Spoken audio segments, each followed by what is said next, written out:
ਵਾਹਿਗੁਰੂ ਜੀ ਕਾ ਖਾਲਸਾ ਵਾਹਿਗੁਰੂ ਜੀ ਕੀ ਫਤਿਹ। ਅਸਲਾਮ ਵਾਲੇਕੁਮ ਆਦਾਬ ਬਰਜ਼ ਮਹਾ ਤੁਹਾਡੀ ਹੋਸਟ ਅਨੀਲਮ ਕੌਰ ਤੇ ਮੈਂ ਟੀਵੀ 84 ਦੇ ਸਾਰੇ ਦਰਸ਼ਕਾਂ ਤੇ ਸਰੋਤਿਆਂ ਨੂੰ ਜੀ ਆਇਆਂ ਕਹਿੰਦੀਆਂ ਪ੍ਰੋਗਰਾਮ ਸੱਚੋ ਸੱਚ ਵਿੱਚ ਜਿਹੜੇ ਇਸ ਪ੍ਰੋਗਰਾਮ ਨਾਲ ਦੇਸ਼ਾਂ ਵਿਦੇਸ਼ਾਂ ਤੋਂ ਜੁੜ ਚੁੱਕੇ ਨੇ। ਖਾਲਸਾ ਨਾਮ ਫੇਅਰ ਸੈਂਟਰ ਦੇ ਸੰਚਾਲਕ ਡਾਕਟਰ ਅਮਰਜੀਤ ਸਿੰਘ ਜੀ ਰੋਜ਼ਾਨਾ ਤਰ੍ਹਾਂ ਸਟੂਡੀਓ 'ਚ ਮੇਰੇ ਨਾਲ ਸ਼ਾਮਲ ਨੇ। ਉਹਨਾਂ ਨਾਲ ਗੱਲਬਾਤ ਕਰਕੇ ਅੱਜ ਦੇ ਐਮ ਸ਼ੁਸਪੁਰ ਉਹਨਾਂ ਤੋਂ ਉਹਨਾਂ ਦਾ ਤਬਸਰਾ ਜਾਣਦੇ ਹਾਂ। ਜੀ ਡਾਕਟਰ ਸਾਹਿਬ ਵਾਹਿਗੁਰੂ ਜੀ ਕਾ ਖਾਲਸਾ ਵਾਹਿਗੁਰੂ ਜੀ ਕੀ ਫਤਿਹ। हाँ जी नीलम कौर जी ਤੁਹਾਨੂੰ ਵੀ ਤੇ ਦੁਨੀਆ ਭਰ ਚ ਬੈਠੇ ਸਾਡੇ ਬਹੁਤ ਹੀ ਪਿਆਰੇ ਸੋਹਣੇ ਸਿਆਣੇ ਟੀਵੀ 84 ਦੇ ਦਰਸ਼ਕਾਂ ਨੂੰ ਵੀ ਵਾਹਿਗੁਰੂ ਜੀ ਕਾ ਖਾਲਸਾ ਵਾਹਿਗੁਰੂ ਜੀ ਕੀ ਫਤਿਹ ਤੇ ਸਾਡੇ ਬਹੁਤ ਹੀ ਪਿਆਰੇ ਮੁਸਲਮਾਨ ਭੈਣਾਂ ਭਰਾਵਾਂ ਨੂੰ अस्सलाम वालेकुम। जी डॉक्टर साहब जी आया नु प्रोग्राम सचो सच विच बहुत शुक्रिया जी। डॉक्टर साहब आज 26 जुलाई 2021 11 सावन नानकशाही संमत 553 ਦਾ ਦਿਨ ਹੈ। ਤੇ ਡਾਕਟਰ ਸਾਹਿਬ ਪ੍ਰੋਗਰਾਮ ਸ਼ੁਰੂ ਕਰਨ ਤੋਂ ਪਹਿਲਾਂ ਅਸੀਂ ਆਪਣੇ ਦਰਸ਼ਕਾਂ ਤੇ ਸਰੋਤਿਆਂ ਨੂੰ ਹਮੇਸ਼ਾ ਤਰ੍ਹਾਂ ਦੱਸਦੇ ਵਿਊਅਰਸ ਜੇ ਤੁਸੀਂ ਹੱਕ ਸੱਚ ਇਨਸਾਫ ਤੇ ਪੈਰਾ ਦਿੰਦਾ ਇੱਕੋ ਇੱਕ ਚੈਨਲ ਟੀਵੀ 84 ਨੂੰ ਦੇਖਣਾ ਚਾਹੁੰਦੇ ਹੋ ਤਾਂ ਤੁਸੀਂ ਦੇਖ ਸਕਦੇ ਹੋ ਸਪੈਕਟਰਮ ਕੇਬਲ, ਆਰਸੀਨ ਕੇਬਲ, ਬੈਲ 5 ਟੈਲੀਵਿਜ਼ਨ ਕੈਨੇਡਾ, roku, ਜਾਦੂ ਬਾਕਸ, ਸ਼ਾਵਾ, ਫੇਸਬੁੱਕ ਟੀਵੀ 84 ਦੀ ਐਪ ਰਾਹੀਂ online streaming and IP box ਤੇ ਤੁਸੀਂ ਟੀਵੀ 84 ਨੂੰ ਦੇਖ ਸਕਦੇ ਹੋ। ਵਿਊਅਰਸ ਜੇ ਤੁਸੀਂ ਟੀਵੀ 84 ਨਾਲ ਜਾਂ ਪ੍ਰੋਗਰਾਮ ਸੱਚੋ ਸੱਚ ਨਾਲ ਫੇਸਬੁੱਕ ਰਾਹੀਂ ਜੁੜੇ ਹੋ ਤਾਂ ਇਸ ਨੂੰ ਵੱਧ ਤੋਂ ਵੱਧ ਲਾਈਕ ਕਰੋ ਤੇ ਸ਼ੇਅਰ ਕਰੋ ਅਤੇ ਨਾਲ ਹੀ YouTube ਤੇ ਸਬਸਕ੍ਰਾਈਬ ਵੀ ਕਰੋ। ਇਹ ਵੀ ਦੱਸ ਦਿਓ ਕਿ ਤੁਸੀਂ ਟੀਵੀ 84 ਦੀ ਐਪ ਨੂੰ ਐਂਡਰੋਇਡ ਐਂਡ ਐਪ ਸਟੋਰ ਤੇ ਡਾਊਨਲੋਡ ਕਰਕੇ ਜੋ ਟੀਵੀ 84 ਦੀ ਲਾਈਵ ਸਟ੍ਰੀਮ ਹੈ ਉਸ ਨੂੰ ਤੁਸੀਂ 24 ਆਵਰਸ ਦੇਖ ਸਕਦੇ ਹੋ। ਵਿਊਅਰਸ ਹੁਣ ਅਸੀਂ ਆਪਣੇ ਪ੍ਰੋਗਰਾਮ ਦੀ ਸ਼ੁਰੂਆਤ ਕਰਨ ਜਾ ਰਹੇ ਹਾਂ ਔਰ ਪਹਿਲਾਂ ਤਾਂ ਆਪਾਂ ਇਸ ਵੀਕ ਦਾ ਜਿਹੜਾ ਪਹਿਲਾ ਪ੍ਰੋਗਰਾਮ ਕਰਨ ਜਾ ਰਹੇ ਹਾਂ। ਅੱਜ ਮੰਡੇ ਦਾ ਦਿਨ ਹੈ ਔਰ ਆਸ ਕਰਦੇ ਹਾਂ ਕਿ ਜਿਹੜਾ ਤੁਹਾਡਾ ਵੀਕਐਂਡ ਹੈ ਉਹ ਬਹੁਤ ਹੀ ਵਧੀਆ ਗੁਜ਼ਰਿਆ ਹੋਏਗਾ। ਸੋ ਹੁਣ ਆਪਾਂ ਆਪਣੇ ਪ੍ਰੋਗਰਾਮ ਦੇ ਸ਼ੁਰੂ ਵਿੱਚ ਤੁਹਾਨੂੰ ਦੱਸ ਦਈਏ ਕਿ ਅੱਜ ਦੇ ਜਿਹੜੇ ਪ੍ਰੋਗਰਾਮ ਨੂੰ ਸਪਾਂਸਰ ਕੀਤਾ ਗਿਆ ਹੈ ਉਹਨਾਂ ਬਾਰੇ ਆਪਾਂ ਦੱਸ ਦਈਏ ਜਿਨ੍ਹਾਂ ਸਾਨੂੰ ਸਪਾਂਸਰ ਕੀਤਾ ਹੈ। ਸੋ ਪ੍ਰੋਗਰਾਮ ਸੱਚੋ ਸੱਚ ਨੂੰ ਸਪਾਂਸਰ ਕੀਤਾ ਗਿਆ ਹੈ ਡੈਟਰੋਇਟ ਮਿਸ਼ੀਗਨ ਤੋਂ ਸਰਦਾਰ ਦਲਜੀਤ ਸਿੰਘ ਬੈਨੀਪਾਲ ਵੱਲੋਂ ਸਪਾਂਸਰ ਕੀਤਾ ਗਿਆ ਹੈ। ਔਰ ਸਰਦਾਰ ਦਲਜੀਤ ਸਿੰਘ ਬੈਨੀਪਾਲ ਜਿਹੜੇ ਨੇ ਉਹ ਮਿਸ਼ੀਗਨ ਮਿਡ ਵੈਸਟ ਅਮਰੀਕਾ ਵਿੱਚ ਪਿਛਲੇ ਲੰਬੇ ਸਮੇਂ ਤੋਂ ਪੰਥਕ ਸਫਾਂ ਵਿੱਚ ਵਿਚਰੇ ਨੇ ਅਤੇ ਕੌਮੀ ਘਾਟ ਦੀ ਪ੍ਰਾਪਤੀ ਲਈ ਚੱਲ ਰਹੇ ਸੰਘਰਸ਼ ਦਾ ਜਿਹੜਾ ਹਿੱਸਾ ਨੇ। ਸੋ ਭਾਈ ਦਲਜੀਤ ਸਿੰਘ ਵੱਲੋਂ ਅਜੋਕੇ ਸਿੱਖ ਸੰਘਰਸ਼ ਦੀ ਅਹਿਮੀਅਤ ਨੂੰ ਸਮਝਦਿਆਂ ਅੱਜ ਕੌਮੀ ਘਰ ਖਾਲਿਸਤਾਨ ਲਈ ਯਤਨਸ਼ੀਲ ਧਿਰਾਂ ਅਤੇ ਅਦਾਰਿਆਂ ਦੀ ਮਦਦ ਲਈ ਅਪੀਲ ਕੀਤੀ ਗਈ ਹੈ। ਸੋ ਅੱਜ ਦੀ ਸਪਾਂਸਰਸ਼ਿਪ ਲਈ ਅਸੀਂ ਸਰਦਾਰ ਦਲਜੀਤ ਸਿੰਘ ਬੈਨੀਪਾਲ ਔਰਾਂ ਦਾ ਤਹਿ ਦਿਲੋਂ ਧੰਨਵਾਦ ਕਰਦੇ ਹਾਂ ਔਰ ਤੁਹਾਨੂੰ ਵੀ ਅਪੀਲ ਤੇ ਬੇਨਤੀ ਕਰਦੇ ਹਾਂ ਕਿ ਤੁਸੀਂ ਵੀ ਸਾਡੇ ਪ੍ਰੋਗਰਾਮ ਨੂੰ ਸੱਚੋ ਸੱਚ ਪ੍ਰੋਗਰਾਮ ਨੂੰ ਵੱਧ ਤੋਂ ਵੱਧ ਸਪਾਂਸਰ ਕਰੋ। ਸਪਾਂਸਰਸ਼ਿਪ ਲਈ ਤੁਸੀਂ ਸਾਨੂੰ ਕਾਲ ਕਰ ਸਕਦੇ ਹੋ 5166191984। ਤੁਸੀਂ ਸੇਮ ਨੰਬਰ ਤੇ ਸਾਨੂੰ WhatsApp ਵੀ ਕਰ ਸਕਦੇ ਹੋ, ਤੁਸੀਂ ਸਾਨੂੰ ਈਮੇਲ ਵੀ ਕਰ ਸਕਦੇ info@tv84.tv ਤੇ। ਵਿਊਅਰਸ ਆਪਣੇ ਪ੍ਰੋਗਰਾਮ ਨੂੰ ਹੋਰ ਅੱਗੇ ਵਧਾਉਂਦੇ ਹਾਂ ਅੱਜ ਦੇ ਪਹਿਲੇ ਅਹਿਮ ਇਸ਼ੂ ਦੇ ਨਾਲ। ਉਸ ਦੇ ਵਿੱਚ ਆਪਾਂ ਗੱਲਬਾਤ ਕਰਨ ਜਾ ਰਹੇ ਹਾਂ ਕਿ ਵਿਊਅਰਸ ਇਉਂ ਜਾਪਦਾ ਹੈ ਕਿ ਜਿਹੜਾ ਭਾਰਤ ਹੈ ਉਹ ਇੱਕ ਘਰੇਲੂ ਖਾਨਾ ਜੰਗੀ ਵੱਲ ਜਿਹੜਾ ਉਹ ਵੱਧ ਰਿਹਾ। ਮੀਡੀਆ ਰਿਪੋਰਟਾਂ ਅਨੁਸਾਰ ਆਸਾਮ ਤੇ ਮਿਜ਼ੋਰਮ ਸਟੇਟਾਂ ਦੀ ਪੁਲਿਸ ਅਤੇ ਆਮ ਜਨਤਾ ਵਿੱਚ ਜਿਹੜੀ ਬਾਰਡਰ ਤੇ ਹੋਈ ਝੜਪ ਵਿੱਚ ਅਸਾਮ ਪੁਲਿਸ ਦੇ 6 ਜਵਾਨ ਮਾਰੇ ਗਏ ਅਤੇ 50 ਤੋਂ ਜ਼ਿਆਦਾ ਜ਼ਖਮੀ ਹੋਏ। ਸੋ ਅਸਾਮ ਤੇ ਮਿਜ਼ੋਰਮ ਦੇ ਜਿਹੜੇ ਚੀਫ ਮਿਨਿਸਟਰ ਵੀ ਟਵਿੱਟਰ ਤੇ ਇੱਕ ਦੂਸਰੇ ਨਾਲ ਭਿੜ ਰਹੇ ਨੇ। ਸੋ ਹਾਲਤ ਕਾਫੀ ਨਾਜ਼ੁਕ ਹੈ। ਇਸ ਬਾਰੇ ਆਪਾਂ ਗੱਲਬਾਤ ਕਰਨ ਜਾ ਰਹੇ ਹਾਂ। ਸੋ ਅਸੀਂ ਚਾਹਾਂਗੇ ਕਿ ਤੁਸੀਂ ਸਾਡੇ ਨਾਲ ਇਸੇ ਤਰ੍ਹਾਂ ਬਣੇ ਰਹਿਣਾ। ਦੇਖਣ ਸੁਣਨ ਲਈ ਤੁਹਾਡਾ ਸਭ ਦਾ ਬਹੁਤ ਬਹੁਤ ਸ਼ੁਕਰੀਆ। ਜੀ ਡਾਕਟਰ ਸਾਹਿਬ ਕੀ ਵਿਚਾਰ ਨੇ? ਦੇਖੋ ਵੈਸੇ ਤੁਸੀਂ ਅਕਸਰ ਵੀਕਐਂਡ ਪੁੱਛਦੇ ਹੁੰਦੇ ਹੋ, ਐਤਕੀ ਤੁਸੀਂ ਫਰਾਈਡੇ ਵੀ ਆਫ ਮਾਰਿਆ ਤੇ ਵੀਕਐਂਡ ਵੀ ਜਿਹੜਾ ਹੈ ਗਿਣਤੀ ਦੇ ਵਿੱਚ ਨਹੀਂ ਲਿਆਂਦਾ। ਇਹਦਾ ਮਤਲਬ ਜ਼ਿਆਦਾ ਆਰਾਮ ਪ੍ਰਸਤੀ ਹੋ ਗਈ ਕਿਉਂਕਿ ਤੁਸੀਂ ਵੀਕਐਂਡ ਦੇ ਪ੍ਰੋਗਰਾਮ ਕੀਤਾ ਸੀ, ਮੈਂ ਨਹੀਂ ਕੀਤਾ ਸੀ। ਸੋ ਯੂ ਕੈਨ ਨਹੀਂ, ਸੋ ਉਹਦਾ ਜਵਾਬ ਤਾਂ ਦੇਣਾ ਬਣਦਾ ਨਾ ਜੀ, ਕਿਉਂ ਗੈਰ ਹਾਜ਼ਰ ਹੈ। ਚਲੋ ਅਸੀਂ ਜਿਵੇਂ ਤੁਸੀਂ ਦੱਸਿਆ ਵੀ ਵੀਰ ਦਲਜੀਤ ਸਿੰਘ ਡਿਟਰੋਇਟ ਉਹਨਾਂ ਨੇ ਅੱਜ ਦਾ ਪ੍ਰੋਗਰਾਮ ਸਪਾਂਸਰ ਕੀਤਾ ਬਿਲਕੁਲ। ਔਰ ਅਸਲ 'ਚ ਅਸੀਂ weekend Saturday Sunday Michigan state ਦੀਆਂ ਹੀ ਗਲੀਆਂ ਕੂਚੇ ਸ਼ਹਿਰਾਂ 'ਚ ਇੱਕ ਥਾਂ ਤੋਂ ਦੂਜੀ ਥਾਂ ਤੱਕ ਡਿਟਰੋਇਟ, ਕਲਾਮਾਜ਼ੂ, ਕੋਈ 5 ਰਿਵਰ ਜਿੰਨੀਆਂ ਸਿਟੀਜ਼ ਨੇ ਉਹਨਾਂ ਦੇ ਗੇੜੇ ਲਾਏ। ਏਅਰਪੋਰਟ ਤਾਂ ਡਿਟਰੋਇਟ ਤੋਂ ਹੀ ਉਤਰੇ ਔਰ ਉੱਥੋਂ ਹੀ ਅੱਜ ਅਸੀਂ ਵਾਪਸ ਏਅਰਪੋਰਟ ਤੋਂ ਸਿੱਧੇ ਸਟੂਡੀਓ ਆਏ ਔਰ ਜ਼ਾਹਰ ਹੈ ਕਿ ਇੱਕ ਆਨੰਦ ਕਾਰਜ ਜਿਹੜਾ ਪੰਥਕ ਪਰਿਵਾਰ ਦੀ ਬੱਚੀ ਹੈ ਉਹਨਾਂ ਦੇ ਸਿਲਸਿਲੇ 'ਚ ਅਸੀਂ ਗਏ। ਪਰ ਇਹ ਸਾਡਾ 1-to-1 ਕੰਟੈਕਟ ਵੀ ਸੀ ਜਿੱਥੇ ਕਿ ਅਸੀਂ ਆਪਣੇ ਪੰਥਕ ਪਿਆਰ ਵਾਲੇ ਵੀਰਾਂ ਦੇ ਨਾਲ ਵੀ ਬੈਠਦੇ ਹਾਂ। ਸਮਾਲ ਮੀਟਿੰਗਸ ਔਰ ਡੀਟੇਲ ਡਿਸਕਸ਼ਨਸ ਜਿਹੜੀਆਂ ਸੂਰਜ ਚੜ੍ਹਨ ਦੇ ਨਾਲ ਸ਼ੁਰੂ ਹੋ ਜਾਂਦੀਆਂ ਤੇ ਮਿਡਨਾਈਟ ਤੱਕ ਜਾਰੀ ਰਹਿੰਦੀਆਂ। ਔਰ ਇਸ ਦੌਰ ਦੇ ਵਿੱਚ ਅਸੀਂ ਵੀਰ ਗੁਰਦੇਵ ਸਿੰਘ ਕਲਾਮਾਜ਼ੂ ਔਰ ਵੀਰ ਦਲਜੀਤ ਸਿੰਘ ਜਿਹੜੇ ਸਾਡੇ ਹੋਸਟ ਸੀ ਏਅਰਪੋਰਟ ਤੋਂ ਚੱਕਣ ਛੱਡਣ ਵਾਲੇ ਵੀ, ਔਰ 2 ਦਿਨ ਉਹਨਾਂ ਨੇ ਖੂਬ ਸੇਵਾ ਕੀਤੀ ਨਾਈਸ। ਔਰ ਅਸੀਂ ਜਿਹੜਾ ਉਸ ਨਜ਼ਦੀਕੀ ਨੂੰ ਵੀ ਹਮੇਸ਼ਾ ਸਮਝਦੇ ਹਾਂ। ਜਿਵੇਂ ਤੁਸੀਂ ਜ਼ਿਕਰ ਕੀਤਾ ਹੈ, ਪਹਿਲੀ ਮੁਲਾਕਾਤ ਸਰ ਦਲਜੀਤ ਸਿੰਘ ਹੋਰਾਂ ਨਾਲ 1990 'ਚ ਡਿਟਰੋਇਟ 'ਚ ਹੀ ਹੋਈ। ਉਦੋਂ ਪੰਥਕ ਕਮੇਟੀ ਬਣੀ ਸੀ, ਜਥੇਦਾਰ ਸਤਿੰਦਰਪਾਲ ਸਿੰਘ ਮੈਂਬਰ ਪੰਥਕ ਕਮੇਟੀ ਵੀ ਨਾਲ ਸਨ, ਹੋਰ ਵੀ ਡਾਕਟਰ ਰਣਜੀਤ ਸਿੰਘ ਜਿਹਨਾਂ ਦੇ ਇਹ ਪੁਰਾਣੇ ਮਿੱਤਰ ਸਨ, ਕਿਉਂਕਿ ਗੁਰੂ ਨਾਨਕ ਇੰਜੀਨੀਅਰਿੰਗ ਕਾਲਜ ਤੋਂ ਇਹਨਾਂ ਨੇ ਇੰਜੀਨੀਅਰਿੰਗ ਕੀਤੀ, ਲੁਧਿਆਣੇ ਤੋਂ ਫਿਰ ਮਾਸਟਰਸ ਕੀਤੀ ਕੁਰੂਕਸ਼ੇਤਰ ਯੂਨੀਵਰਸਿਟੀ ਤੋਂ ਇੰਜੀਨੀਅਰਿੰਗ ਦੀ, ਫਿਰ ਇੰਗਲੈਂਡ ਆਏ, ਉੱਥੇ ਵੀ ਪੜ੍ਹੇ ਔਰ ਅਮਰੀਕਾ ਦੇ ਵਿੱਚ ਹਾਇਰ ਸਟੱਡੀ ਕੀਤੀ। ਇਸ ਵੇਲੇ ਬੜੇ ਕਾਮਯਾਬ ਸਟਰਕਚਰਲ ਇੰਜੀਨੀਅਰ ਨੇ ਔਰ ਕਾਊਂਟੀ ਦੇ ਵਿੱਚ ਵੀ ਲੰਬਾ ਵਕਤ ਕੰਮ ਕੀਤਾ ਹੈ। ਸੋ ਕੈਰੀਅਰ ਵਾਈਜ਼ ਤਾਂ ਉਹਨਾਂ ਨੇ ਐਕਸੈਲ ਕੀਤਾ ਹੈ। ਉਹ ਤਾਂ ਹੋਰ ਵੀ ਬਹੁਤ ਸਾਰੇ, ਜਦੋਂ ਉਹਨਾਂ ਦੇ ਨਾਲ ਗੱਲਬਾਤ ਹੋ ਰਹੀ ਸੀ, ਮੈਂ ਕਿਹਾ ਜੀ ਤੁਹਾਡੀ ਇਸ ਬੈਲਟ 'ਚ ਡਿਟਰੋਇਟ ਦੇ ਕਿੰਨੇ ਕੁ ਗੁਰੂ ਨਾਨਕ ਇੰਜੀਨੀਅਰਿੰਗ ਕਾਲਜ ਦੇ ਗ੍ਰੈਜੂਏਟ ਨੇ? ਕਹਿਣ ਲੱਗੇ ਜੀ 150 ਤੋਂ ਜ਼ਿਆਦਾ ਹੋਣਗੇ। ਇਸੇ ਤਰ੍ਹਾਂ ਕੈਲੀਫੋਰਨੀਆ 'ਚ ਨੇ, ਬਾਕੀ ਥਾਵਾਂ 'ਤੇ।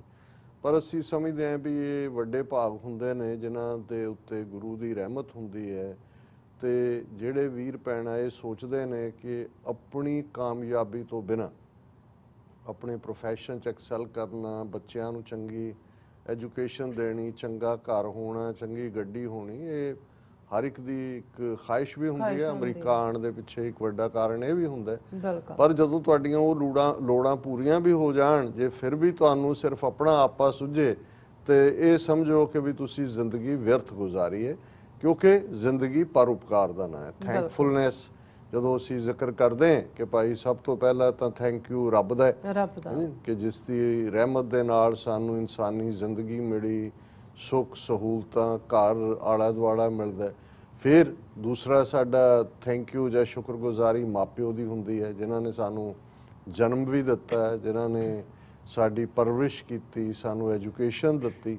ਫਿਰ ਅਸੀਂ ਜੇ ਅੱਗੇ ਵੱਧ ਕੇ ਦੇਖੀਏ ਕਿ ਫਿਰ ਆਪਣੇ ਆਪ 'ਚੋਂ ਨਿਕਲ ਕੇ ਇਨਸਾਨੀਅਤ ਦੇ ਨਾਤੇ ਔਰ ਆਪਣੀ ਕੌਮੀਅਤ ਦੇ ਨਾਤੇ ਸਾਡੇ ਫਰਜ਼ ਵੀ ਸ਼ੁਰੂ ਹੁੰਦੇ ਨੇ।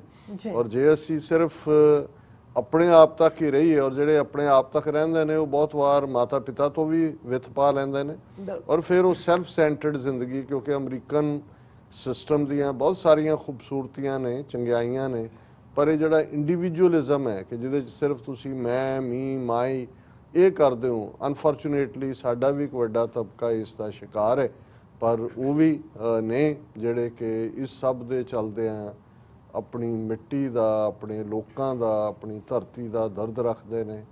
ਉਹ ਸਮਝਦੇ ਨੇ ਕਿ ਸਾਡੇ ਲਈ ਇਹ ਜ਼ਰੂਰੀ ਹੈ ਕਿ ਜੇ ਅਸੀਂ ਆਪਣੀ ਕੌਮ ਨੂੰ ਲਿਬਰੇਟ ਕਰਵਾਈਏ ਉਸ ਗੁਲਾਮੀ ਦੇ ਸੰਗਲਾਂ 'ਚੋਂ ਜਿਹਦੇ 'ਚੋਂ ਜੁੜੀ ਹੋਈ ਹੈ, ਔਰ ਉਹਦੇ ਲਈ ਉਹ ਜਿਸ ਖੇਤਰ 'ਚ ਵੀ ਜ਼ਾਹਰ ਹੈ ਸਾਰੇ ਬੜੇ ਜਿਹੜੇ ਪੜ੍ਹੇ ਲਿਖੇ ਨੇ ਉਹ ਸਮਝਦੇ ਨੇ ਕਾਨੂੰਨ ਕੀ ਹੈ, UN ਚਾਰਟਰ ਕੀ ਹੈ, ਇੰਟਰਨੈਸ਼ਨਲ ਲਾਅ ਕੀ ਹੈ। ਔਰ ਭਾਈ ਦਲਜੀਤ ਸਿੰਘ ਬੜੇ ਸੋਚਵਾਨ, ਸੂਝਵਾਨ ਨੇ, ਰੈਗੂਲਰਲੀ ਸਾਡੇ ਪ੍ਰੋਗਰਾਮ ਨਾਲ ਵੀ ਜੁੜੇ ਹੁੰਦੇ ਨੇ, ਉਹਨਾਂ ਦਾ ਕਮੈਂਟ ਵੀ ਹੁੰਦਾ ਹੈ, ਵਕਤਨ ਬਾ ਵਕਤਨ ਉਹਨਾਂ ਦੀ ਇਨਪੁਟ ਵੀ ਹੁੰਦੀ ਹੈ। ਹੁਣ ਵੀ 2-3 ਦਿਨ ਜਿਹੜੀ ਹੈ ਅਸੀਂ ਕਾਫੀ ਜਿਹੜੀ ਹੈ ਉਹ ਡੂੰਘੀ ਗੁਫ਼ਤਗੂ ਵੀ ਕੀਤੀ। ਕਿਸਾਨ ਸੰਘਰਸ਼ ਵੀ ਸੀ, ਪੰਜਾਬ ਦਾ ਓਵਰਆਲ ਹਾਲ ਕੀ ਹੈ, ਨਸ਼ਿਆਂ ਦੇ ਵਿੱਚ ਕੀ ਚੱਲ ਰਿਹਾ, ਔਰ ਇਸ ਗੱਲ ਵੱਲ ਅਲਟੀਮੇਟਲੀ ਹਰ ਕੋਈ ਜਿਹੜਾ ਵੀ ਇਮਾਨਦਾਰੀ ਦੇ ਨਾਲ ਇਸ ਮਸਲੇ ਵੱਲ ਦੇਖੇਗਾ ਉਹ ਇਸੇ ਹੀ ਤੱਤ ਤੇ ਪਹੁੰਚਦਾ ਹੈ ਕਿ ਭਾਈ ਜਿਨ੍ਹਾਂ ਦੇ ਨਾਲ ਸਾਡਾ ਵਾਹ ਪਿਆ ਉਹ ਪੁੱਜ ਕੇ ਜ਼ਾਲਮ, ਸਿਰੇ ਦੇ ਬੇਈਮਾਨ, ਝੂਠੇ ਨੇ।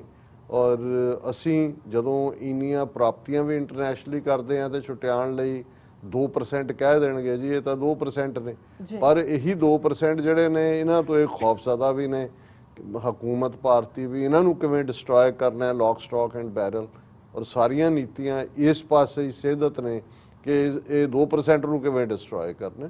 ਸੋ ਉਹ ਵੀ ਸਮਝਦੇ ਨੇ। ਔਰ ਰਾਤ ਵੀ ਜਦੋਂ ਅਸੀਂ ਡੀਟੇਲ 'ਚ ਗੱਲ ਕਰ ਰਹੇ ਸੀ ਕਿ ਭਾਈ ਜਦੋਂ ਮੁਲਕ ਬਣਦੇ ਨੇ, ਕੌਮਾਂ ਆਪਣੀ ਆਜ਼ਾਦੀ ਦੀ ਲੜਾਈ ਲੜਦੀਆਂ, ਫਿਰ ਇੱਕ ਆਜ਼ਾਦ ਓਪੀਨੀਅਨ ਦਾ ਹੋਣਾ, ਉਹਦੀ ਐਡਵੋਕੇਸੀ, ਉਹਦੀ ਇੱਕ ਵੱਡੀ ਅਹਿਮੀਅਤ ਹੈ। ਠੀਕ ਹੈ ਇਸ ਵੇਲੇ ਸੋਸ਼ਲ ਮੀਡੀਆ ਹਰ ਕੋਈ ਲਾਈਵ ਹੋ ਕੇ ਆਪਣੀ ਗੱਲ ਕਰ ਰਿਹਾ ਹੁੰਦਾ ਹੈ, ਗਾਣੇ ਵੀ ਲੋਕ ਗਾ ਰਹੇ ਹੁੰਦੇ ਨੇ, ਕੋਈ ਹੋਰ ਵੀ ਕਰ ਰਹੇ ਹੁੰਦੇ ਨੇ, ਲੇਕਿਨ ਜੇ ਅਸੀਂ ਸੀਰੀਅਸਨੈਸ ਨਾਲ ਦੇਖਣਾ ਹੈ, ਔਰ ਮੈਂ ਅਕਸਰ ਇਹ ਜ਼ਿਕਰ ਵੀ ਕਰਦਾ ਹਾਂ ਕਿ ਜੇ ਡਾਨ ਇੰਟਰਨੈਸ਼ਨਲ ਜਿਹੜੀ ਪਾਕਿਸਤਾਨ ਦੇ ਬਾਨੀ ਕਾਇਦ ਆਜ਼ਮ ਮੁਹੰਮਦ ਅਲੀ ਜਿਨ੍ਹਾਂ ਨੇ ਸ਼ੁਰੂ ਕੀਤੀ, ਤੇ ਉਹਦਾ ਰੀਜ਼ਨ ਸੀ। ਕਾਮਨ ਆਮ ਮੁਸਲਮਾਨ ਜਿਹੜਾ ਉਹਦੀ ਪਹੁੰਚ ਤਾਂ ਜੇ ਸਧਾਰਨ ਜਿਹੜੇ ਮਸੀਤਾਂ ਦੇ ਵਿੱਚ ਮੌਲਵੀ ਜਾਂ ਕਾਮਨ ਬੰਦਾ ਹੈ ਉਹ ਤਾਂ ਆਪਣਾ ਮੌਕਫ ਆਪਣੀ ਜਿਹੜਾ ਉਹ ਦਿੰਦਾ ਹੈ, ਲੇਕਿਨ ਜਿਹੜੇ ਓਪੀਨੀਅਨ ਮੇਕਰ ਹੁੰਦੇ ਨੇ ਉਹ ਅਲਟੀਮੇਟਲੀ ਸੋਫਿਸਟੀਕੇਟ ਯੂਨੀਵਰਸਿਟੀਆਂ 'ਚ ਬੈਠੇ ਹੋਏ ਲੋਕ ਜਾਂ ਪੱਤਰਕਾਰਤਾ ਦੇ ਫੀਲਡ ਜਾਂ ਵਕੀਲ ਜਾਂ ਦੂਸਰੇ ਲੋਕ ਜਿਹੜੇ ਸਮਝਦੇ ਹੁੰਦੇ ਨੇ ਕਿ ਉਹਨਾਂ ਨੇ ਆਪਣੀ ਗੱਲ ਕਿਵੇਂ ਅੱਗੇ ਲੈ ਕੇ ਜਾਣੀ ਹੈ। ਹੁਣ ਇੱਕ ਪਾਸੇ ਜੇ ਦਿੱਲੀ ਦੇ ਵਿੱਚ ਜਾਮੀਆ ਮਿਲੀਆ ਇਸਲਾਮੀਆ ਯੂਨੀਵਰਸਿਟੀ ਦੇ ਰੂਪ 'ਚ ਉਹ ਨੈਸ਼ਨਲਿਸਟ ਕਿਸਮ ਦੇ ਜਿਹੜੇ ਇੰਡੀਅਨ ਨੈਸ਼ਨਲਿਸਟ ਜਿਹੜੇ ਕਹਿੰਦੇ ਸੀ ਇਹ ਸਾਡਾ ਮੁਲਕ ਹੈ ਔਰ ਅਸੀਂ ਆਪਣੇ ਪੁਰਖਿਆਂ ਦੀਆਂ ਕਬਰਾਂ ਛੱਡ ਕੇ ਕਿੱਥੇ ਜਾਣਾ ਹੈ, ਮੌਲਾਨਾ ਅਬੁਲ ਕਲਮ ਆਜ਼ਾਦ ਜਾਂ ਬਾਅਦ ਡਾਕਟਰ ਜ਼ਾਕਿਰ ਹੁਸੈਨ, ਉਹ ਸੋਚ ਸੀ। ਸੋ ਅਲੀਗੜ੍ਹ ਮੁਸਲਿਮ ਯੂਨੀਵਰਸਿਟੀ ਚੋਂ ਨਵੇਕਲੀ ਸੋਚ ਨਿਕਲੀ ਔਰ ਉਹਦੇ 'ਚ ਡਾਨ ਜਿਹੜਾ ਹੈ ਉਸਨੇ ਆਪਣਾ ਰੋਲ ਅਦਾ ਕੀਤਾ ਕਿ ਉਹਨੇ ਇੱਕ ਇੰਟੈਲੈਕਚੁਅਲ ਗਰੁੱਪ ਨੂੰ ਕਿਵੇਂ ਦੱਸਣਾ ਕਿ ਜੇ ਤੁਹਾਡਾ ਆਪਣਾ ਮੁਲਕ ਨਹੀਂ ਹੁੰਦਾ ਤੇ ਕਿਵੇਂ ਜਿਹੜਾ ਹਿੰਦੂ ਮੈਜੋਰੀਟੇਰੀਅਨਿਜ਼ਮ ਹੈ ਉਹ ਤੁਹਾਡੇ ਨਾਲ ਕੀ ਸਲੂਕ ਕਰੇਗਾ। ਔਰ ਅਕਸਰ ਸਾਡੇ ਜਿਹੜੇ ਸੂਝਵਾਨ ਵੀਰ ਨੇ ਉਹ ਸਮਝਦੇ ਨੇ ਕਿ TV 84 ਬੇਸ਼ੱਕ ਅਸੀਂ ਨਾ ਤਾਂ ਸਾਡਾ ਇਹ ਕੋਈ ਬਿਜ਼ਨਸ ਅਦਾਰਾ ਹੈ, ਨਾ ਅਸੀਂ ਇਹਦਾ ਹਾਨ ਲਾਭ ਦੇਖ ਕੇ ਜਿਹੜਾ ਉਹ ਦੇਖਦੇ ਹਾਂ ਕਿ ਜੀ ਕਿਹਨੂੰ ਅਸੀਂ ਖੁਸ਼ ਕਰਨਾ ਹੈ ਕਿਹਨੂੰ ਨਹੀਂ ਕਰਨਾ। ਔਰ ਇਹ ਵੀ ਹੈ ਅਸੀਂ ਇਸ ਮਾਡਲ ਦੇ ਉੱਤੇ ਹੀ ਪਹੁੰਚੇ ਕਿ ਅਲਟੀਮੇਟਲੀ ਇਹ ਇੰਡੀਵਿਜੂਅਲ ਸਪਾਂਸਰਸ਼ਿਪ ਉਹ ਵੀ ਪੰਥ ਦਰਦੀ ਵੀਰਾਂ ਦਾ ਜਿਹੜਾ ਆਪਣੇ ਦਿਲੋਂ ਮਹਿਸੂਸ ਕਰਦੇ ਨੇ ਕਿ ਮੀਡੀਆ ਦੀ ਕੀ ਇੰਪੋਰਟੈਂਸ ਹੈ। ਔਰ ਅਸੀਂ ਵੀ ਇਹ ਬਿਨਾਂ ਕਿਸੇ ਲੱਗ ਲਬੇੜ ਤੋਂ ਅਦਰਵਾਈਜ਼ ਤਾਂ ਕਿੰਨੇ ਜੰਤਰੀ ਮੰਤਰੀ ਤੰਤਰੀ ਬੈਠੇ ਨੇ, ਤੁਸੀਂ ਜੋਤਸ਼ੀ ਬਿਠਾ ਦਿਓ, ਤੁਸੀਂ ਕਾਲੇ ਜਾਦੂ ਵਾਲੀ ਬਿਠਾ ਦਿਓ, ਤੁਸੀਂ ਅਜਮੇਰੀ ਬਾਬਾ ਬਿਠਾ ਦਿਓ, ਕੋਈ ਹੋਰ ਜਿਹੜਾ ਜੋ ਕੁਝ ਬਾਕੀ ਸਾਡੇ ਪੰਜਾਬੀ ਚੈਨਲ ਜਿਹੜੇ ਤੁਸੀਂ ਇਹਦੇ ਤੇ ਜਾ ਕੇ ਦੇਖੋ 200 ਤੋਂ ਜ਼ਿਆਦਾ ਨੇ, ਸਾਰਾ ਦਿਨ ਉਹ ਕੀ ਪਰੋਸਦੇ ਨੇ। ਲੇਕਿਨ ਉਹਨਾਂ ਦਾ ਜੇ ਸੌਦਾ ਵਿਕਦਾ ਹੈ ਕਿਉਂਕਿ ਇਹ ਵੀ ਇੱਕ ਜਦੋਂ ਕੌਮਾਂ ਦੀ ਗਿਰਾਵਟ ਜਾਂ ਡੀਜਨਰੇਸ਼ਨ ਹੁੰਦੀ ਹੈ ਉਹਦਾ ਇੱਕ ਵੱਡਾ ਕਾਰਨ ਇਖਲਾਕੀ ਤੌਰ ਦੇ ਉੱਤੇ ਦੁਸ਼ਮਣ ਜਿਹੜਾ ਹੈ ਉਹ ਤੁਹਾਡੀ ਤਹਿਜ਼ੀਬ ਦੇ ਉੱਤੇ ਹਮਲਾ ਕਰਕੇ ਤੁਹਾਨੂੰ ਉਸ ਘਟੀਆਪਨ ਦੇ ਵਿੱਚ ਸੁੱਟਦਾ ਹੈ। ਇਸ ਲਈ ਕਿਸੇ ਮੂਵਮੈਂਟ ਲਈ ਵੀ ਤਾਰੀਖ ਜਾਂ ਇਤਿਹਾਸ ਤਾਂ ਇੰਪੋਰਟੈਂਟ ਹੁੰਦਾ ਹੈ ਜਿਹੜੀ ਉਹਦੀ ਮੋਟੀਵੇਸ਼ਨ ਹੈ, ਪਰ ਸ਼ਾਇਦ ਕੁਝ ਮਾਮਲਿਆਂ 'ਚ ਇਤਿਹਾਸ ਨਾਲੋਂ ਵੀ ਇੰਪੋਰਟੈਂਟ ਲਿਟਰੇਚਰ ਹੁੰਦਾ ਹੈ ਜਿਹੜਾ ਉਸ ਫੀਲਡ ਦੇ ਵਿੱਚ ਲਿਖਿਆ ਜਾਂਦਾ ਹੈ, ਡਿਸਕਸ ਹੁੰਦਾ ਹੈ, ਤੁਸੀਂ ਰਿਪੀਟਡਲੀ ਉਸ ਗੱਲ ਨੂੰ ਲੋਕਾਂ ਦੇ ਸਾਹਮਣੇ ਰੱਖਦੇ ਹੋ ਔਰ ਇੱਕ ਸਟੇਜ ਤੇ ਤੁਹਾਡੀਆਂ ਜਨਰੇਸ਼ਨਸ ਇਹ ਫਖਰ ਮਹਿਸੂਸ ਕਰਨ ਲੱਗ ਜਾਂਦੀਆਂ ਨੇ ਕਿ ਭਾਈ ਅਸੀਂ ਕੀ ਸੀ ਔਰ ਅਸੀਂ ਅੱਜ ਕੀ ਹੋ ਗਏ। ਔਰ ਇਹਦੇ ਵਿੱਚ ਕੋਈ ਦੋ ਰਾਵਾਂ ਨਹੀਂ ਨੇ ਕਿ ਅੱਜ ਜਦੋਂ ਸਾਡੀਆਂ ਇੰਸਟੀਟਿਊਸ਼ਨਸ ਗਰਕ ਹੋਈਆਂ ਖਰੀਦੀਆਂ ਗਈਆਂ ਨੇ ਜਾਂ ਵੈਸੇ ਵਿਕੇ ਹੋਏ ਨੇ ਜਾਂ ਕਮਜ਼ੋਰ ਨੇ। ਔਰ ਇਹੀ ਗੱਲ ਮੈਂ ਸੈਚਰਡੇ ਦੇ ਆਨੰਦ ਕਾਰਜ 'ਚ ਜਿੱਥੇ ਕਿ ਵੱਡੀ ਗਿਣਤੀ 'ਚ ਕੈਨੇਡਾ ਤੋਂ ਵੀਰ ਪੈਣਾ ਆਏ ਹੋਏ ਸੀ, ਕਈਆਂ ਦੇ ਨਾਲ 20-20 ਸਾਲ ਬਾਅਦ ਜਿਹੜਾ ਉਹ ਉਹਨਾਂ ਦੇ ਦੀਦਾਰ ਹੋਏ, ਬਹੁਤ ਵੱਡਾ ਇਕੱਠ ਸੀ ਔਰ ਲਗਭਗ 5-6 ਘੰਟੇ ਅਖੰਡ ਕੀਰਤਨ ਦਾ ਪ੍ਰਵਾਹ ਵੀ ਚੱਲਿਆ ਔਰ ਪੂਰੀ ਗੁਰਮਤ ਦੇ ਰੋਸ਼ਨੀ ਦੇ ਵਿੱਚ ਜਿਹੜਾ ਉਹ ਸਾਰੀ ਵਿਚਾਰ ਹੋਈ। ਔਰ ਉਹਦੇ 'ਚ ਵੀ ਮੈਂ ਕਿਹਾ ਸੀ ਕਿ ਹੁਣ ਉਹ ਵਕਤ ਹੈ ਕਿ ਵੀ ਅਸੀਂ ਬਾਕੀ ਸ਼ਿਕਾਇਤ ਬੰਦ ਕਰੀਏ, ਆਪੋ ਆਪਣੇ ਘਰਾਂ ਨੂੰ ਸਾਂਭੀਏ, ਆਪਣੇ ਬੱਚਿਆਂ ਨੂੰ ਜਿਹੜੀ ਹੈ ਉਹ ਸਿੱਖਿਆ ਦਈਏ, ਉਹਨਾਂ ਦੀ ਉਹ ਟ੍ਰੇਨਿੰਗ ਕਰੀਏ ਕਿਉਂਕਿ ਰੱਬ ਨੂੰ ਮਿਲਣ ਲਈ ਤਾਂ ਪੜ੍ਹਿਆ ਅਨਪੜ੍ਹਿਆ ਪਰਮਗਤ ਪਾਵੇ, ਉੱਥੇ ਕੋਈ ਪੜ੍ਹਾਈ ਦੀ ਲੋੜ ਨਹੀਂ, ਉੱਥੇ ਫੇਥ ਹੈ।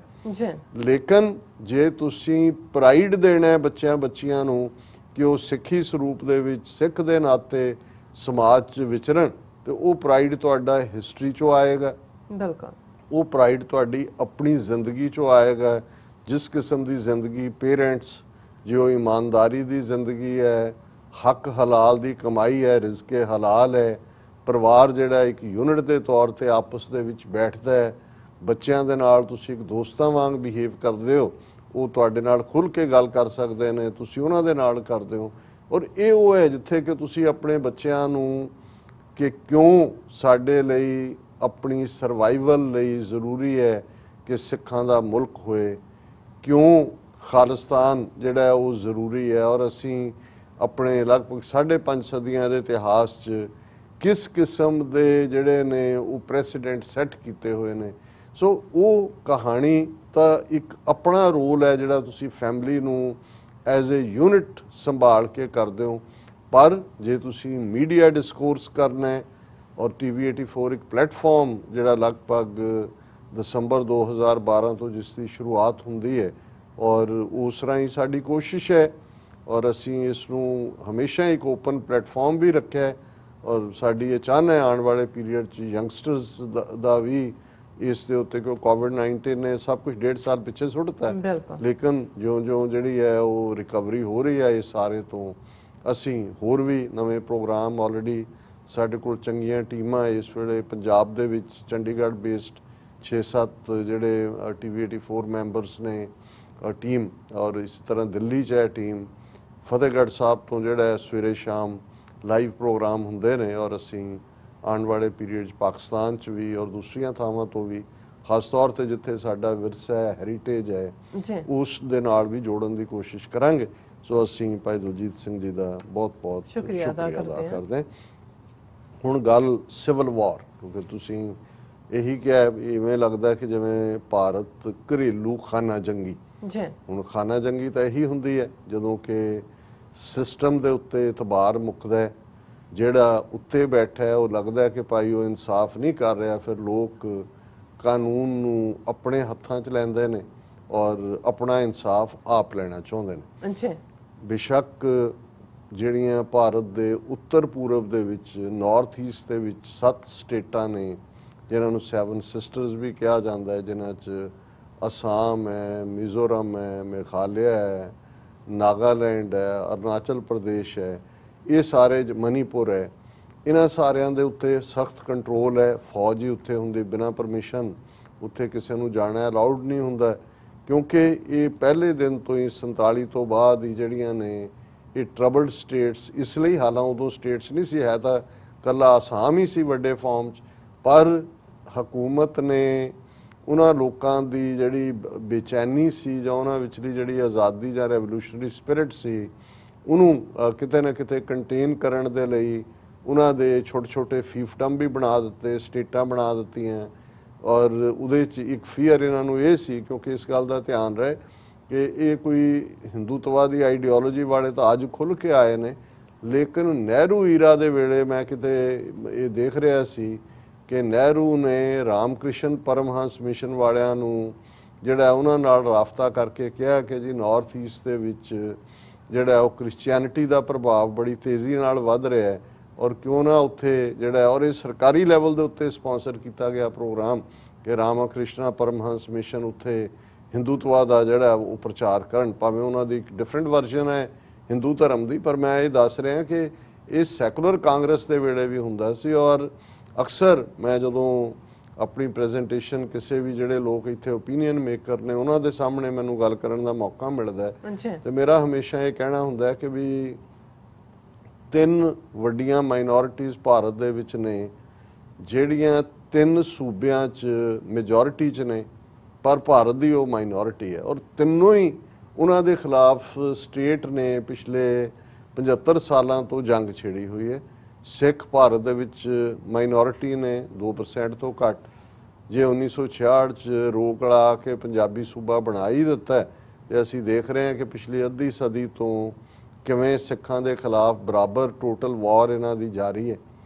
ਜੰਮੂ ਕਸ਼ਮੀਰ ਜਿਨ੍ਹਾਂ ਨੇ ਇੱਕ ਸਮਝੌਤੇ ਦੇ ਤਹਿਤ ਆਰਟੀਕਲ 370 35A ਕਨਸਟੀਟਿਊਸ਼ਨ 'ਚ ਇਨਸਰਟ ਕਰਵਾਇਆ ਔਰ ਅਸੀਂ ਦੇਖਦੇ ਹਾਂ ਕਿ ਕਿਵੇਂ 1 ਲੱਖ ਤੋਂ ਜ਼ਿਆਦਾ ਕਸ਼ਮੀਰੀ ਪਿਛਲੇ 4 ਦਹਾਈਆਂ ਦੇ ਵਿੱਚ ਖਾਸ ਤੌਰ ਤੇ ਉਹਨਾਂ ਨੂੰ ਮਾਰ ਮੁਕਾਇਆ ਗਿਆ ਔਰ ਅੱਜ ਵੀ 1 ਮਿਲੀਅਨ ਫੌਜ ਰੱਖ ਕੇ ਔਰ ਉਹਨਾਂ ਦੇ ਸੂਬੇ ਦਾ ਵਜੂਦ ਹੀ ਮਿਟਾ ਦਿੱਤਾ ਗਿਆ ਔਰ ਪਹਿਲੀ ਸਟਰਗਲ ਜਿਹੜੀ ਹਥਿਆਰਬੰਦ ਸੰਘਰਸ਼ ਕਸ਼ਮੀਰ ਦੇ ਵਿੱਚ ਵੀ ਆਰਮਡ ਸਟਰਗਲ 1999 ਦੇ ਵਿੱਚ ਸ਼ੁਰੂ ਹੋਈ ਖਾਲਿਸਤਾਨ ਦੀ ਪ੍ਰਾਪਤੀ ਦੇ ਲਈ ਜੂਨ 84 ਤੋਂ ਬਾਅਦ ਆਰਮਡ ਸਟਰਗਲ ਰਹੀ ਜਿਹੜੀ 10 ਸਾਲ ਜ਼ੋਰਦਾਰ ਰਹੀ ਲੇਕਿਨ ਇਸ ਗੱਲ ਦਾ ਧਿਆਨ ਰਿਹਾ ਕਿ ਨਾਰਥ ਈਸਟ ਦੀਆਂ ਸਟੇਟਾਂ ਔਰ ਮੈਂ ਜਿਸ ਘਟਨਾ ਦਾ ਜ਼ਿਕਰ ਕਰ ਰਿਹਾ ਅੱਜ ਭਾਰਤੀ ਮੀਡੀਆ ਦੀ ਹਰ ਥਾਂ ਦੇ ਉੱਤੇ ਵੱਡੀ ਸੁਰਖੀ ਹੈ ਹੈਡਲਾਈਨ ਨਿਊਜ਼ ਹੈ ਕਿਉਂਕਿ ਇਹ ਵੀ ਜਦੋਂ ਅਸੀਂ ਅਸਾਮ ਸਟੇਟ ਦੀ ਗੱਲ ਕੀਤੀ ਕਿ ਇੱਕੋ ਹੀ ਸੀ ਲੇਕਿਨ ਕਿਵੇਂ ਇਹਦੇ 'ਚ ਜਿਹੜੀਆਂ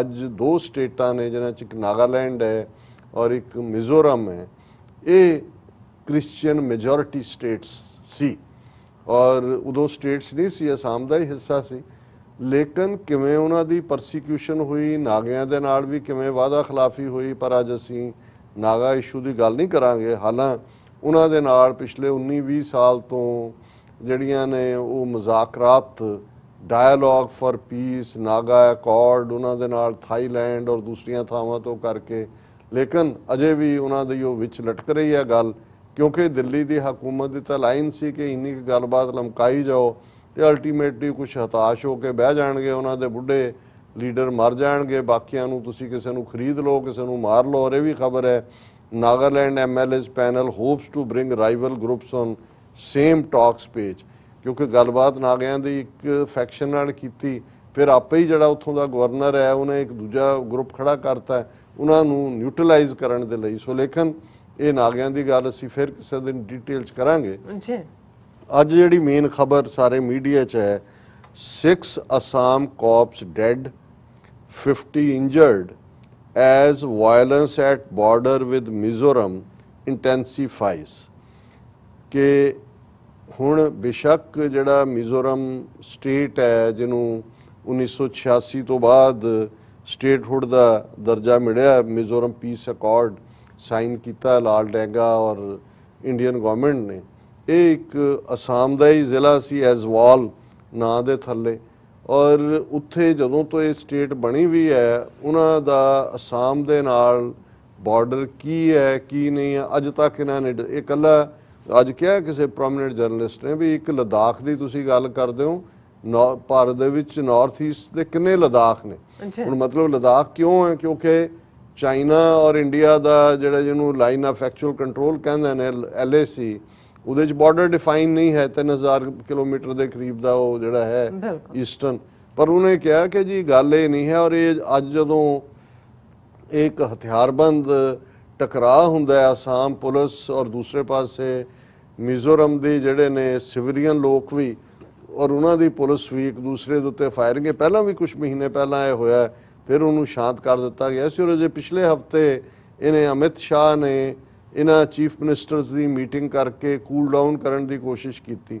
ਪਰ ਹੁਣ ਇਸ ਸਾਰੇ ਦਾ ਬੇਸ ਕੀ ਹੈ ਅੱਜ ਜਦੋਂ ਇਹ ਹੁੰਦਾ ਹੈ, ਔਰ ਇਹ ਖਬਰ ਮੈਂ ਮੇਨ ਜਿਹੜੀ PTI ਦੀ ਹੈ ਉਸ ਨੂੰ ਸ਼ੇਅਰ ਕਰ ਲਾਂ ਤਾਂ ਕਿ ਜਿਹੜੇ ਰੈਗੂਲਰਲੀ ਖਬਰਾਂ ਨਾਲ ਨਹੀਂ ਜੁੜੇ ਉਹਨਾਂ ਨੂੰ ਪਤਾ ਰਹੇ ਵੀ ਇਹ ਇਸ਼ੂ ਕੀ ਹੈ। At least 6 personnel of Assam police were killed in firing by miscreants from neighboring Mizoram on Monday as violence escalated along the interstate border in Kachar district, Chief Minister Himant Biswa Sarma said। ਹੁਣ ਅਸਾਮ ਦੇ ਵਿੱਚ BJP ਦੀ government ਹੈ, ਉਹਨਾਂ ਦਾ chief minister ਕਹਿ ਰਿਹਾ ਜੀ ਗੁਆਂਢੀ state Mizoram ਵਾਲਿਆਂ ਨੇ ਫਾਇਰਿੰਗ ਕਰਕੇ 6 ਮਾਰ ਦਿੱਤੇ ਨੇ ਔਰ ਬਹੁਤ ਸਾਰੇ ਜ਼ਖਮੀ ਕੀਤੇ ਨੇ। A senior Assam police officer who is still inside the forest amid continuous firing from across the border told PTI that at least 50 personnel including Kachar Superintendent of Police Nimbalkar Vaibhav Chandrakant were injured in firing and stone pelting। ਕਿ ਦੂਸਰੇ ਪਾਸੇ ਉਹ ਪੱਥਰ ਵੀ ਆ ਰਹੇ ਨੇ, firing ਵੀ ਹੋ ਰਹੀ ਹੈ। ਉਹਨਾਂ ਨੇ ਕਿਹਾ ਕਿ ਵੀ ਜਿਹੜਾ ਕਛਾਰ ਡਿਸਟ੍ਰਿਕਟ ਦਾ ਸੁਪਰਡੈਂਟ ਪੁਲਿਸ ਹੈ SP ਹੈ ਉਹ ਵੀ ਉਹਨਾਂ ਜ਼ਖਮੀਆਂ 'ਚੋਂ ਹੈ ਜਿਹੜੇ 50 ਤੋਂ ਜ਼ਿਆਦਾ ਜ਼ਖਮੀ ਨੇ। ਔਰ ਉਹਨੇ ਕਿਹਾ ਕਿ ਜੀ 50 ਘੱਟੋ ਘੱਟ ਨੇ। I immediately can not say how many people have been injured. So ਇਹਦੇ ਤੋਂ ਤੁਸੀਂ ਅੰਦਾਜ਼ਾ ਲਾ ਸਕਦੇ ਹੋ ਕਿ ਕਿਸ ਲੈਵਲ ਦੀ ਇਹ ਲੜਾਈ ਹੋਈ ਹੈ ਔਰ ਅਜੇ ਵੀ ਚੱਲ ਰਹੀ ਹੈ। I along with team are still sitting at the foothills। ਔਰ ਉਹਨਾਂ ਨੇ ਕਿਹਾ ਵੀ ਅਜੇ ਵੀ ਅਸੀਂ ਪਹਾੜਾਂ 'ਚ ਲੁਕੇ ਹੋਏ ਹਾਂ ਔਰ ਸਾਡੇ ਤੇ ਹਮਲਾ ਹੋ ਰਿਹਾ ਹੈ। ਬਹੁਤ ਸਾਰਿਆਂ ਨੇ ਈਵਨ ਗੁਲੇਲਾਂ ਦੇ ਨਾਲ ਵੀ ਜਿਹੜਾ ਮਾਰਬਲਸ ਵੱਟੇ ਮਾਰੇ ਨੇ ਔਰ ਫਾਇਰਿੰਗ ਵੀ 4 ਚੁਫੇਰੇ ਹੋ ਰਹੀ ਹੈ ਔਰ ਸਾਨੂੰ ਪਤਾ ਨਹੀਂ ਲੱਗ ਰਿਹਾ ਕਿ ਵੀ ਅਸੀਂ ਕੀ ਕਰੀਏ। ਔਰ ਉਹਨਾਂ ਨੇ ਕਿਹਾ ਕਿ ਵੀ ਅਸੀਂ ਰੀਟੈਲੀਏਟਰੀ ਫਾਇਰਿੰਗ ਵੀ ਕਰ ਰਹੇ ਹਾਂ। ਅਜੇ ਤਾਂ ਇਹਨਾਂ ਨੇ ਕਿਹਾ ਨਾ ਕਿ ਵੀ ਇਹਨਾਂ ਦੇ 6 ਮਰੇ, 50 ਤੋਂ ਜ਼ਿਆਦਾ ਜ਼ਖਮੀ ਨੇ। ਇਹਨਾਂ ਨੇ ਕਿੰਨੇ ਮਾਰੇ ਹੋਣਗੇ ਉਹ ਵੇਰਵੇ ਸ਼ਾਇਦ ਕਦੇ ਵੀ ਬਾਹਰ ਨਾ ਨਿਕਲਣ। ਹੁਣ ਇਹ ਸਾਰੀ ਖਬਰ ਜਿਹੜੀ ਅੱਜ ਮੇਨ ਖਬਰ ਹੈ ਔਰ ਅਸੀਂ ਇਸ ਨੂੰ ਕਿਹਾ ਵੀ ਘਰੇਲੂ ਖਾਨਾ ਜੰਗੀ ਵੱਲ ਵੱਧ ਰਿਹਾ ਕਿਉਂਕਿ BJP ਨੇ ਜਦੋਂ ਤੋਂ ਆਪਣਾ ਹਿੰਦੂਤਵੀ ਏਜੰਡਾ ਬਿਲਕੁਲ ਬੇਸ਼ਰਮੀ ਦੇ ਨਾਲ ਲਾਗੂ ਕਰਨਾ ਸ਼ੁਰੂ ਕੀਤਾ ਹੈ। ਅਸਾਮ ਦੇ ਵਿੱਚ ਕਿਵੇਂ ਇਹਨਾਂ ਨੇ ਧੱਕੇ ਨਾਲ ਦੂਸਰੀ ਵਾਰ ਸਰਕਾਰ ਬਣਾਈ, ਕਿਵੇਂ ਅਮਿਤ ਸ਼ਾਹ ਨੇ ਉੱਥੇ ਜਾ ਕੇ ਬਾਕੀਆਂ ਨੂੰ ਸਿਉਂਕ ਕਹਿ ਰਿਹਾ ਹੈ ਔਰ ਦੂਸਰਾ ਜਿਹੜਾ ਔਰ ਉੱਥੇ ਵੱਡੀ ਗਿਣਤੀ ਦੇ ਵਿੱਚ RSS ਦੇ ਹਿੰਦੂਤਵੀ ਪ੍ਰਚਾਰਕ ਜਿਵੇਂ 1950 'ਚ ਰਾਮਕ੍ਰਿਸ਼ਨ ਪਰਮਹੰਸ ਮਿਸ਼ਨ ਵਾਲੇ ਲੋਕ ਭੇਜੇ ਗਏ ਸੀ, ਹੁਣ ਪੱਕੇ ਹਿੰਦੂ ਤਵੀ RSS ਵਾਲੇ ਨੇ, ਉਹ ਆਪਣੇ ਕੰਮ ਤੇ ਲੱਗੇ ਹੋਏ ਨੇ। ਔਰ ਉਹ ਕਿਉਂਕਿ ਜਿਹੜੇ ਇਹ ਟਰਾਈਬਲ ਬੈਲਟ ਵਾਲੇ ਨੇ ਨਾਰਥ ਈਸਟ ਦੇ, ਇਹ ਬਹੁਤ ਸਾਰੇ ਕ੍ਰਿਸਚੀਅਨਿਟੀ 'ਚ ਨੇ। ਨਾਗਾਲੈਂਡ ਆਲਰੇਡੀ ਕ੍ਰਿਸਚੀਅਨ ਮੈਜੋਰਿਟੀ, ਔਰ ਮਿਜ਼ੋਰਮ 'ਚ ਵੀ ਜਿਹੜਾ ਇਹ ਵੱਡੀ ਗਿਣਤੀ ਈਸਾਈਆਂ ਦੀ ਹੈ। ਐਗਜ਼ੈਕਟ ਪਾਪੂਲੇਸ਼ਨ ਸ਼ਾਇਦ 50% ਦੇ ਨੇੜੇ ਹੋਏ, ਪਰ ਉੱਥੇ ਉਹਨਾਂ ਨੂੰ ਕਨਵਰਟ ਵੀ ਹਿੰਦੂ ਕਰ ਰਹੇ ਨੇ। ਔਰ ਇਹ ਵੀ ਜਿਹੜਾ ਇੱਕ ਸਿਮਰਿੰਗ ਫੈਕਟ ਹੈ ਕਿ ਉਹਨਾਂ ਨੂੰ ਇਹ ਲੱਗ ਰਿਹਾ ਹੈ ਕਿ ਵੀ ਇਹ ਹੌਲੀ ਹੌਲੀ ਸਾਡੀ ਜਿਹੜੀ ਵੱਖਰੀ ਆਈਡੈਂਟੀਟੀ ਆ ਉਹਨੂੰ ਖਤਮ ਕਰ ਰਹੇ ਨੇ। ਔਰ ਮੈਂ ਜਿਵੇਂ ਗੱਲ ਕੀਤੀ ਕਿ ਭਾਈ ਜੰਮੂ ਕਸ਼ਮੀਰ ਇੱਕੋ ਇੱਕ ਮਾਈਨੋਰਿਟੀ ਭਾਰਤ ਦੀ ਮੁਸਲਮਾਨ, ਉਹ ਇੱਕ ਸਟੇਟ 'ਚ ਮੈਜੋਰਿਟੀ 'ਚ ਨੇ ਜੰਮੂ ਕਸ਼ਮੀਰ, ਉੱਥੇ ਉਹਨਾਂ ਨੇ ਰੱਟਾ ਪਾਇਆ ਹੋਇਆ। ਪੰਜਾਬ 'ਚ ਸਿੱਖਾਂ ਨਾਲ ਪਾਇਆ। ਨਾਗਾਲੈਂਡ 'ਚ ਜਿੱਥੇ ਕ੍ਰਿਸਚੀਅਨ ਮੈਜੋਰਿਟੀ ਨੇ, ਉੱਥੇ 70 ਸਾਲ ਤੋਂ ਲੜਦੇ ਰਹੇ ਔਰ 21 ਸਾਲ ਤੋਂ ਫਿਰ ਵੀ ਉਹਨਾਂ ਨੇ ਗੱਲਬਾਤ ਦੀ ਜਿਹੜੀ ਚੁਣੀ। ਹੁਣ ਇਸ ਦੀ ਜਿਹੜੀ ਥੋੜੀ ਜਿਹੀ ਮਿਜ਼ੋਰਮ ਦੇ ਵਿੱਚ ਕੀ ਚੱਲ ਰਿਹਾ ਹੈ, ਇਸ ਦੀ ਥੋੜੀ ਜਿਹੀ ਬੈਕਗਰਾਉਂਡ ਜਿਹੜੀ ਹੈ ਉਹ ਡਿਸਕਸ ਕਰਨਾ ਜ਼ਰੂਰੀ ਹੋਏਗਾ, ਕਿਉਂਕਿ ਇਹ ਜਿਹੜਾ IAF ਬਣਦੀ ਹੈ, ਜਿਹੜੀ ਉਹਨਾਂ ਦੀ ਇੱਕ ਇੰਡੀਪੈਂਡੈਂਟ ਆਪਣੀ ਆਜ਼ਾਦੀ ਦੇ ਲਈ ਜਿਹੜੀ, ਜਦੋਂ ਕਿ ਔਰ ਇੱਕ ਗੱਲ ਮੈਂ ਹੋਰ ਇਹਦੇ 'ਚ ਮੈਂਸ਼ਨ ਕਰਦੇ ਹਾਂ, ਬਹੁਤ ਵਾਰ ਜਦੋਂ ਅਫਗਾਨਿਸਤਾਨ ਦੇ ਹਵਾਲੇ ਨਾਲ ਅਸੀਂ ਦੇਖ ਰਹੇ ਹਾਂ ਜੀ, ਤਾਲਿਬਾਨ ਲੜ ਰਹੇ ਨੇ ਜਾਂ ਉੱਥੇ ਅਫਗਾਨ 에ਅਰ ਫੋਰਸ ਨੇ ਅਮਰੀਕਾ ਦੀ ਮਦਦ ਨਾਲ ਉਹਨਾਂ ਦੇ ਉੱਤੇ ਫਾਇਰਿੰਗ ਕੀਤੀ। ਸਾਨੂੰ ਲੱਗਦਾ ਵੀ ਭਾਰਤ ਦੇ ਵਿੱਚ ਤਾਂ ਚਲੋ ਹੋਇਆ ਜੂਨ 84 'ਚ ਟੈਂਕਾਂ ਤੋਪਾਂ ਨਾਲ ਹਮਲਾ, ਕਿਹੜਾ ਉਹ ਤਾਂ ਉੱਥੇ ਕਿਉਂਕਿ ਉਹ ਐਮਬੈਡਡ ਸੀ ਅੰਦਰ। ਉਹਨਾਂ ਨੂੰ ਲੋਕ ਭੁੱਲ ਜਾਂਦੇ ਨੇ ਕਿ ਭਾਰਤ ਨੇ ਕਿਵੇਂ ਬੇਕਿਰਕੀ ਦੇ ਨਾਲ ਅਕਲੀਅਤਾਂ ਦਾ ਘਾਣ ਕੀਤਾ ਹੋਇਆ ਹੈ। ਔਰ ਇਹ ਮਿਜ਼ੋਰਮ ਜਿਸ ਇਸ਼ੂ ਨੂੰ ਅਸੀਂ ਡਿਸਕਸ ਕਰ ਰਹੇ ਹਾਂ, 1960ਵਿਆਂ ਦੇ ਵਿੱਚ ਫੁੱਲ ਸਕੇਲ ਇੰਡੀਅਨ 에ਅਰ ਫੋਰਸ ਨੇ ਕਈ ਦਿਨ ਬੰਬਾਰਡਮੈਂਟ ਕੀਤੀ ਸੀ ਐਜ਼ਵਾਲ, ਜਿਹੜਾ ਕਿ ਅਸਾਮ ਦਾ ਹੀ ਜ਼ਿਲ੍ਹਾ ਸੀ। ਉੱਥੇ ਉਹਨਾਂ ਨੇ ਜਿਹੜੀ ਉਹਨਾਂ ਦੀ ਫਾਈਟਿੰਗ ਫੋਰਸ ਸੀ ਮੀਜ਼ੋ ਨੈਸ਼ਨਲ ਫਰੰਟ, ਔਰ ਮੀਜ਼ੋ ਨੈਸ਼ਨਲ ਫਰੰਟ ਵਾਲਿਆਂ ਨੇ ਅੱਗੋਂ ਮੀਜ਼ੋ ਨੈਸ਼ਨਲ ਆਰਮੀ ਬਣਾਈ ਸੀ, ਕਿਉਂਕਿ ਉਹ ਆਪਣੀ ਆਜ਼ਾਦੀ ਉਹਨਾਂ ਨੇ ਡਿਕਲੇਅਰ ਕਰਤੀ ਸੀ। ਉਹਨਾਂ ਨੇ ਦੇਖਿਆ ਕਿਉਂਕਿ ਇਹ ਹਿੱਸਾ ਜਿਹੜਾ ਇਹ ਡਿਸਟ੍ਰਿਕਟ ਸੀ ਅਸਾਮ ਦਾ ਹਿੱਸਾ ਸੀ, ਔਰ ਜਦੋਂ ਉੱਥੇ 1966 ਦੇ ਨੇੜੇ ਤੇੜੇ ਇੱਕ ਫੈਮਿਨ ਹੋਇਆ, ਅਕਾਲ ਪਿਆ 1959 'ਚ, ਔਰ ਅਸਾਮ ਸਰਕਾਰ ਨੇ ਛੱਡਤਾ ਉਹਨਾਂ ਨੂੰ ਮਰਨ ਦੇ ਲਈ, ਕਿਸੇ ਨੇ ਉਹਨਾਂ ਦੀ ਪਰਵਾਹ ਨਹੀਂ ਕੀਤੀ। ਇਹ ਉਹੀ ਪੀਰੀਅਡ ਸੀ ਕਿ ਫਿਰ 1959 ਦੇ ਅਕਾਲ ਤੋਂ ਬਾਅਦ ਜਿਹੜੀ ਰਿਲੀਫ ਕੌਂਸਲ ਉਹਨਾਂ ਨੇ ਬਣਾਈ ਸੀ ਆਪਣੇ ਲੋਕਾਂ ਦੀ, ਉਹੀ ਉਹਨਾਂ ਨੇ ਉਹਨੂੰ ਕਨਵਰਟ ਕਰਤਾ ਮੀਜ਼ੋ ਨੈਸ਼ਨਲ ਆਰਮੀ ਦੇ ਵਿੱਚ। ਔਰ ਉਹਨਾਂ ਨੇ 8 ਉਹਨਾਂ ਦੇ ਹੀਰੋ ਜਿਹੜੇ ਉਹਨਾਂ ਦੇ ਮੀਜ਼ੋਆਂ ਦੇ ਇਤਿਹਾਸ ਦੇ ਸੀ, ਉਹਨਾਂ ਦੇ ਨਾਂ ਤੇ ਉਹਨਾਂ ਨੇ ਬਟਾਲੀਅਨਾਂ ਬਣਾਈਆਂ। ਇੱਕ ਸਟੇਜ ਤੇ 4000 ਉਹਨਾਂ ਦੇ ਕੋਲ ਲੜਾਕੇ ਸਨ, ਔਰ ਉਸ ਵੇਲੇ ਉਹਨਾਂ ਦਾ ਲੀਡਰ ਲਾਲ ਡੈਂਗਾ। ਜਦੋਂ ਅਸੀਂ ਮਿਸਟਰ ਫਿਜ਼ੋ ਦੀ ਗੱਲ ਕਰਦੇ ਹਾਂ, ਜਿਹਨੇ ਨਾਗਿਆਂ ਦੀ ਸਟਰਗਲ ਨੂੰ ਲੀਡ ਕੀਤਾ, ਜਲਾਵਤਨੀ ਦੇ ਵਿੱਚ UK ਰਿਹਾ, ਸੋ ਮੀਜ਼ੋਆਂ ਦਾ ਅਸਲ ਹੀਰੋ ਲਾਲ ਡੈਂਗਾ ਰਿਹਾ। ਔਰ ਉਹਨਾਂ ਨੇ 1965-66 ਦੇ ਵਿੱਚ ਹੀ ਜਿਹੜੀ ਹੈ ਫੁੱਲ ਸਕੇਲ ਵਾਰ ਵਿੜ ਦਿੱਤੀ ਸੀ। ਉਹਨਾਂ ਨੇ ਕਿਹਾ ਵੀ ਅਸੀਂ ਸੋਵਰਨ ਹੈ, ਔਰ ਉਹਨਾਂ ਨੇ ਇੱਕ ਸਟੇਜ ਦੇ ਉੱਤੇ ਡਿਸਟ੍ਰਿਕਟ ਹੈੱਡਕੁਆਰਟਰ, ਬੜੇ ਉਹਨਾਂ ਦੇ ਪੈਲੇਸ, ਦੂਜੇ ਉਹਨਾਂ ਨੂੰ ਕਬਜ਼ੇ 'ਚ ਲੈ ਕੇ ਜਿਹੜਾ ਆਪਣਾ ਝੰਡਾ ਲਹਿਰਾ ਦਿੱਤਾ ਸੀ। ਔਰ ਇਹ ਉਹ ਪੀਰੀਅਡ ਹੈ ਜਦੋਂ ਕਿ ਕੁਝ ਵਕਤ ਲਈ ਲਾਲ ਡੈਂਗਾ, ਉਦੋਂ ਜਿਹੜਾ ਅੱਜ ਬੰਗਲਾਦੇਸ਼ ਹੈ ਈਸਟ ਪਾਕਿਸਤਾਨ ਸੀ, ਸੋ ਲਾਲ ਡੈਂਗਾ ਜਿਹੜਾ ਹੈ ਉਹ ਪਾਕਿਸਤਾਨ ਵੀ ਆਇਆ, ਔਰ ਪਾਕਿਸਤਾਨ ਨੂੰ ਉਹਨੇ ਕਿਹਾ ਕਿ ਜੇ ਅਸੀਂ ਲਿਬਰੇਟ ਕਰਾ ਲੈਣਾ ਉਹਨੂੰ, ਸਾਡੀ ਮਦਦ ਕਰੋ, ਅਸੀਂ UN ਦੇ ਵਿੱਚ ਸਾਨੂੰ ਜਿਹੜੀ ਹੈ ਪਹੁੰਚ ਦਿਵਾਓ। ਉਹ ਕਿਵੇਂ ਹੈਂਡਲ ਹੋਇਆ ਨਹੀਂ ਹੋਇਆ, ਜੇ ਉਸ ਪੀਰੀਅਡ 'ਚ ਠੀਕ ਹੈਂਡਲ ਪਾਕਿਸਤਾਨ ਨੇ ਕੀਤਾ ਹੁੰਦਾ ਤੇ ਫਿਰ ਇੰਡੀਆ ਮੁਕਤੀ ਵਾਹਿਨੀ ਦੇ ਨਾਂ ਥੱਲੇ ਜਿਹੜਾ ਉਹ ਮਸ਼ਰਕੀ ਬੰਗਾਲ ਨੂੰ ਤੋੜ ਕੇ ਬੰਗਲਾਦੇਸ਼ ਨਾ ਬਣਾਉਂਦਾ। ਪਰ ਇੱਕ ਫੈਕਟ ਹੈ ਕਿ ਫਿਰ ਉੱਥੋਂ ਕੁਝ ਦੇਰ ਉਹ ਟ੍ਰੇਨਿੰਗ ਲਈ ਵੀ ਉਹਨਾਂ ਦੇ ਲੋਕ ਗਏ, ਔਰ ਇੰਡੀਆ ਨੇ ਜਿਹੜਾ ਉਹਨਾਂ ਦਾ ਇੱਕ ਬੰਗਲਾਦੇਸ਼ ਦਾ ਟਰਾਈਬ ਹੈ, ਚੱਕਮਾ ਟਰਾਈਬ ਉਹਨੂੰ ਕਹਿੰਦੇ ਨੇ, ਉਹਨਾਂ ਦੇ ਕੁਝ ਲੋਕਾਂ ਨੂੰ ਲਿਆ ਕੇ ਵੀ ਮਿਜ਼ੋਰਮ ਦੀ ਟੈਰੀਟਰੀ ਦੇ ਵਿੱਚ ਵਸਾਇਆ, ਜਿਸ ਤੇ ਲੋਕ ਉੱਥੇ ਕਾਫੀ ਭੜਕੇ। ਹੁਣ ਇਹ ਜਿਹੜੀ ਸਾਰੀ ਹੈ ਇੰਡੀਅਨ 에ਅਰ ਫੋਰਸ ਨੇ ਹਵਾਈ ਹਮਲੇ ਕਰਕੇ ਜਿਹੜਾ ਉਹ ਰਿਹਾ 20 ਸਾਲ ਇਹ ਸਟਰਗਲ ਜਿਹੜੀ ਹੈ ਬੜੀ ਜ਼ੋਰਦਾਰ ਰਹੀ, ਔਰ ਉਹਨਾਂ ਦਾ ਸੀ ਵੀ ਅਸੀਂ ਅਸਾਮ ਦੇ ਨਾਲ ਨਹੀਂ ਰਹਿਣਾ। ਇੱਕ ਫੈਕਸ਼ਨ ਉਹਨਾਂ ਦਾ ਟੋਟਲ ਇੰਡੀਪੈਂਡੈਂਟ ਮਿਜ਼ੋਰਮ ਦੀ ਗੱਲ ਕਰਦਾ ਸੀ, ਇੱਕ ਸੀ ਵੀ ਸਾਨੂੰ ਸਟੇਟਹੁੱਡ ਦਿਓ। ਸੋ ਇਵੈਂਚੁਅਲੀ ਇਹ ਜਿਹੜਾ ਹੈ 1986 ਦੇ ਵਿੱਚ ਮਿਜ਼ੋਰਮ ਪੀਸ ਅਕਾਰਡ ਸਾਈਨ ਕੀਤਾ। ਹਾਲਾਂ ਇਹਨਾਂ ਦੇ ਨਾਲ ਲਾਲ ਡੈਂਗਾ ਨਾਲ ਗੱਲਬਾਤ ਕਰਨ ਦਾ ਜਿਹੜਾ ਸੀ ਇਨੀਸ਼ੀਏਟਿਵ, ਮੁਰਾਰਜੀ ਦੇਸਾਈ ਜਦੋਂ ਪ੍ਰਾਈਮ ਮਿਨਿਸਟਰ ਬਣਦਾ ਹੈ ਐਮਰਜੈਂਸੀ ਤੋਂ ਬਾਅਦ 1977-78 ਦੇ ਪੀਰੀਅਡ 'ਚ, ਉਦੋਂ ਸ਼ੁਰੂ ਹੋਇਆ ਔਰ 1986 ਚ ਮਿਜ਼ੋਰਮ ਪੀਸ ਅਕਾਰਡ ਦੇ ਥੱਲੇ ਉਹਨੂੰ ਯੂਨੀਅਨ ਟੈਰੀਟਰੀ ਦਾ ਦਰਜਾ ਦਿੱਤਾ ਗਿਆ ਔਰ ਜ਼ਾਹਰ ਹੈ ਵੀ ਅਸਾਮ ਚੋਂ ਹੀ ਉਹਨਾਂ ਦੀ ਆਬਾਦੀ ਮੇਨ ਸੀ, ਜ਼ਿਲ੍ਹਾ ਤਾਂ ਅਸਾਮ ਦਾ ਹੀ ਸੀ ਇੱਕ ਜਿਹਦੇ ਚੋਂ ਉਹਨਾਂ ਨੇ, ਲੇਕਿਨ ਉਹਨਾਂ ਦਾ ਦਾਅਵਾ ਅੱਜ ਵੀ ਅਸਾਮ ਦੇ ਜਿਹੜੇ ਕੁਝ ਇਲਾਕੇ ਨੇ ਔਰ ਜਿਸ ਡਿਸਟ੍ਰਿਕਟ ਦੇ ਵਿੱਚ ਕਛਾੜ ਡਿਸਟ੍ਰਿਕਟ ਦੇ ਵਿੱਚ ਅੱਜ ਮੁੱਠਭੇੜ ਹੋਈ ਹੈ ਇਹਦੇ ਤੇ ਉਹਨਾਂ ਦਾ ਦਾਅਵਾ ਹੈ ਵੀ ਇਹ ਸਾਡੇ ਇਲਾਕੇ ਨੇ ਔਰ ਉੱਥੇ ਕਈ ਥਾਵਾਂ ਤੇ ਉਹਨਾਂ ਨੇ ਇੰਨੀ ਸਖਤ ਪੋਜੀਸ਼ਨ ਲਈ ਹੁੰਦੀ ਹੈ ਕਿ ਉਹ ਇਹਨੂੰ ਉੱਥੇ ਕਿਸੇ ਨੂੰ ਵੜਨ ਹੀ ਨਹੀਂ ਦਿੰਦੇ ਨੇ। ਔਰ ਇਹ ਜਿਵੇਂ ਅਸੀਂ ਦੇਖਿਆ ਵੀ ਹਿੰਦੂ ਤਵੀ ਜਿਹੜੀ ਵਿਚਾਰਧਾਰਾ ਹੈ ਉਹ ਕਿਵੇਂ ਕਾਂਗਰਸ ਦੇ ਜ਼ਮਾਨੇ ਤੋਂ ਹੀ, ਇਕੱਲੀ ਇਹ ਨਹੀਂ ਸੀ ਵੀ ਉਹਨਾਂ ਨੇ ਜਦੋਂ ਉੱਥੇ ਫੇਮਿਨ ਪਿਆ ਜਾਂ ਉੱਥੇ ਅਕਾਲ ਪਿਆ 1959 ਦੇ ਵਿੱਚ ਪਰਵਾਹ ਨਹੀਂ ਕੀਤੀ, ਫਿਰ 1960 ਦੇ ਵਿੱਚ ਅਸਾਮੀ ਭਾਸ਼ਾ ਉਹਨਾਂ ਦੇ ਉੱਤੇ ਥੋਪ ਦਿੱਤੀ। ਹਾਲਾਂ ਉਹਨਾਂ ਦੀ ਆਪਣੀ ਮਿਜ਼ੋਰਮ ਦੇ ਆਪਣੇ ਡਾਇਲੈਕਟ ਨੇ, ਇਸ ਸਾਰੇ ਨੇ ਉਹਨਾਂ ਨੂੰ ਜਿਹੜਾ ਹੈ ਉਹ ਕਾਫੀ ਭੜਕਾਇਆ ਔਰ ਉਹਨਾਂ ਨੇ ਜਿਹੜਾ ਜਦੋਂ ਉਹਨਾਂ ਨੇ ਇੰਡੀਪੈਂਡੈਂਟ ਨੇਸ਼ਨ ਦੀ ਗੱਲ ਕੀਤੀ ਮਿਜ਼ੋਰਮ ਦੀ ਤੇ ਉਹ ਸੋਵਰਨ ਕ੍ਰਿਸਚੀਅਨ ਸਟੇਟ ਕਹਿੰਦੇ ਸੀ ਕਿ ਭਾਈ ਇਹ ਸਾਡਾ ਆਪਣਾ ਰਿਪਬਲਿਕ ਹੈ ਔਰ ਉਹਨਾਂ ਨੇ ਉਸ ਸਟੇਜ ਤੇ ਪਾਕਿਸਤਾਨ ਨੂੰ ਕਿਹਾ ਵੀ ਸਾਨੂੰ ਮਾਨਤਾ ਦੇ ਦਿਓ ਕਿਉਂਕਿ ਅਸੀਂ ਲਿਬਰੇਟ ਕਰਵਾ ਲਿਆ, ਲੇਕਿਨ ਪਾਕਿਸਤਾਨ 'ਚ ਕੋਈ ਬਹੁਤੀ ਹਿਲਜੁਲ ਨਹੀਂ ਹੋਈ।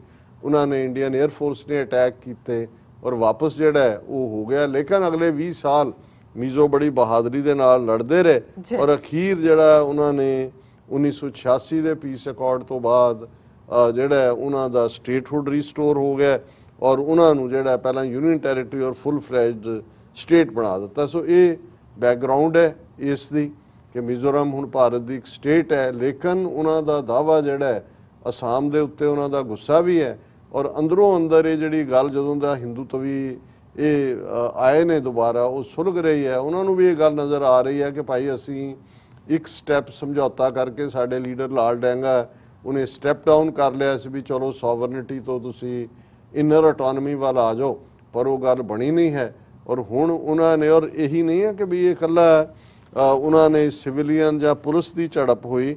ਤੁਸੀਂ ਟਵਿੱਟਰ ਦੇ ਉੱਤੇ ਦੇਖੋ ਉਹਨਾਂ ਦੋਨਾਂ ਦੇ ਚੀਫ ਮਿਨਿਸਟਰ ਜਿਹੜੇ ਨੇ ਕਿਸ ਕਿਸਮ ਦੀ ਫਾਈਟ ਇੱਕ ਦੂਜੇ ਨਾਲ ਲੜ ਰਹੇ ਨੇ ਔਰ ਇਹ ਵੀ ਇਹਨਾਂ ਦੀ ਪੀਟੀਆਈ ਦੀ ਖਬਰ ਹੈ। As border tension escalates Assam Mizoram CMs trade charges on Twitter seek help from Shah. ਹੁਣ ਉਹ ਦੋਨੋਂ ਹੀ ਇਵੇਂ ਬਿਹੇਵ ਕਰ ਰਹੇ ਨੇ ਅਸਾਮ ਔਰ ਮਿਜ਼ੋਰਮ ਕਿ ਜਿਵੇਂ ਦੋ ਅਲੱਗ ਮੁਲਕਾਂ ਦੀ ਲੜਾਈ ਹੈ ਔਰ ਉਹ ਦਿੱਲੀ ਦੀ ਹਕੂਮਤ ਨੂੰ ਕਹਿ ਰਹੇ ਨੇ ਕਿ ਭਾਈ ਤੁਸੀਂ ਇਹ ਇੰਟਰਵੀਨ ਕਰਕੇ ਇਸ ਪਾਰਟ ਨੂੰ ਦੇਖੋ ਔਰ ਜ਼ਿਆਦਾ ਐਗਰੈਸਿਵ ਜਿਹੜਾ ਉਹ ਮਿਜ਼ੋਰਮ ਦਾ ਚੀਫ ਮਿਨਿਸਟਰ ਹੈ ਔਰ ਹਾਲਾਂਕਿ ਹੁਣ ਮਰਨ ਵਾਲੇ ਤਾਂ ਅਸਾਮ ਦੇ ਨੇ, ਉਹਨਾਂ ਦੇ ਸਪਾਈ ਵੀ ਔਰ ਜ਼ਖਮੀ ਵੀ 50 ਤੋਂ ਜ਼ਿਆਦਾ, ਪਰ ਜਿਹੜੇ ਮਿਸਟਰ ਨੇ ਮਿਜ਼ੋਰਮ ਦੇ ਚੀਫ ਮਿਨਿਸਟਰ ਉਹ ਉਹਨਾਂ ਨੂੰ ਕਹਿ ਰਹੇ ਨੇ ਕਿ ਬਈ ਇਹ ਤੁਹਾਡਾ ਕੰਮ ਠੀਕ ਨਹੀਂ ਹੈ ਔਰ ਅਸੀਂ ਉਹਦੇ 'ਚ ਉਹਨਾਂ ਨੇ ਕਿਹਾ ਕਿ ਬਈ ਇਹ ਆਏ ਔਰ ਉਹਨੇ ਕਿਹਾ constitutional boundaries of hour state. ਹੁਣ ਜਿਹੜਾ ਅਸਾਮ ਦਾ ਚੀਫ ਮਿਨਿਸਟਰ ਟਵੀਟ ਕਰ ਰਿਹਾ ਹੈ ਉਹ ਕਹਿ ਰਿਹਾ I am deeply pained to inform that 6 brave jawans of Assam police have sacrificed their lives while defending constitutional boundary of our state at the Assam-Mizoram border। ਹੁਣ ਇਹ ਲੜਾਈ ਦੋ ਮੁਲਕਾਂ ਦੀ, ਉਹ ਕਹਿ ਰਿਹਾ ਜੀ ਸਾਡੇ ਬਹਾਦਰ ਜਵਾਨ ਜਿਨ੍ਹਾਂ ਨੇ ਜਿਹੜੀ ਆਇਨ ਕਨਸਟੀਟਿਊਸ਼ਨ ਦੇ ਵਿੱਚ ਜਿਹੜੀਆਂ ਬਾਉਂਡਰੀਜ਼ ਨੇ ਉਹਨਾਂ ਦੀ ਪਵਿੱਤਰਤਾ ਦੇ ਲਈ ਕੁਰਬਾਨੀਆਂ ਦਿੱਤੀਆਂ।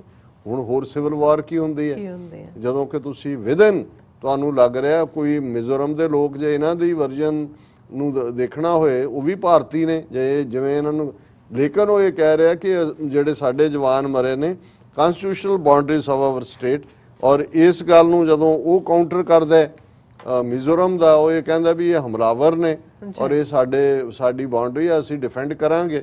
ਸੋ ਕੁੱਲ ਮਿਲਾ ਕੇ ਮੈਨੂੰ ਇਹ ਲੱਗਦਾ ਵੀ ਜਦੋਂ ਵੀ ਅਸੀਂ ਕਿਸੇ ਸਾਮਰਾਜ ਦਾ ਕਿਸੇ ਐਮਪਾਇਰ ਦਾ ਜਵਾਲ ਦੇਖਦੇ ਹਾਂ, ਡੀਜਨਰੇਸ਼ਨ ਜਾਂ ਡਿਸਇੰਟੈਗ੍ਰੇਸ਼ਨ ਦੇਖਦੇ ਹਾਂ, ਇਹੀ ਸਾਈਨਸ ਹੁੰਦੇ ਨੇ ਕਿ ਸੈਂਟਰਲ ਅਥਾਰਟੀ ਤੇ ਫੇਥ ਖਤਮ ਹੋ ਜਾਂਦਾ ਹੈ, ਹਰ ਕੋਈ ਕਾਨੂੰਨ ਨੂੰ ਹੱਥ 'ਚ ਲੈਂਦਾ ਹੈ ਔਰ ਤੁਹਾਨੂੰ ਇਹ ਲੱਗਦਾ ਤੁਸੀਂ ਇਸ ਸਿੱਟੇ ਤੇ ਪਹੁੰਚਦੇ ਹੋ ਵੀ ਇਸ ਸਾਰੇ ਦੇ ਨਾਲ ਸਾਡਾ ਗੁਜ਼ਾਰਾ ਨਹੀਂ ਹੈ, ਸਾਨੂੰ ਆਪਣੀ ਆਜ਼ਾਦੀ ਦੇ ਲਈ ਖੁਦ ਲੜਨਾ ਪਏਗਾ। ਔਰ ਇਹ ਬਹੁਤ ਵੱਡੀ ਗੱਲ ਹੈ, ਮੈਂ ਸਮਝਦਾ ਵੀ ਅਸਾਮ ਔਰ ਮਿਜ਼ੋਰਮ ਦੀ ਇਹ ਲੜਾਈ ਦੱਸ ਰਹੀ ਹੈ ਕਿ ਰੀਅਲ ਇੰਡੀਆ ਕੀ ਹੈ, ਕਿਸ ਪਾਸੇ ਵੱਲ ਵੱਧ ਰਿਹਾ ਹੈ। ਇਹੀ ਹਾਲਾਤ ਸੋਵੀਅਤ ਯੂਨੀਅਨ ਦੇ ਬਣੇ ਸੀ 1999 ਤੋਂ ਬਾਅਦ, ਇਹੀ ਹਾਲਾਤ ਯੂਗੋਸਲਾਵੀਆ ਦੇ ਬਣੇ ਸੀ ਔਰ ਉਹਨਾਂ ਚੋਂ ਹੀ ਫਿਰ ਅੱਡ-ਅੱਡ ਨੇਸ਼ਨ ਨਿਕਲੇ ਸੀ ਔਰ ਇਵੇਂ ਹੀ ਭਾਰਤ ਜਿਹੜੀ ਆਰਟੀਫੀਸ਼ੀਅਲ ਯੂਨੀਅਨ ਹੈ ਇਹ ਵੀ ਜਿਹੜੀ ਆ 15-20 ਟੁਕੜਿਆਂ ਦੇ ਵਿੱਚ ਇਸ ਦਾ ਇਹ ਵੰਡੀ ਜਾਏਗੀ ਔਰ ਉਸ ਪਾਸੇ ਵੱਲ ਗੱਲ ਵੱਧ ਰਹੀ ਹੈ। ਜੀ ਡਾਕਟਰ ਸਾਹਿਬ ਤੁਹਾਡਾ ਬਹੁਤ ਬਹੁਤ ਸ਼ੁਕਰੀਆ, ਤੁਸੀਂ ਆਪਣੇ ਚਾਰ ਸਾਡੇ ਦਰਸ਼ਕਾਂ ਨਾਲ ਸਾਂਝੇ ਕੀਤੇ ਨੇ। ਸਵਸਥ ਲੈਣੇ ਬ੍ਰੇਕ ਤੋਂ ਪਹਿਲਾਂ ਅਸੀਂ ਆਪਣੇ ਦਰਸ਼ਕਾਂ ਤੇ ਸਰੋਤਿਆਂ ਨੂੰ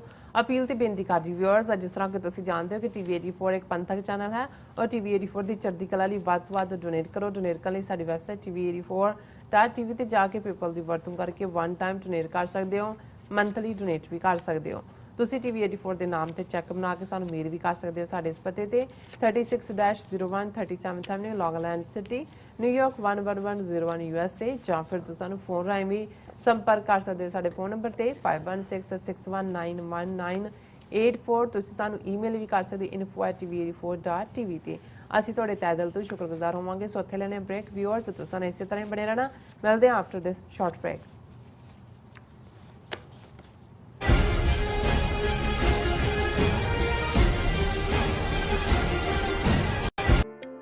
ਸਿਗਨੇਚਰ ਟਰੱਕ ਸਰਵਿਸ ਰਾਊਟ 81 ਉੱਤੇ ਐਗਜ਼ਿਟ 235 ਤੇ ਟਰੱਕਰ ਵੀਰਾਂ ਲਈ 24 ਘੰਟੇ ਰੋਡ ਸਰਵਿਸ ਦੀ ਸੁਵਿਧਾ ਮੌਜੂਦ। Heavy duty repair, oil change, ਪੁਰਾਣੇ ਅਤੇ ਨਵੇਂ tyre, computer diagnostic, DPF cleaning, brake service ਜਾਂ ਰਸਤੇ ਵਿੱਚ ਆਈ ਹਰ ਤਰ੍ਹਾਂ ਦੀ ਰਿਪੇਅਰ ਪ੍ਰੋਫੈਸ਼ਨਲ ਟੀਮ ਵੱਲੋਂ ਕੀਤੀ ਜਾਂਦੀ ਹੈ। ਬ੍ਰੇਕਫਾਸਟ, ਲੰਚ ਅਤੇ ਡਿਨਰ ਲਈ ਪੰਜਾਬੀ ਢਾਬੇ ਦਾ ਆਨੰਦ ਵੀ ਮਾਣੋ। ਡਰਾਈਵਰ ਅਤੇ ਟਰੱਕ ਆਪਰੇਟਰ ਵੀਰ ਡਿਸਪੈਚ ਦੀ ਸਰਵਿਸ ਲਈ ਸਾਡੇ ਨਾਲ ਸੰਪਰਕ ਕਰਨ। Signature truck service 58 triangle drive, Weyers Cave, Virginia 24486। ਕੀ ਤੁਹਾਨੂੰ 30, 40 ਜਾਂ 50 ਦਿਨ ਵੇਟ ਕਰਨੀ ਪੈ ਰਹੀ ਹੈ ਤੁਹਾਡੇ ਚੈੱਕ ਲਈ? ਫਿਰ ਬ੍ਰੋਕਰਾਂ ਪਿੱਛੇ ਭੱਜਦੇ ਫਿਰਦੇ ਹੋ ਪੈਸੇ ਲਈ, ਬਹੁਤ ਜ਼ਿਆਦਾ ਟਾਈਮ ਵੇਸਟ ਹੋ ਜਾਂਦਾ ਇੱਦਾਂ ਤਾਂ। ਜੇ ਤੁਸੀਂ ਅੱਜ ਹੀ ਪੈਸੇ ਲੈਣੇ ਤਾਂ ਬੌਬਟੇਲ ਨੂੰ ਕਾਲ ਕਰੋ। ਬੌਬਟੇਲ ਤੁਹਾਡੀਆਂ ਇਨਵੋਇਸਿਸ ਸੇਮ ਡੇ ਫੰਡ ਕਰ ਸਕਦੇ ਹਨ for a small fee, no contract, no reserve and no hidden fees। ਅੱਜ ਹੀ ਕਾਲ ਕਰੋ ਬੌਬਟੇਲ ਨੂੰ ਤੇ ਤੁਹਾਡਾ ਪਹਿਲਾ ਮਹੀਨਾ ਫ੍ਰੀ। 410 204 2084। ਅਗੇਨ 410 204 2084।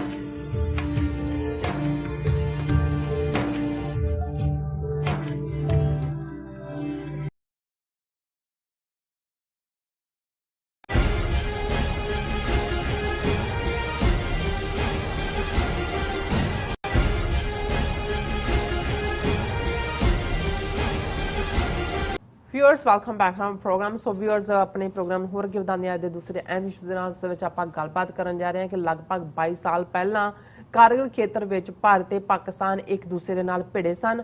ਅਮਰੀਕੀ ਪ੍ਰੈਜ਼ੀਡੈਂਟ ਕਲਿੰਟਨ ਦੀ ਦਖਲ ਅੰਦਾਜ਼ੀ ਤੋਂ ਬਾਅਦ ਕਾਰਗਿਲ ਜੰਗ ਜਿਹੜੀ ਆ ਉਹ ਖਤਮ ਹੋਈ ਸੀ। ਸੋ ਭਾਰਤ 26 ਜੁਲਾਈ ਦੇ ਦਿਨ ਨੂੰ ਕਾਰਗਿਲ ਵਿਕਟਰੀ ਡੇ ਵਜੋਂ ਜਿਹੜਾ ਮਨਾਉਂਦਾ ਹੈ। ਸੋ ਕੀ ਸੱਚਮੁੱਚ ਭਾਰਤ ਦੀ ਜਿੱਤ ਹੋਈ ਸੀ ਜਾਂ ਫਿਰ ਪਾਕਿਸਤਾਨ ਨੇ ਇਸ ਟਕਰਾਅ ਵਿੱਚ ਆਪਣੀ ਨਿਊਕਲੀਅਰ ਪਾਵਰ ਦਾ ਜਲਵਾ ਦਿਖਾਇਆ ਸੀ? ਇਸ ਬਾਰੇ ਆਪਾਂ ਗੱਲਬਾਤ ਕਰਨ ਜਾ ਰਹੇ ਹਾਂ। ਸੋ ਅਸੀਂ ਚਾਹਾਂਗੇ ਕਿ ਤੁਸੀਂ ਇਸੇ ਤਰ੍ਹਾਂ ਹੀ ਬਣੇ ਰਹਿਣਾ। ਦੇਖਣ ਸੁਣ ਲਈ ਐਂਡ ਲਿਖਣ ਲਈ ਤੁਹਾਡਾ ਸਭ ਦਾ ਬਹੁਤ ਬਹੁਤ ਸ਼ੁਕਰੀਆ। ਜੀ ਰਾਜ ਸਾਹਿਬ ਕੀ ਕਹਿਣਾ ਚਾਹੋਗੇ? ਦੇਖੋ, ਵੈਸੇ ਤਾਂ ਜਦੋਂ ਤੁਸੀਂ ਬੀਤੇ ਪੀਰੀਅਡ ਨੂੰ ਦੇਖਦੇ ਹੋ, ਇਤਿਹਾਸ ਜਾਂ ਤਾਰੀਖ ਜਿਹਨੂੰ ਕਿਹਾ ਜਾਂਦਾ ਹੈ, ਉਹ ਕਦੇ ਵੀ ਨਿਊਟਰਲ ਐਂਗਲ ਤੋਂ ਨਹੀਂ ਹੁੰਦੀ। ਉਹਦੇ 'ਚ ਕਿਤੇ ਨਾ ਕਿਤੇ ਬਾਇਸ, ਪ੍ਰੈਜੂਡਿਸ ਜਾਂ ਜਿਹਦੇ ਹਾਨ ਲਾਭ, ਫਾਇਦੇ ਨੁਕਸਾਨ ਕਿਹਦੇ ਜੁੜੇ ਹੋਏ ਨੇ ਔਰ ਕਿਹੜੀ ਧਿਰ ਉਹਨੂੰ ਲਿਖ ਰਹੀ ਹੈ ਜਾਂ ਲਿਖਵਾ ਰਹੀ ਹੈ, ਉਸ ਦਾ ਤੁਹਾਨੂੰ ਉਸ ਦੇ ਉੱਤੇ ਭਾਰ ਹਮੇਸ਼ਾ ਹੀ ਜ਼ਿਆਦਾ ਨਜ਼ਰ ਆਉਂਦਾ ਹੈ। ਬਿਲਕੁਲ। ਲੇਕਿਨ ਫਿਰ ਵੀ ਕੁਝ ਘਟਨਾਵਾਂ ਜਿਹੜੀਆਂ ਤੁਹਾਡੀਆਂ ਅੱਖਾਂ ਸਾਹਮਣੇ ਬੀਤਦੀਆਂ ਨੇ, ਉਹਨਾਂ ਨੂੰ ਤੁਸੀਂ ਦੇਖਣ ਦੀ, ਸਮਝਣ ਦੀ ਕੋਸ਼ਿਸ਼ ਕਰਦੇ ਹੋ ਦੋਨੋਂ ਪਾਸੇ ਦੇ ਨੈਰੇਟਿਵ ਦੇਖ ਕੇ, ਕਿਉਂਕਿ ਸਿੱਖ ਕੌਮ ਤਾਂ ਇੱਕ ਇੰਡੀਪੈਂਡੈਂਟ ਧਿਰ ਹੈ, ਤੀਸਰੀ ਧਿਰ ਹੈ। ਅਸੀਂ ਠੀਕ ਹੈ, ਸਾਨੂੰ ਨੂੜ ਦਿੱਤਾ ਗਿਆ ਸਾਡੀ ਅਹਿਮਕ ਲੀਡਰਸ਼ਿਪ ਵੱਲੋਂ 15 ਅਗਸਤ 1947 ਨੂੰ ਭਾਰਤੀ ਸਿਸਟਮ ਦੇ ਨਾਲ, ਲੇਕਿਨ ਜੂਨ 84 ਤੋਂ ਬਾਅਦ ਤਾਂ ਸਿੱਖ ਕੌਮ ਨੇ ਆਪਣਾ ਮੁਲਕ ਖਾਲਿਸਤਾਨ ਦਾ ਐਲਾਨ ਕਰਨ ਤੋਂ ਬਾਅਦ ਸਾਡਾ ਨਜ਼ਰੀਆ ਜਿਹੜਾ ਇਹਨਾਂ ਸਾਰੇ 36-37 ਸਾਲਾਂ 'ਚ ਹੈ, ਅਸੀਂ ਤੀਸਰੀ ਧਿਰ ਦੇ ਤੌਰ ਤੇ ਦੇਖਦੇ ਹਾਂ ਔਰ ਉਸ ਸਾਰੀ ਸਿਚੁਏਸ਼ਨ ਨੂੰ ਸਮਝਣ ਦੀ ਵੀ ਕੋਸ਼ਿਸ਼ ਕਰਦੇ ਹਾਂ ਔਰ ਜਿੱਥੇ ਸਾਨੂੰ ਨਜ਼ਰ ਆਉਂਦਾ ਹੈ ਕਿ ਐਵੇਂ ਗੁੱਡਾ ਬੰਨਿਆ ਹੋਇਆ ਹੈ, ਉਹ ਸਾਰੇ ਨੂੰ ਅਸੀਂ ਪਾਸ਼-ਪਾਸ਼ ਵੀ ਕਰਦੇ ਹਾਂ। ਅੱਛਾ, ਹੁਣ ਗੱਲ ਮੈਂ ਬਹੁਤੇ ਹੋਰ ਵੇਰ ਵਿੱਚ ਜਾਏ ਬਿਨਾਂ ਗੱਲ ਕਰਾਂ ਕਾਰਗਿਲ ਜੰਗ ਦੀ, ਕਿਉਂਕਿ ਇਸ ਵੀਕਐਂਡ ਦੇ ਉੱਤੇ ਸਾਰਾ ਭਾਰਤੀ ਮੀਡੀਆ ਭਰਿਆ ਹੋਇਆ ਸੀ। ਪ੍ਰਾਈਮ ਮਿਨਿਸਟਰ ਮੋਦੀ ਤੋਂ ਲੈ ਕੇ ਪ੍ਰੈਜ਼ੀਡੈਂਟ ਕੋਵਿੰਦ, ਰਾਹੁਲ ਗਾਂਧੀ ਔਰ ਸਾਰੇ ਜਿਹੜੇ ਨੇ ਉਹ ਵਧਾਈਆਂ ਦੇਣ ਲੱਗੇ ਹੋਏ ਸੀ, ਕਿਉਂਕਿ ਇਹਨਾਂ ਨੇ ਜਿਹੜੀ ਕਾਰਗਿਲ ਦੀ ਕਨਫਲਿਕਟ ਜਿਹਦੇ 'ਚ ਭਾਰਤ ਬੁਰੀ ਤਰ੍ਹਾਂ ਪਿੱਟਿਆ ਪਹਿਲੀ ਸਟੇਜ ਤੋਂ ਲੈ ਕੇ ਅਖੀਰ ਕਲਿੰਟਨ ਦੀ ਦਖਲਅੰਦਾਜ਼ੀ, ਉਹਦੀ ਗੱਲ ਅਸੀਂ ਨੇ ਮਿੰਟ ਕਰਾਂਗੇ, ਲੇਕਿਨ ਇਹਨਾਂ ਨੇ ਉਸ ਕਾਰਗਿਲ ਜੰਗ ਦੇ ਐਂਡ ਨੂੰ ਵਿਜੇ ਦਿਵਸ ਦੇ ਤੌਰ ਤੇ, ਵਿਕਟਰੀ ਡੇ ਦੇ ਤੌਰ ਤੇ ਜਿਹੜਾ ਐਲਾਨਿਆ ਔਰ ਜ਼ਾਹਰ ਹੈ ਕਿ ਜਦੋਂ ਅਸੀਂ ਇਹ ਗੱਲ 26 ਜੁਲਾਈ ਦੇ ਹਵਾਲੇ ਨਾਲ ਕਰ ਰਹੇ ਹਾਂ, ਸੋ ਇਹ 22ਵੀਂ anniversary so called victory day of Kargil war ਇਸ ਦੇ ਤੌਰ ਤੇ, ਔਰ ਉਹਨਾਂ ਨੇ ਐਤਕੀ ਬੜੇ ਪਖੰਡ ਕਿਉਂਕਿ ਹੁਣ ਕੋਵਿਡ-19 ਦੇ ਵਿੱਚ ਬੁਰੀ ਤਰ੍ਹਾਂ ਜਿਹੜੇ ਨੇ ਉਹ ਫੇਲ ਹੋਏ ਨੇ। ਚੀਨ ਆ ਕੇ ਬੈਠਾ ਹੋਇਆ ਸਰਾਣੇ, ਹਜ਼ਾਰਾਂ ਕਿਲੋਮੀਟਰ ਆਪਣੀ ਜ਼ਮੀਨ ਗਵਾਈ ਹੋਈ ਹੈ, ਤੇ ਤੁਸੀਂ ਲੈ ਦੇ ਕੇ ਕੁਛ ਉਹੀ ਸੌਦਾ ਵੇਚਣਾ ਚਾਹੁੰਦੇ ਹੋ ਬੀਤੇ ਦਾ ਔਰ ਉਹਨੂੰ ਇੰਨਾ ਕੁ ਪਾਲਿਸ਼ ਕਰਕੇ ਲੋਕਾਂ ਦਾ ਮੋਰਾਲ ਵੀ ਅਪ ਰੱਖੋ, ਫੌਜ ਦਾ ਵੀ ਕਰੋ, ਝੂਠ ਵੀ ਵੇਚੋ ਕਿ ਜੀ ਅਸੀਂ ਬੜੀ ਵੱਡੀ ਵਿਕਟਰੀ 22 ਸਾਲ ਪਹਿਲਾਂ ਸਾਡੇ ਬਹਾਦਰ ਫੌਜੀਆਂ ਨੇ ਜਿਹੜਾ ਉਹ ਕਾਰਗਿਲ ਦਾ ਜੰਗ ਫਤਿਹ ਕੀਤਾ ਸੀ, ਉਹਦਾ ਨਾਂ ਹੀ ਵਿਕਟਰੀ ਡੇ ਰੱਖਿਆ ਹੋਇਆ। ਔਰ ਇਸ ਵਾਰ ਉਹਨਾਂ ਨੇ ਈਵਨ ਜਿਨ੍ਹਾਂ ਨੂੰ ਉਸ ਜੰਗ ਤੋਂ ਬਾਅਦ ਜਿਹੜੇ ਉਹਨਾਂ ਦੇ ਬਹਾਦਰੀ ਦੇ ਅਵਾਰਡ ਨੇ, ਪਰਮਵੀਰ ਚੱਕਰ, ਮਹਾਵੀਰ ਚੱਕਰ, ਵੀਰ ਚੱਕਰ ਦਿੱਤੇ, ਜਿਹੜੇ ਕੁਝ ਮਰ ਗਏ ਕੁਝ ਜਿਉਂਦੇ ਨੇ, ਉਹਨਾਂ ਨੂੰ ਇਕੱਠੇ ਕਰਕੇ ਜਿਹੜਾ ਉਹ ਦਰਾਸ ਥਾਂ ਦੇ ਉੱਤੇ ਉਹਨਾਂ ਦੇ ਫੰਕਸ਼ਨ ਕਰਾ ਕੇ ਗੈਲੈਂਟਰੀ ਅਵਾਰਡੀ ਨੈਰੇਟ ਵਾਰ ਟੇਲਸ ਇਨ ਦਰਾਸ, ਔਰ ਦਰਸ਼ਕ ਦੇਖ ਸਕਦੇ ਨੇ ਜੇ ਟੈਕਨੀਕਲ ਟੀਮ ਉਹ ਪਿਕਚਰ ਦਿਖਾ ਦੇ ਜਿਹੜੀ, ਔਰ ਉਹਦੇ 'ਚ ਉਹਨਾਂ ਨੇ 5-7 ਪੱਗਾਂ ਵਾਲੇ ਵੀ ਦਿਖਾਏ ਨੇ ਤਾਂ ਕਿ ਦੱਸਣ ਦੇ ਲਈ ਕਿ ਸਿੱਖ ਜਿਹੜੇ ਨੇ ਉਹ ਸਾਡੀ ਕਮਾਂਡ ਥੱਲੇ ਹੀ ਕੰਮ ਕਰਦੇ ਨੇ। ਔਰ ਇਹ ਉਹਨਾਂ ਨੇ ਜਿਹੜਾ ਮਈ ਤੋਂ ਜੁਲਾਈ 99 ਤੱਕ ਕਨਫਲਿਕਟ ਚੱਲਦਾ ਹੈ, ਮਈ ਮਹੀਨੇ ਸ਼ੁਰੂ ਹੁੰਦਾ ਹੈ, ਜੁਲਾਈ ਆਲਮੋਸਟ 3 ਮਹੀਨੇ। ਸੋ ਇਹ ਉਹਨਾਂ ਦੀਆਂ ਕਹਾਣੀਆਂ ਜਿਹੜੀਆਂ ਸੁਣਾਉਣ ਵਾਲੀ ਉਹਨਾਂ ਨੇ ਦਰਾਸ ਦੇ ਵਿੱਚ ਇੱਕ ਕੀਤਾ। ਇਸੇ ਤਰ੍ਹਾਂ ਉਹਨਾਂ ਨੇ ਕਾਰਗਿਲ ਵਿਜੇ ਦਿਵਸ Eve lamps little at memorial epic battles recalled, military personal families converge in ਦਰਾਸ। ਸੋ ਦਰਾਸ ਦੇ ਵਿੱਚ ਜਿੱਥੇ ਇੱਕ ਪਾਸੇ ਐਵਾਰਡੀਜ਼ ਜਿਹੜੇ ਨੇ ਇਨਾਮਾਂ ਵਾਲੇ ਉਹਨਾਂ ਦੀਆਂ ਟੇਲਸ ਨੈਰੇਟ, ਕਹਾਣੀਆਂ ਨੈਰੇਟ ਕੀਤੀਆਂ ਜਾ ਰਹੀਆਂ, ਦੂਸਰੇ ਪਾਸੇ ਉੱਥੇ ਉਹਨਾਂ ਨੇ ਇੱਕ ਜਿਹੜਾ ਉਹ ਜੋਤ ਜਗਾਈ ਜਿਹਨੂੰ ਲਿਟਿੰਗ ਦਾ ਲੈਂਪ, ਔਰ ਆਪਣਾ ਜਿਹੜਾ ਉਹ ਸਾਰਾ ਅੱਗੇ ਕਰਨਲ ਨੇ ਕੀ ਕਿਹਾ, ਦੂਜਾ ਇਹ ਕਹਾਣੀਆਂ ਨੇ। ਫਿਰ ਅਸੀਂ ਦੇਖਦੇ ਹਾਂ ਕਿ Modi Rahul pay tribute to Kargil martyrs on Vijay Diwas. Vice president ने और prime minister Modi, Congress leader Rahul Gandhi pay tributes to Kargil martyrs on Vijay Diwas day. और नाल दी नाल उन्होंने कहा जी कि बहुत सुप्रीम जी है सैक्रीफाइस कारगिल च हुई और ये that motivates us every single day कि कारगिल की जित सानू रोज़ाना जी उत्साहित करती है। We remember sacrifices, we remember their valour. Today on Kargil Vijay Diwas we pay homage to all those who lost their lives in Kargil protecting our nation. Their bravery motivates us every single। ਇਹ ਮੋਦੀ ਕਹਿ ਰਿਹਾ ਜਿਹਨੂੰ ਲੱਖਾਂ, ਹੁਣ ਤਾਂ ਇਹ ਵੀ ਆ ਗਿਆ ਕਿ 45 ਲੱਖ ਤੋਂ 50 ਲੱਖ ਲੋਕ ਕੋਵਿਡ-19 ਦੇ ਨਾਲ ਮਰੇ ਨੇ, ਉਹ ਲਾਸ਼ਾਂ ਨਹੀਂ ਨਜ਼ਰ ਆਈਆਂ, ਗੰਗਾ ਦੇ ਕੰਢੇ ਫਲੋਟਿੰਗ ਸੈਂਡ 'ਚ ਦੱਬੀਆਂ ਹੋਈਆਂ। ਔਰ ਇਹ ਉਹਨੂੰ ਮੋਟੀਵੇਟ ਕਰ ਰਿਹਾ ਕਾਰਗਿਲ, ਜਿਹਦੇ 'ਚ ਕਿ ਇਹਨਾਂ ਦਾ ਪੂਰਾ ਜਲੂਸ ਨਿਕਲਿਆ ਸੀ। ਔਰ ਮੈਂ ਇਹ ਗੱਲ ਕਰਾਂਗਾ ਔਰ ਅੱਗੇ ਇਸ ਕਿਸਮ ਦੀ ਉਹਨਾਂ ਦੀ ਕਹਾਣੀ ਹੈ। ਹੁਣ ਕਾਰਗਿਲ ਜ਼ਾਹਰ ਹੈ ਕਿ ਅੱਜ ਵੀ ਜਦੋਂ ਅਸੀਂ ਇਹ ਗੱਲਬਾਤ ਕਰ ਰਹੇ ਹਾਂ ਤੇ ਜੰਮੂ ਕਸ਼ਮੀਰ ਦਾ ਜ਼ਿਕਰ ਅਸੀਂ ਪਹਿਲੇ ਸੈਗਮੈਂਟ ਦੇ ਵਿੱਚ ਕੀਤਾ ਕਿ ਕਿਵੇਂ 3 ਮਾਈਨੋਰਿਟੀਜ਼ ਜਿਹੜੀਆਂ ਭਾਰਤ ਦੇ ਬਾਰਡਰ ਦੇ ਉੱਤੇ ਬੈਠੀਆਂ ਹੋਈਆਂ ਨੇ, ਸਿੱਖ ਪੰਜਾਬ 'ਚ ਬੈਠੇ ਨੇ, ਮੁਸਲਮਾਨ ਕਸ਼ਮੀਰ 'ਚ ਨੇ, ਔਰ ਜ਼ਾਹਰ ਹੈ ਲੱਦਾਖ ਔਰ ਇਹ ਸਾਰੀ ਕਾਰਗਿਲ ਬੈਲਟ ਜਿਹੜੀ ਹੈ ਜਿਸ ਦੇ ਨਾਲ ਸਿਆਚਿਨ ਗਲੇਸ਼ੀਅਰ ਵੀ ਅਸੀਂ ਜੋੜ ਕੇ ਦੇਖ ਸਕਦੇ ਹਾਂ, ਕਿਉਂਕਿ ਇਹ ਸਾਰੀਆਂ ਚੀਜ਼ਾਂ ਇੱਕ ਦੂਜੇ ਨਾਲ ਜੁੜੀਆਂ ਹੋਈਆਂ। ਇਹ ਸਾਰਾ ਕਸ਼ਮੀਰ ਮੁੱਦਾ ਜਿਹੜੀ ਕਲੋਨੀਅਲ ਮੈਪ ਮੇਕਿੰਗ ਮਿਸਚਿਫ ਔਰ ਜਿਹੜੀ ਅਨਰਿਜ਼ੋਲਵਡ ਜਿਹੜੀ ਹੈ ਇਸ਼ੂ, ਔਰ ਸਭ ਤੋਂ ਪੁਰਾਣਾ ਜੇ ਦੇਖਣਾ ਹੋਏ ਕਿ ਯੂਨਾਈਟਿਡ ਨੇਸ਼ਨਸ ਜਿਹੜਾ ਇਸ਼ੂ 1948 ਦੇ ਵਿੱਚ ਜਾਂਦਾ ਹੈ, ਆਲਮੋਸਟ 70+ ਈਅਰਸ ਤੋਂ ਬਾਅਦ ਦਾ ਲੌਂਗੈਸਟ ਜਿਹੜਾ ਉਹ ਪੈਂਡਿੰਗ ਇਸ਼ੂ ਹੈ ਜਿਹਨੂੰ UN ਸਿਕਿਉਰਿਟੀ ਕੌਂਸਲ ਨੇ ਰਿਜ਼ੋਲਵ ਨਹੀਂ ਕੀਤਾ।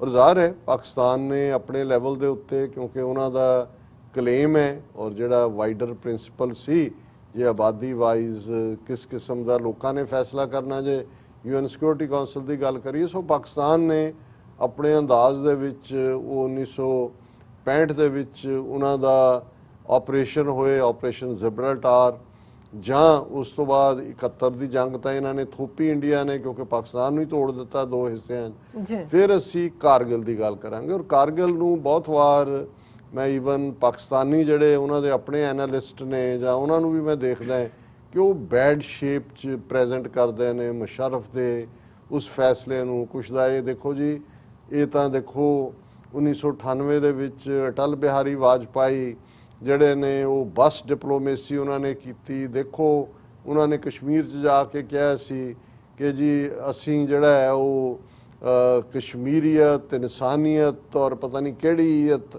ਇਹਦੇ ਥੱਲੇ ਹਰ ਗੱਲ ਨੂੰ ਅਸੀਂ ਸੋਲਵ ਕਰਾਂਗੇ। ਔਰ ਉਹ ਬੱਸ ਲੈ ਕੇ ਖੁਦ ਗਿਆ ਲਾਹੌਰ, ਔਰ ਉਹਨੇ ਤਾਂ ਬਿਲਕੁਲ ਰਿਜ਼ੋਲਵ ਕਰਤਾ ਸੀ। ਨਵਾਜ਼ ਸ਼ਰੀਫ ਦੀ ਹਕੂਮਤ ਸੀ ਉਦੋਂ ਪਾਕਿਸਤਾਨ 'ਚ। ਔਰ ਇਹ ਜਿਹੜਾ ਪਰਵੇਜ਼ ਮੁਸ਼ਰਫ ਜਿਹੜਾ ਫੌਜੀ ਜਨਰਲ ਸੀ, ਔਰ 3 ਹੋਰ ਜਰਨੈਲ ਜਿਨ੍ਹਾਂ ਨੂੰ ਇਸ ਗੱਲ ਦੇ ਲਈ ਦੋਸ਼ ਦਿੱਤਾ ਜਾਂਦਾ ਹੈ ਕਿ ਜੀ ਉਹਨਾਂ ਨੇ ਪਲਾਨ ਕੀਤਾ ਔਰ ਹਕੂਮਤ ਨੂੰ ਦੱਸਿਆ ਨਹੀਂ। ਉਹਨਾਂ ਦੇ ਵਿੱਚ ਜਿਹੜਾ ਫੌਜੀ ਮੁਖੀ ਪਰਵੇਜ਼ ਮੁਸ਼ਰਫ ਸੀ, major general Javed Hassan, general Aziz Khan, general Mahmood Ahmed ਸ਼ਾਮਲ ਨੇ। ਉਹਨਾਂ ਨੇ ਕਿਹਾ ਜੀ ਕਿ ਇਹਨਾਂ ਨਹੀਂ, ਔਰ ਇਹ ਕਿਉਂਕਿ ਨਸੀਮ ਜ਼ਾਹਰ ਹੈ ਉਹਨਾਂ ਦੀ ਪਾਕਿਸਤਾਨ ਦੀ ਪ੍ਰੋਮੀਨੈਂਟ ਇੱਕ ਜਰਨਲਿਸਟ ਹੈ, ਉਹਨੇ ਪਿੱਛੇ ਜੇ ਕਿਤਾਬ ਵੀ ਲਿਖੀ ਹੈ from Kargil to the coup events that shook Pakistan. ਮੈਂ ਕਿਤਾਬ ਤਾਂ ਨਹੀਂ ਪੜ੍ਹੀ ਹੈ, ਇਹਦੇ ਰਿਵਿਊ ਜਾਂ ਇੰਟਰਵਿਊ ਮੈਂ ਨਸੀਮ ਜ਼ਾਹਰਾ ਦੇ ਦੇਖੇ ਨੇ। ਮੈਨੂੰ ਲੱਗਦਾ ਹੈ ਕਿ ਵੀ ਕਈ ਵਾਰ ਜਿਹੜਾ ਦੁਸ਼ਮਣ ਦਾ ਪ੍ਰੋਪੇਗੈਂਡਾ ਹੁੰਦਾ ਹੈ ਉਹ ਇੰਨਾ ਹਾਵੀ ਹੋ ਜਾਂਦਾ ਹੈ ਕਿ ਤੁਹਾਡੇ ਆਪਣੇ ਪੈਟਰੀਓਟ ਲੋਕ, ਇਹ ਨਹੀਂ ਹੈ ਵੀ ਨਸੀਮ ਜ਼ਾਹਰਾ ਜਾਂ ਫॉर दैट ਰੀਜ਼ਨ ਜਿਹੜੇ ਉੱਥੇ ਬੈਠੇ ਹੋਰ ਉਹਨੂੰ ਨੈਗੇਟਿਵਿਟੀ ਜਾਂ ਕਮਜ਼ੋਰੀ ਸਮਝਦੇ ਨੇ ਕਿ ਜੀ ਕਾਰਗਿਲ ਜੇ ਨਾ ਹੁੰਦਾ ਤਾਂ ਫਿਰ ਇਹ ਹੋ ਜਾਂਦਾ ਜਾਂ ਉਹ ਹੋ ਜਾਂਦਾ।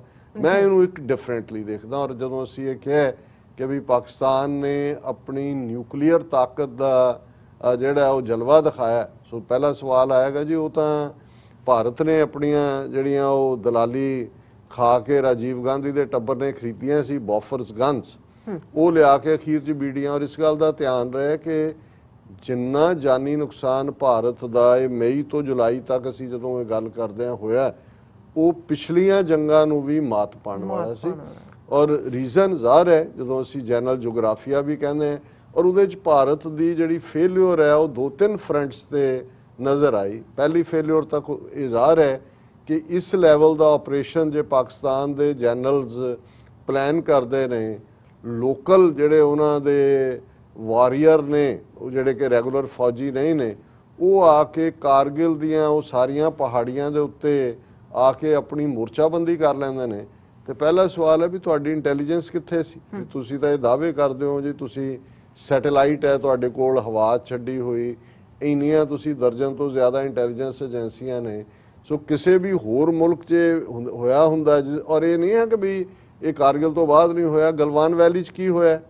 ਬਿਲਕੁਲ ਹੁਣ ਸਭ ਤੋਂ ਪਹਿਲੀ ਫੇਲਿਓਰ ਤਾਂ ਉਹਨਾਂ ਦੀ ਇੰਟੈਲੀਜੈਂਸ ਦੀ ਫੇਲਿਓਰ ਹੈ ਕਿ ਗਲਵਾਨ 'ਚ ਜੂਨ ਦੇ ਵਿੱਚ ਟਕਰਾਅ ਹੁੰਦਾ, ਲੇਕਿਨ ਫਰਵਰੀ ਦੇ ਵਿੱਚ ਚਾਈਨਾ ਆਪਣੀਆਂ ਜਿਹੜੀਆਂ ਨੇ ਉਹ ਮੂਵ ਕਰਦਾ ਹੈ ਫਰੰਟ 'ਚ ਆਉਣ ਦੇ। ਔਰ ਇਹ ਕਹਿੰਦਾ ਜੀ ਕੋਵਿਡ ਚੱਲ ਰਿਹਾ ਸੀ ਇਸ ਲਈ ਉਹ ਜਿਹੜਾ ਉਹ ਫਰੰਟ ਪੋਸਟਾਂ ਤੇ ਨਹੀਂ ਸੀ ਜਾਂਦੇ। ਇਹ ਜਦੋਂ ਸੁੱਤੇ ਉੱਠੇ ਇਹਨਾਂ ਨੂੰ ਪਤਾ ਲੱਗਾ ਕਿ ਵੀ ਉਹ ਪੈਂਗੋਂਗ ਸੋ ਲੇਕ ਦੇ ਇੰਨੀਆਂ ਫਿਗਰਸ ਅੱਗੇ ਆ ਗਏ ਨੇ, ਗਲਵਾਨ 'ਚ ਉਹਨਾਂ ਨੇ ਵੈਲੀ 'ਚ ਕਿੱਥੋਂ ਤੱਕ ਪਹੁੰਚ ਗਏ ਨੇ ਉਹ ਆ ਕੇ। ਸੋ ਇਸ ਤੋਂ ਵੀ ਇਹ ਵੀ ਹੁਣ ਫੇਲਿਓਰ ਅਸੀਂ 2020 'ਚ ਦੇਖਦੇ ਹਾਂ। ਲੇਕਿਨ ਠੀਕ 22 ਸਾਲ ਪਹਿਲੇ ਜਿਹਨੂੰ ਇਹ ਹੁਣ ਬੜਾ ਆਪਣਾ ਵਿਕਟਰੀ ਵਿਜੇ ਦਿਵਸ ਦੱਸ ਰਹੇ ਨੇ, ਇਹੀ ਫੇਲਿਓਰ ਸਾਹਮਣੇ ਆਈ।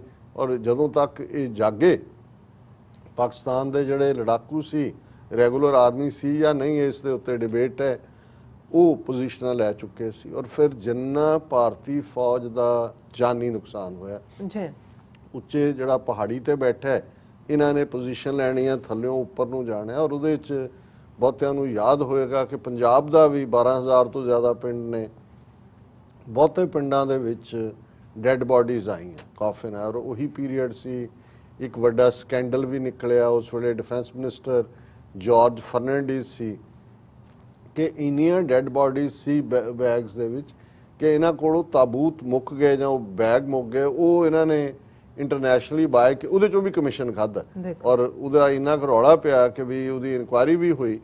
ਹੁਣ ਮਤਲਬ ਇੱਕ ਪਾਸੇ ਤਾਂ ਕਰਪਸ਼ਨ ਦਾ ਦੌਰ ਆ, ਇੰਟੈਲੀਜੈਂਸ ਦੀ ਫੇਲਿਓਰ, ਫਿਰ ਜ਼ਾਹਰ ਹੈ ਕਿ ਜਿਉਂ-ਜਿਉਂ ਤੇਜ਼ ਇੰਨਾ ਜਾਨੀ ਨੁਕਸਾਨ ਭਾਰਤੀ ਫੌਜ ਦਾ ਹੋਇਆ, ਇਵੈਂਚੁਅਲੀ ਬੋਫਰਸ ਗਨਸ ਲੈਣ ਦੀ, ਇਹਦਾ ਮਤਲਬ ਸੀ ਫੁੱਲ ਸਕੇਲ ਵਾਰ, ਇੱਕ ਮਹਿਜ਼ ਫਿਰ ਬਾਰਡਰ ਸਕਰਮਿਸ਼ ਨਹੀਂ ਰਹੀ। ਔਰ ਫਿਰ ਵੀ ਜਿਹੜਾ ਪਾਕਿਸਤਾਨ ਐਡਵਾਂਟੇਜਸ ਪੋਜੀਸ਼ਨ ਦੇ ਵਿੱਚ ਬੈਠਾ ਸੀ, ਜੇ ਉਹ ਕੰਟੀਨਿਊਟੀ ਰੱਖਦਾ, ਪਰ ਫਿਰ ਵਾਜਪਾਈ ਨੇ ਇੱਕ ਪਾਸੇ ਦਾ ਵਿਦਨ ਪ੍ਰੈਸ਼ਰ ਬਿਲਡ ਕਰਨ ਦੀ ਕੋਸ਼ਿਸ਼ ਕੀਤੀ। ਜਿਵੇਂ ਅਸੀਂ ਦਲੀਪ ਕੁਮਾਰ ਜਿਨ੍ਹਾਂ ਨੂੰ ਜਦੋਂ ਅਸੀਂ ਟ੍ਰਿਬਿਊਟ ਦਿੱਤੀ ਤੇ ਅਸੀਂ ਇਹ ਜ਼ਿਕਰ ਕੀਤਾ ਸੀ ਕਿ ਕਿਵੇਂ ਅਟਲ ਬਿਹਾਰੀ ਵਾਜਪਾਈ ਨੇ ਦਲੀਪ ਕੁਮਾਰ ਨੂੰ ਕੋਲ ਬਿਠਾ ਕੇ नवाज शरीफ ਨੂੰ ਟੈਲੀਫੋਨ ਕਰਵਾਇਆ। उन्होंने कहा जी क्या हमारा आप कर रहे हैं, क्या कर रहे हैं शरीफ साहब, आप हमें क्यों मरवाएंगे। ਹੁਣ ਇਹਦੇ ਤੁਸੀਂ ਦੋ ਪਾਰਟ ਦੇਖਦੇ ਹੋ। ਇੱਕ ਦਾ ਮਤਲਬ ਇਹ ਹੈ ਕਿ ਭਾਰਤ ਦੇ ਮੁਸਲਮਾਨ ਯਰਗਮਾਲ ਨੇ, ਉਹਨਾਂ ਦੇ ਹੌਸਟੇਜ ਨੇ, ਔਰ ਲੜਾਈ ਪਾਕਿਸਤਾਨ ਨਾਲ ਹੈ ਤੇ ਉਹ ਭਾਰਤੀ ਮੁਸਲਮਾਨਾਂ ਨੂੰ ਨਜ਼ਰ ਆ ਰਿਹਾ ਜਾਂ ਉਹਨਾਂ ਤੋਂ ਵਾਜਪਾਈ ਕਹਾ ਰਿਹਾ ਜੀ ਸਾਡਾ ਕੁਝ ਨਹੀਂ ਰਹਿਣਾ। ਇੱਕ ਪਾਸਾ ਤਾਂ ਇਹ ਸੀ ਕਿ ਅੰਦਰੂਨੀ ਤੁਸੀਂ ਪ੍ਰੈਸ਼ਰ ਬਿਲਡ ਕਰੋ, ਪਰ ਵੱਡਾ ਸੀ ਕਲਿੰਟਨ ਦੇ ਦਰਬਾਰ 'ਚ ਆ ਗਏ ਕਿ ਜੀ ਇਹਨੂੰ ਰੋਕੋ। ਲੇਕਿਨ ਜਦੋਂ ਅਸੀਂ ਇਹ ਕਹਿੰਦੇ ਹਾਂ ਕਿ ਵੀ ਇਹਦੇ 'ਚ ਵੈਦਰ ਮੁਸ਼ਰਫ ਨੇ ਨਵਾਜ਼ ਸ਼ਰੀਫ ਨੂੰ ਦੱਸਿਆ ਸੀ ਨਹੀਂ ਦੱਸਿਆ ਸੀ, ਇਹ ਵੀ ਹੈ ਕਿ ਜੀ ਨਵਾਜ਼ ਸ਼ਰੀਫ ਨੂੰ 17 ਮਈ 1999 ਨੂੰ ਬਰੀਫ ਕੀਤਾ। ਇਹ ਗੱਲ ਈਵਨ ਮਸ਼ਾਹਿਦ ਹੁਸੈਨ ਜਿਹੜੇ information and broadcasting minister C Nawaz Sharif cabinet ਦੇ ਵੇਲੇ, ਉਹਨਾਂ ਨੇ ਵੀ ਕਿਹਾ ਪੋਸੀਬਲ ਹੈ ਉਹਨਾਂ ਨੇ ਨਾ ਭਰੋਸੇ 'ਚ ਲਿਆ ਹੋਏ। ਇਹ ਵੀ ਬਹੁਤਿਆਂ ਨੇ ਕਿਹਾ ਜੀ ਕਿਉਂਕਿ ਵਾਜਪਾਈ ਨੇ 1998 'ਚ ਬਸ ਡਿਪਲੋਮੇਸੀ ਕਰਕੇ ਜਿਹੜਾ ਉਹ ਸੈਟਲ ਕਰ ਦੇਣਾ ਸੀ ਇਸ਼ੂ, ਤੇ ਫੌਜ ਪਾਕਿਸਤਾਨ ਦੀ ਨਹੀਂ ਚਾਹੁੰਦੀ ਔਰ ਉਹਨਾਂ ਨੇ ਇਸ ਨੂੰ ਸੈਬੋਟਾਜ ਕੀਤਾ। ਪਹਿਲੀ ਗੱਲ ਮੈਂ ਸਮਝਦਾ ਹਾਂ ਵੀ ਵਾਜਪਾਈ ਨੂੰ ਈਵਨ ਇਸ ਲੈਵਲ ਦੇ ਉੱਤੇ ਦੇਖਣਾ ਕਿ ਵੀ ਉਹਨੇ ਕਸ਼ਮੀਰ ਦਾ ਉਹ ਬੜਾ ਸੀ ਮੋਡਰੇਟ ਸੀ, ਮੇਰੇ ਕੋਲ ਹੁਣ ਵਕਤ ਨਹੀਂ ਹੈ ਉਹਦਾ। ਇੱਕ ਮੈਂ ਪਿਛਲੇ ਦਿਨਾਂ ਜੀ ਹਾਲਾਂ ਓਲਡ ਇੰਟਰਵਿਊ ਜਿਹੜਾ ਉਹਦੇ ਸ਼ਾਇਦ ਕਰਨ ਥਾਪਰ ਦੇ ਸ਼ੋਅ 'ਚ ਸੀ ਜਾਂ ਕੋਈ ਹੋਰ ਦੇ ਸੀ, ਇੱਕ ਹੋਰ ਹੈ ਬੀਜੇਪੀ ਵਾਲਾ, ਉਹਦੇ 'ਚ ਉਹਨੂੰ ਪੁੱਛ ਰਿਹਾ ਕਿ ਜੀ ਉਹ ਜਿਹੜਾ ਤੁਸੀਂ ਤੁਹਾਡੀ ਕਸ਼ਮੀਰ ਦੇ ਉੱਤੇ ਜਾਂ ਇਹ ਕਿਹਾ ਜਾਂਦਾ ਸੀ, ਤਾਂ ਉਹਨੇ ਕਿਹਾ ਜੀ ਮੈਂ ਉਸ ਮਤੇ ਨਾਲ ਸਹਿਮਤ ਹਾਂ ਜਿਹੜਾ ਸਾਡੀ ਪਾਰਲੀਮੈਂਟ ਨੇ ਕੀਤਾ ਕਿ ਸਾਰਾ ਜੰਮੂ ਐਂਡ ਕਸ਼ਮੀਰ ਜਿਹੜਾ ਉਹ ਭਾਰਤ ਦਾ ਹਿੱਸਾ ਹੈ, ਉਹਨੂੰ ਅਸੀਂ ਹਾਸਲ ਕਰਾਂਗੇ। ਉਹਦੇ 'ਚ ਉਹ ਵੀ ਜਿਹੜਾ ਪਾਕਿਸਤਾਨ ਆਕੂਪਾਈਡ ਕਸ਼ਮੀਰ ਹੈ ਉਹ ਵੀ ਉਸ ਮਤੇ ਮੁਤਾਬਕ ਸਾਡਾ। ਔਰ ਜਿਹੜੇ ਸਾਰੇ ਦਰਸ਼ਕ ਨੇ ਤਾੜੀ ਇਹ ਵਾਜਪਾਈ ਕਹਿ ਰਹੇ, ਜਿਨ੍ਹਾਂ ਨੇ ਦੇਖਣਾ ਜਾ ਕੇ ਦੇਖ ਲੈਣ। ਸੋ ਇਹ ਇੱਕ ਬਿਲਕੁਲ ਠੀਕ ਗੱਲ ਹੈ ਕਿ ਇਹਨਾਂ ਦੀ ਉਹ ਚਿਹਰਾ ਮੋਡਰੇਟ ਹੋਏ ਜਾਂ ਅਦਰ ਵੇ ਰਾਉਂਡ ਹੋਏ, ਕੋਈ ਬਹੁਤਾ ਫਰਕ ਨਹੀਂ ਪੈਂਦਾ। ਲੇਕਿਨ ਇਸ ਸਾਰੇ 'ਚ ਜਿਹੜੀ ਗੱਲ ਭਾਰਤ ਦੀ 2-3 ਮਹੀਨੇ ਜਿਉਂ-ਜਿਉਂ ਇਹ ਜਾ ਰਿਹਾ ਸੀ, ਬਦਨਾਮੀ ਹੋ ਰਹੀ ਸੀ, ਡੈਥਸ ਵੀ ਹੋ ਰਹੀਆਂ ਸੀ, ਔਰ ਭਾਰਤ ਜਿਹੜਾ ਉਹ ਕਲਿੰਟਨ ਰਾਹੀਂ ਜਿਹਨੂੰ ਇਹ ਕਿਹਾ ਗਿਆ ਕਿ ਜੀ ਭਾਰਤ ਨੇ ਕਲਿੰਟਨ ਨੂੰ ਕਿਹਾ ਜੀ ਅਸੀਂ ਤਾਂ ਫਿਰ ਨਿਊਕਲੀਅਰ ਆਪਸ਼ਨ ਯੂਜ਼ ਕਰਾਂਗੇ ਜੀ, ਔਰ ਕਲਿੰਟਨ ਨੇ ਫਿਰ ਜਿਹੜਾ ਨਵਾਜ਼ ਸ਼ਰੀਫ ਨੂੰ ਸੱਦਿਆ ਔਰ ਪ੍ਰੈਸ਼ਰਾਈਜ਼ ਕੀਤਾ ਕਿ ਵਿਦਡਰਾ ਕਰੋ। ਹੁਣ ਮੰਨ ਵੀ ਲਓ ਇਹ ਗੱਲ ਹੋ ਸਕਦੀ ਹੈ। ਹੁਣ ਤੁਸੀਂ ਪਿੱਛੇ ਚਲੇ ਜਾਓ, ਜਦੋਂ ਅਸੀਂ ਕਹਿੰਦੇ ਹਾਂ ਕਿ ਪਾਕਿਸਤਾਨ ਨੇ ਨਿਊਕਲੀਅਰ ਜਲਵਾ ਦਿਖਾਇਆ, ਹੁਣ ਇਹੀ ਸਿਚੁਏਸ਼ਨ 65 ਦੇ ਵਿੱਚ ਪਾਕਿਸਤਾਨ ਛੰਭ ਜੋੜੀਆਂ ਦੇ ਵਿੱਚ ਐਡਵਾਂਸ ਕੀਤਾ ਜੰਮੂ ਕਸ਼ਮੀਰ 'ਚ ਭਾਰਤ ਨੇ। ਔਰ ਪਾਕਿਸਤਾਨ ਦੇ ਉਸ ਵੇਲੇ ਫੋਰਨ ਮਿਨਿਸਟਰ ਅਯੂਬ ਖਾਨ ਦੇ ਜ਼ੁਲਫਿਕਾਰ ਅਲੀ ਭੁੱਟੋ ਸੀ, ਉਹਨੇ ਉਹਨਾਂ ਨੂੰ ਅਸ਼ੋਰ ਕੀਤਾ ਹੋਇਆ ਸੀ ਕਿ ਇਹ ਡਿਸਪਿਊਟਡ ਟੈਰੀਟਰੀ ਹੈ, ਲੜਾਈ ਇੱਥੇ ਹੀ ਲੜੀ ਜਾਏਗੀ। ਭਾਰਤ ਜਿਹੜਾ ਵੈਸਟਰਨ ਫਰੰਟ ਹੈ ਜਿਹੜਾ ਇੰਟਰਨੈਸ਼ਨਲ ਉਹਨੂੰ ਨਹੀਂ ਖੋਲੇਗਾ। ਔਰ ਲਾਲ ਬਹਾਦਰ ਸ਼ਾਸਤਰੀ ਨੇ ਕਿਹਾ ਕਿ ਬਈ ਇਹਨੂੰ ਖੋਲੋ, ਕਿਉਂਕਿ ਉਹ ਉਹਨਾਂ ਨੂੰ ਨਜ਼ਰ ਆਉਂਦਾ ਸੀ ਕਿ ਬਈ ਜਿਹੜਾ ਉਹ ਪਾਸਾ ਹੈ ਇੰਡੀਆ ਦਾ ਵੈਸਟ, ਜ਼ਾਹਰ ਹੈ ਪਾਕਿਸਤਾਨ ਦਾ ਈਸਟ, ਪੰਜਾਬ, ਔਰ ਉਹ ਬਾਰਡਰ ਖੋਲ ਦਿੱਤੇ ਔਰ ਪਾਕਿਸਤਾਨ ਉਹਨੂੰ ਸਸਟੇਨ ਨਹੀਂ ਸੀ ਕਰ ਸਕਦਾ। ਇੰਨੀ ਫੌਜ ਤੁਸੀਂ ਕਸ਼ਮੀਰ 'ਚ ਵੀ ਹੈ, ਦੂਜੇ 'ਚ ਵੀ ਹੈ, ਔਰ ਇਵੈਂਚੁਅਲੀ ਉਸ 'ਚੋਂ ਅਸੀਂ ਤਾਸ਼ਕੰਦ ਸਮਝੌਤਾ ਦੇਖਦੇ ਹਾਂ। ਹੁਣ ਇਹੀ ਪਾਰਟ 71 ਦੇ ਵੇਲੇ ਵੀ ਅਸੀਂ ਦੇਖਦੇ ਹਾਂ ਕਿ ਉਧਰ ਵੀ ਪ੍ਰੈਸ਼ਰ ਬਿਲਡ ਕਰਨ ਦੇ ਲਈ ਬੰਗਲਾਦੇਸ਼ ਵੱਲੋਂ ਇੱਧਰ ਹੁੰਦਾ। ਹੁਣ ਇਨ 3 ਮਹੀਨੇ ਹਜ਼ਾਰਾਂ ਜਵਾਨ ਭਾਰਤੀ ਫੌਜ ਮਰਵਾ ਰਹੀ ਹੈ, ਉਹਨਾਂ ਨੇ ਵੈਸਟਰਨ ਬਾਰਡਰ ਕਿਉਂ ਨਹੀਂ ਖੋਲਿਆ ਜੀ? ਹੁਸੈਨੀ ਵਾਲਾ, ਵਾਘਾ, ਇਧਰੋਂ ਲੈ ਕੇ ਕਿਉਂ? ਇਸ ਲਈ ਕਿ 1998 ਦੇ ਵਿੱਚ ਜਦੋਂ ਭਾਰਤ ਨੇ 5 ਧਮਾਕੇ ਕਰਕੇ ਪੋਖਰਾਨ ਦੇ ਵਿੱਚ ਆਪਣੇ ਆਪ ਨੂੰ ਨਿਊਕਲੀਅਰ ਪਾਵਰ ਡਿਕਲੇਅਰ ਕੀਤਾ, ठीक 2 हफ्ते बाद पाकिस्तान ने 6 धमाके करके अपने आप ਨੂੰ ਨਿਊਕਲੀਅਰ ਪਾਵਰ ਡਿਕਲੇਅਰ ਕੀਤਾ। ਔਰ ਜਦੋਂ ਪਾਕਿਸਤਾਨ ਨੇ ਇਹ ਕਿਹਾ ਜਾਂ ਅੱਜ ਵੀ ਉਹ ਕਹਿੰਦੇ ਨੇ ਕਿ ਸਾਡਾ ਨਿਊਕਲੀਅਰ ਪ੍ਰੋਗਰਾਮ ਡੈਟਰੈਂਟ ਹੈ, ਜੀ ਆਪਣੇ ਬਚਾਅ ਲਈ ਹੈ। ਔਰ ਕਾਰਗਿਲ ਵਾਰ ਇਨਫੈਕਟ ਟੈਸਟ ਸੀ ਉਸ ਨਿਊਕਲੀਅਰ ਦਾ। ਇੰਡੀਆ ਦੀ ਇੰਟੈਲੀਜੈਂਸ ਵਲਨਰੇਬਿਲਟੀ ਵੀ ਸ਼ੋ ਕੀਤੀ, ਉਹਨਾਂ ਨੇ ਆਪਣੀ ਸਕਿੱਲ ਵੀ ਦਿਖਾਈ ਜੀਓਗ੍ਰਾਫਿਕਲ ਔਰ ਜਿਹੜਾ ਕਿ ਵੀ ਉਹ ਕਿੰਨਾ ਡੈਮੇਜ ਕਰ ਸਕਦੇ ਨੇ। पर भारत 3 महीने जुत्तियां खांदा रहा, अपने जवान मरवाते रहे, लेकिन इन्होंने जोड़ा बॉर्डर तो फुल स्केल अटैक नहीं किया जो जिवें कि इन्होंने पहला 65 च किया सी, इसलिए क्योंकि उन्होंने पता सी कि पाकिस्तान एक न्यूक्लीयर पावर है। और उस तो बाद जे तुसी देखोगे कि 99 तो बाद पाकिस्तान दे विच जिहड़ा कॉन्फिडेंस आया, जिस लैवल दे उत्ते वो गल चीन दे नाल इन्हां दा टकराव होए अफगान वो करदे ने, वो न्यूक्लीयर फैक्टर है। और कारगिल जिहड़ी है वो न्यूक्लीयर जलवा सी पाकिस्तान का, इसलिए नहीं कि उन्होंने कोई न्यूक्लीयर यूज़ किया है, पर उन्होंने दस्या कि न्यूक्लीयर दे हुंदियां उन्हां दे कोल भारत ने दूसरा फ्रंट खोलण दी हिम्मत नहीं की। सो मैं समझदा भी जे इहनूं विजय दिवस ही कहना है, विक्ट्री दिवस ही कहना है, तो रादर पाकिस्तान लई बनदा है। तुसीं तां फेलियर होई तुहाडी टैरीटरी च आके वो बड़े ਤੁਹਾਡੇ ਬੰਦੇ ਮਰੇ, ਬਾਅਦ ਚ ਪ੍ਰੈਸ਼ਰ ਪਵਾ ਕੇ ਕਲਿੰਟਨ ਦਾ ਉਹ ਵਾਪਸ ਚਲੇ ਗਏ ਜੀ। ਉਹਦੇ ਚ ਤੁਸੀਂ ਕਿਹੜੀ ਵਿਕਟਰੀ ਲਈ? ਤੁਸੀਂ ਤਾਂ ਤੁਹਾਡੀ ਟੈਰੀਟਰੀ 'ਚ ਹੀ ਉਹ ਆਏ, ਉਹਦੇ ਚੋਂ ਵਾਪਸ ਗਏ। 3 ਮਹੀਨੇ ਤੁਸੀਂ ਡੇਅਰ ਨਹੀਂ ਕਰ ਸਕੇ ਕਿ ਦੂਸਰਾ ਫਰੰਟ ਤੁਸੀਂ ਖੋਲੋ। ਹਜ਼ਾਰਾਂ ਤੁਸੀਂ ਬੇਗੁਨਾਹ ਜਿਹੜੇ ਨੇ ਉਹ ਫੌਜੀ ਬਰਬਾਦ ਦਿੱਤੇ। ਸੋ ਬਾਕੀ ਜਿਵੇਂ ਮੈਂ ਕਿਹਾ ਵੀ ਜਿਹਦੇ ਕੋਲ ਹੁੰਦਾ ਕੰਟਰੋਲ ਉਹ ਆਪਣਾ ਨੈਰੇਟਿਵ ਬਣਾਉਂਦਾ, ਪਰ ਇਸ ਸਾਰੇ ਭਾਰਤੀ ਮੀਡੀਆ ਦੇ ਜਾਂ ਹਕੂਮਤ ਦੇ ਪ੍ਰੋਪੇਗੈਂਡੇ ਨੇ पाकिस्तान दे विच भी एक क्लास वो खड़ी की हुई है जिहड़े ये समझते हैं कि जी कारगिल बहुत वड्डी जिहड़ी है वो मिसटेक सी। जे कारगिल ना हुंदी, वाजपेयी दे हुंदियां समझौता हो जाता है, जां इन्हां ने हिंदू तवी होण जां कोई होण, इन्हां ने पाकिस्तान नूं कदे एक्सैप्ट ही नहीं कीता है। इन्हां दी ज़हनीयत दे विच पाकिस्तान एग्जिस्ट नहीं करता। सो वाजपेयी होए जां अज खुलेआम जिहड़ा है वो हिटलर दा भरा मोदी होए। सो मैं समझदा भी कारगिल पाकिस्तान दे न्यूक्लीयर मसल दी फ्लैक्सिंग सी, जिन्हें जिहड़ा वो दस दिता है कि सचमुच ही न्यूक्लीयर फैक्टर डेटरेंट है और ये पाकिस्तान नूं यही महफूज रख रहे हैं। जी डॉक्टर साहब बिल्कुल तुहाडा बहुत बहुत शुक्रिया, तुसीं अपने विचार साडे दर्शकों नाल सांझे कीते ने। आस करदे हां साडे दर्शकों नूं ये सैगमेंट पसंद आया होवेगा। सो रख लैने ब्रेक। व्यूअर्स तुसां नाल इसे तरह जुड़े रहना। मिलदे हां छोटे ਜਿਹੇ वक्फे तो बाद।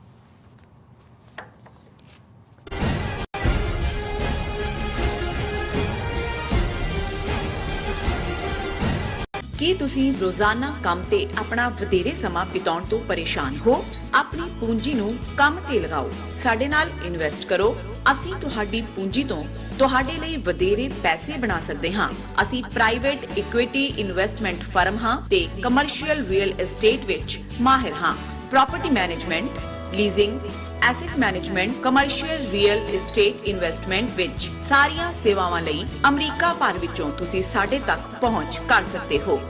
ਆਜ਼ਾਦ ਕਮਰਸ਼ੀਅਲ ਰਿਅਲਟੀ ਸਰਵਿਸਿਜ਼ ਤੇ Azad family trust, 701 north post oak road, suite number 204, Houston, Texas. ਤੁਸੀਂ ਸਾਨੂੰ ਸਾਡੇ ਫੋਨ ਨੰਬਰ 7136861277 ਤੇ ਵੀ ਸੰਪਰਕ ਕਰ ਸਕਦੇ ਹੋ। Azad commercial realty services. Signature truck service route 81 ਉੱਤੇ ਐਗਜ਼ਿਟ 235 ਤੇ ਟਰੱਕਰ ਵੀਰਾਂ ਲਈ 24 ਘੰਟੇ ਰੋਡ ਸਰਵਿਸ ਦੀ ਸੁਵਿਧਾ ਮੌਜੂਦ। Heavy duty repair, oil change, ਪੁਰਾਣੇ ਅਤੇ ਨਵੇਂ tyre, computer diagnostic, DPF cleaning, brake service ਜਾਂ ਰਸਤੇ ਵਿੱਚ ਆਈ ਹਰ ਤਰ੍ਹਾਂ ਦੀ ਰਿਪੇਅਰ ਪ੍ਰੋਫੈਸ਼ਨਲ ਟੀਮ ਵੱਲੋਂ ਕੀਤੀ ਜਾਂਦੀ ਹੈ। ਬ੍ਰੇਕਫਾਸਟ, ਲੰਚ ਅਤੇ ਡਿਨਰ ਲਈ ਪੰਜਾਬੀ ਢਾਬੇ ਦਾ ਆਨੰਦ ਵੀ ਮਾਣੋ। ਡਰਾਈਵਰ ਅਤੇ ਟਰੱਕ ਆਪਰੇਟਰ ਵੀਰ ਡਿਸਪੈਚ ਦੀ ਸਰਵਿਸ ਲਈ ਸਾਡੇ ਨਾਲ ਸੰਪਰਕ ਕਰਨ। Signature truck service 58 triangle drive, Weyers Cave, Virginia 2448।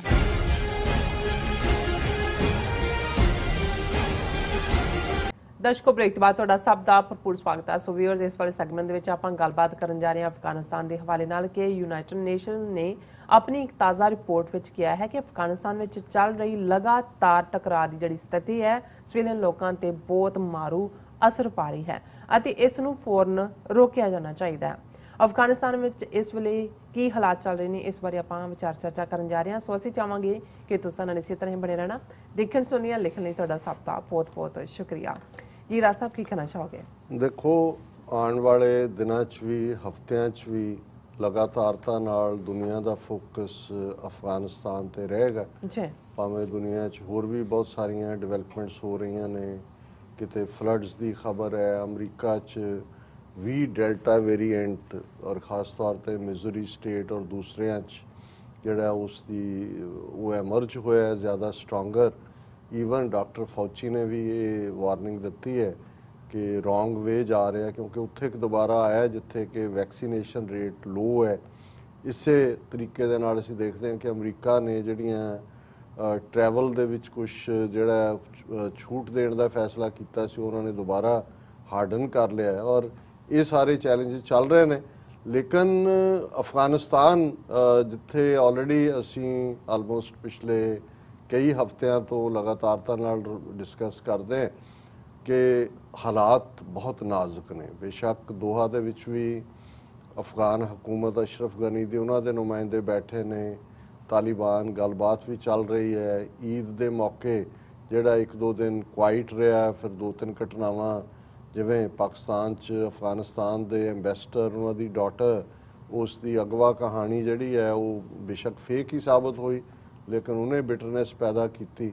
ਔਰ ਤਾਲਿਬਾਨ ਜਿਨ੍ਹਾਂ ਨੇ ਆਲਰੇਡੀ ਕਾਫੀ ਟੈਰੀਟੋਰੀ, ਜਿਵੇਂ ਈਵਨ ਅਮਰੀਕਨ ਫੌਜੀ ਜਨਰਲ ਨੇ ਵੀ ਗੱਲ ਕੀਤੀ ਕਿ ਮੇਜਰ ਉਹਨਾਂ ਦੇ ਮੋਰ ਦੈਨ ਹਾਫ ਦਾ ਡਿਸਟ੍ਰਿਕਟਸ ਉਹ ਕੰਟਰੋਲ ਕਰ ਰਹੇ ਨੇ। ਹੁਣ ਇਸ ਤਰ੍ਹਾਂ ਲੱਗਦਾ ਹੈ ਕਿ ਇੱਕ ਪਾਸੇ ਤਾਂ ਇਹ ਜ਼ਰੂਰ ਆਸ ਵੀ ਹੈ ਕਿ ਅਮਰੀਕਾ ਜਿਵੇਂ ਪ੍ਰੀਵੇਲ ਕਰ ਰਿਹਾ ਹੈ ਔਰ ਚਾਈਨਾ ਦੀ ਵੀ ਕੋਸ਼ਿਸ਼ ਹੈ ਕਿ ਇਹ ਜਿਹੜਾ ਨੈਗੋਸ਼ੀਏਟਡ, ਹੁਣ ਦੇਖੋ ਜਿਹਦੇ ਕੋਲ ਗਰਾਊਂਡ ਦੇ ਉੱਤੇ ਤਾਕਤ ਹੈ, ਜਿਹੜਾ ਆਲਮੋਸਟ ਉਹਨੂੰ ਨਜ਼ਰ ਆ ਰਿਹਾ ਵੀ ਉਹ ਕਿੱਥੇ ਖੜਾ ਹੈ, ਉਹਨੂੰ ਤੁਸੀਂ ਕਹੋ ਵੀ ਜਿਹੜੀ ਧਿਰ ਜਿਹਨੂੰ ਨੁਮਾਇੰਦਗੀ ਕਰਦੀ ਨੇ ਵੀ ਇਹਨੂੰ ਤੁਸੀਂ ਅੱਧਾ ਦੇ ਦਿਓ ਇਹਦੇ ਚੋਂ, ਉਹ ਤਾਂ ਗੱਲ ਬਣਦੀ ਨਹੀਂ ਹੁੰਦੀ। ਇਹ ਤਾਂ ਹੁੰਦਾ ਹੈ ਕਿ ਵੀ ਚਲੋ ਤੁਸੀਂ ਉਹਨਾਂ ਨੂੰ ਕਹਿੰਦੇ ਵੀ ਚਲੋ ਇੰਨਾ ਕੁ ਦੇ ਦਿਓ ਕਿ ਭੁੱਖਾ ਨਾ ਮਰੇ, ਉਹ ਤਾਂ ਸਮਝ ਆ ਸਕਦੀ ਹੈ। ਸੋ ਮੈਂ ਸਮਝਦਾ ਵੀ ਤਾਲਿਬਾਨ ਕਿਉਂਕਿ ਟਫ ਫਾਈਟਰ ਤਾਂ ਹੈ ਹੀ ਨੇ, ਨੈਗੋਸ਼ੀਏਟਰ ਵੀ ਨੇ, ਸੋ ਉਹ ਅਲਟੀਮੇਟਲੀ ਕੁਛ ਨਾ ਕੁਛ ਉਹ ਇਹ ਵੀ ਨਹੀਂ ਚਾਹੁੰਦੇ ਵੀ ਮਿਲੀਟੈਰਲੀ ਉਹ ਸਾਰਾ ਕਾਬੂ ਕਰ ਲੈਣ, ਜਿਹੜਾ ਉਹ ਕਰਨ ਦੀ ਸਮਰੱਥਾ ਰੱਖਦੇ ਨੇ।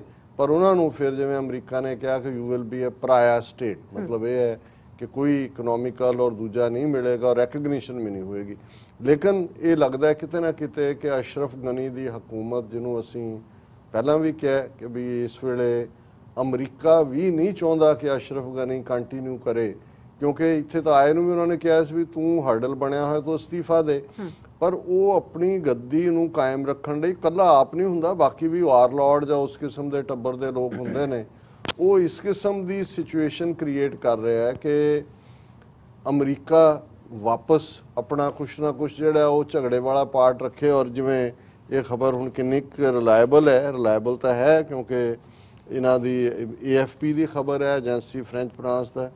US general vows to continue air strikes supporting Afghan troops.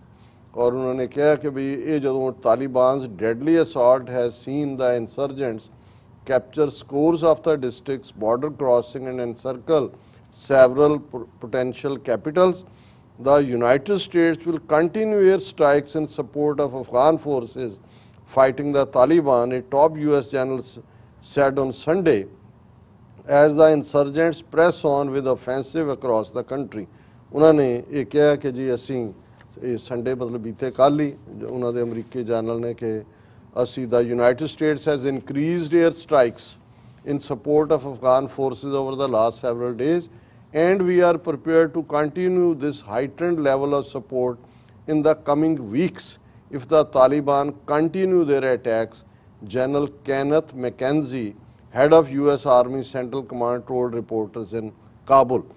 ਹੁਣ ਇਹ ਤਾਂ ਉਹਨਾਂ ਨੇ ਇਹ ਵੀ ਅਜੇ ਉਹ ਡੈਡਲਾਈਨ ਜਿਹੜੀ ਇਹਨਾਂ ਦੀ ਹੈ ਉਹ ਅਗਸਤ ਤੱਕ ਤਾਂ ਹੈ ਨਾ ਕਿ ਅਮਰੀਕਾ ਨੇ ਜਿਹੜਾ ਉਹ 9/11 ਤੋਂ ਪਹਿਲਾਂ ਕੱਢਣਾ ਹੈ। ਸੋ ਇਹ ਵੀ ਮੰਨ ਲਓ ਕਿ ਵੀ ਹੁਣ ਉਹ ਕੰਟੀਨਿਊ ਰੱਖਣਗੇ, ਜੁਲਾਈ ਐਂਡ ਆ ਗਿਆ, ਅਗਸਤ ਹੀ ਰੱਖਣਗੇ 4 ਹਫ਼ਤੇ ਹੋਰ। ਤੋਂ ਜਿਹੜੀ ਉਹ 20 ਸਾਲ 'ਚ ਤਾਲਿਬਾਨ ਨੂੰ ਡਿਫੀਟ ਨਹੀਂ ਕਰ ਸਕੇ ਨਾ, 4 ਪਹਿਲਾਂ ਨਹੀਂ ਬੰਬਾਰਡਮੈਂਟ ਕੀ 20 ਸਾਲ ਬੰਬਾਰਡਮੈਂਟ ਹੀ ਕਰਦੇ ਰਹੇ ਨੇ। ਔਰ ਇਸ ਦਾ ਮੈਨੂੰ ਇਹ ਲੱਗਦਾ ਹੈ ਵੀ ਈਵਨ ਜੇ ਤਾਲਿਬਾਨ ਦੇ ਅੰਦਰ ਭੜਕਾਟ ਪੈਦਾ ਹੁੰਦੀ ਹੈ, ਕਿਉਂਕਿ ਇਹਦਾ ਅਸੀਂ ਨਤੀਜਾ ਵੀ ਦੇਖਦੇ ਹਾਂ ਕਿ ਇਹ ਬੋmbਿੰਗ ਦਾ ਕੀ ਹੈ। ਅਫਗਾਨ ਫੋਰਸਿਸ ਕਿਲ 81 ਮਿਲੀਟੈਂਟਸ ਇਨ ਬਲਖ। ਹੁਣ ਇੱਥੇ ਤਾਲਿਬਾਨ ਨਹੀਂ ਕਹਿ ਰਹੇ ਉਹਨਾਂ ਨੂੰ ਕਿ ਵੀ 81 ਉਹਨਾਂ ਨੇ ਮਾਰੇ ਨੇ। A total of 81 militants were confirmed dead as the Afghan forces, backed by helicopters and fighter planes, launched airstrikes in the northern Balakh province, an army statement released here on Sunday said. ਉਹਨਾਂ ਨੇ ਕਿਹਾ ਜੀ ਕਿ ਅਸੀਂ ਜਿਹੜਾ ਕਲਾਦਾਰ ਔਰ ਚਮਤਲ districts ਦੇ ਵਿੱਚ ਜਿਹੜਾ ਉਹ ਹੈਲੀਕਾਪਟਰਸ ਔਰ ਦੂਸਰਿਆਂ ਨਾਲ ਬੰਬਾਰਡਮੈਂਟ ਕੀਤੀ ਹੈ। ਚਾਈਨੀਜ਼ ਨਿਊਜ਼ ਏਜੰਸੀ ਨੇ ਵੀ ਕਿਹਾ, ਔਰ 81 ਇਨਸਰਜੈਂਟ ਮਰੇ ਨੇ, 43 ਜ਼ਖਮੀ ਹੋਏ ਨੇ। ਔਰ ਇਸ ਸਾਰੇ ਦੇ ਨਾਲ ਜਿਹੜਾ ਅਸੀਂ ਇਹ ਦੱਸ ਦਿੱਤਾ ਹੈ ਕਿ ਵੀ ਸਾਡੀ ਫੌਜ ਜਿਹੜੀ ਹੈ ਉਹ ਲੜਨ ਦੇ ਸਮਰੱਥ ਹੈ।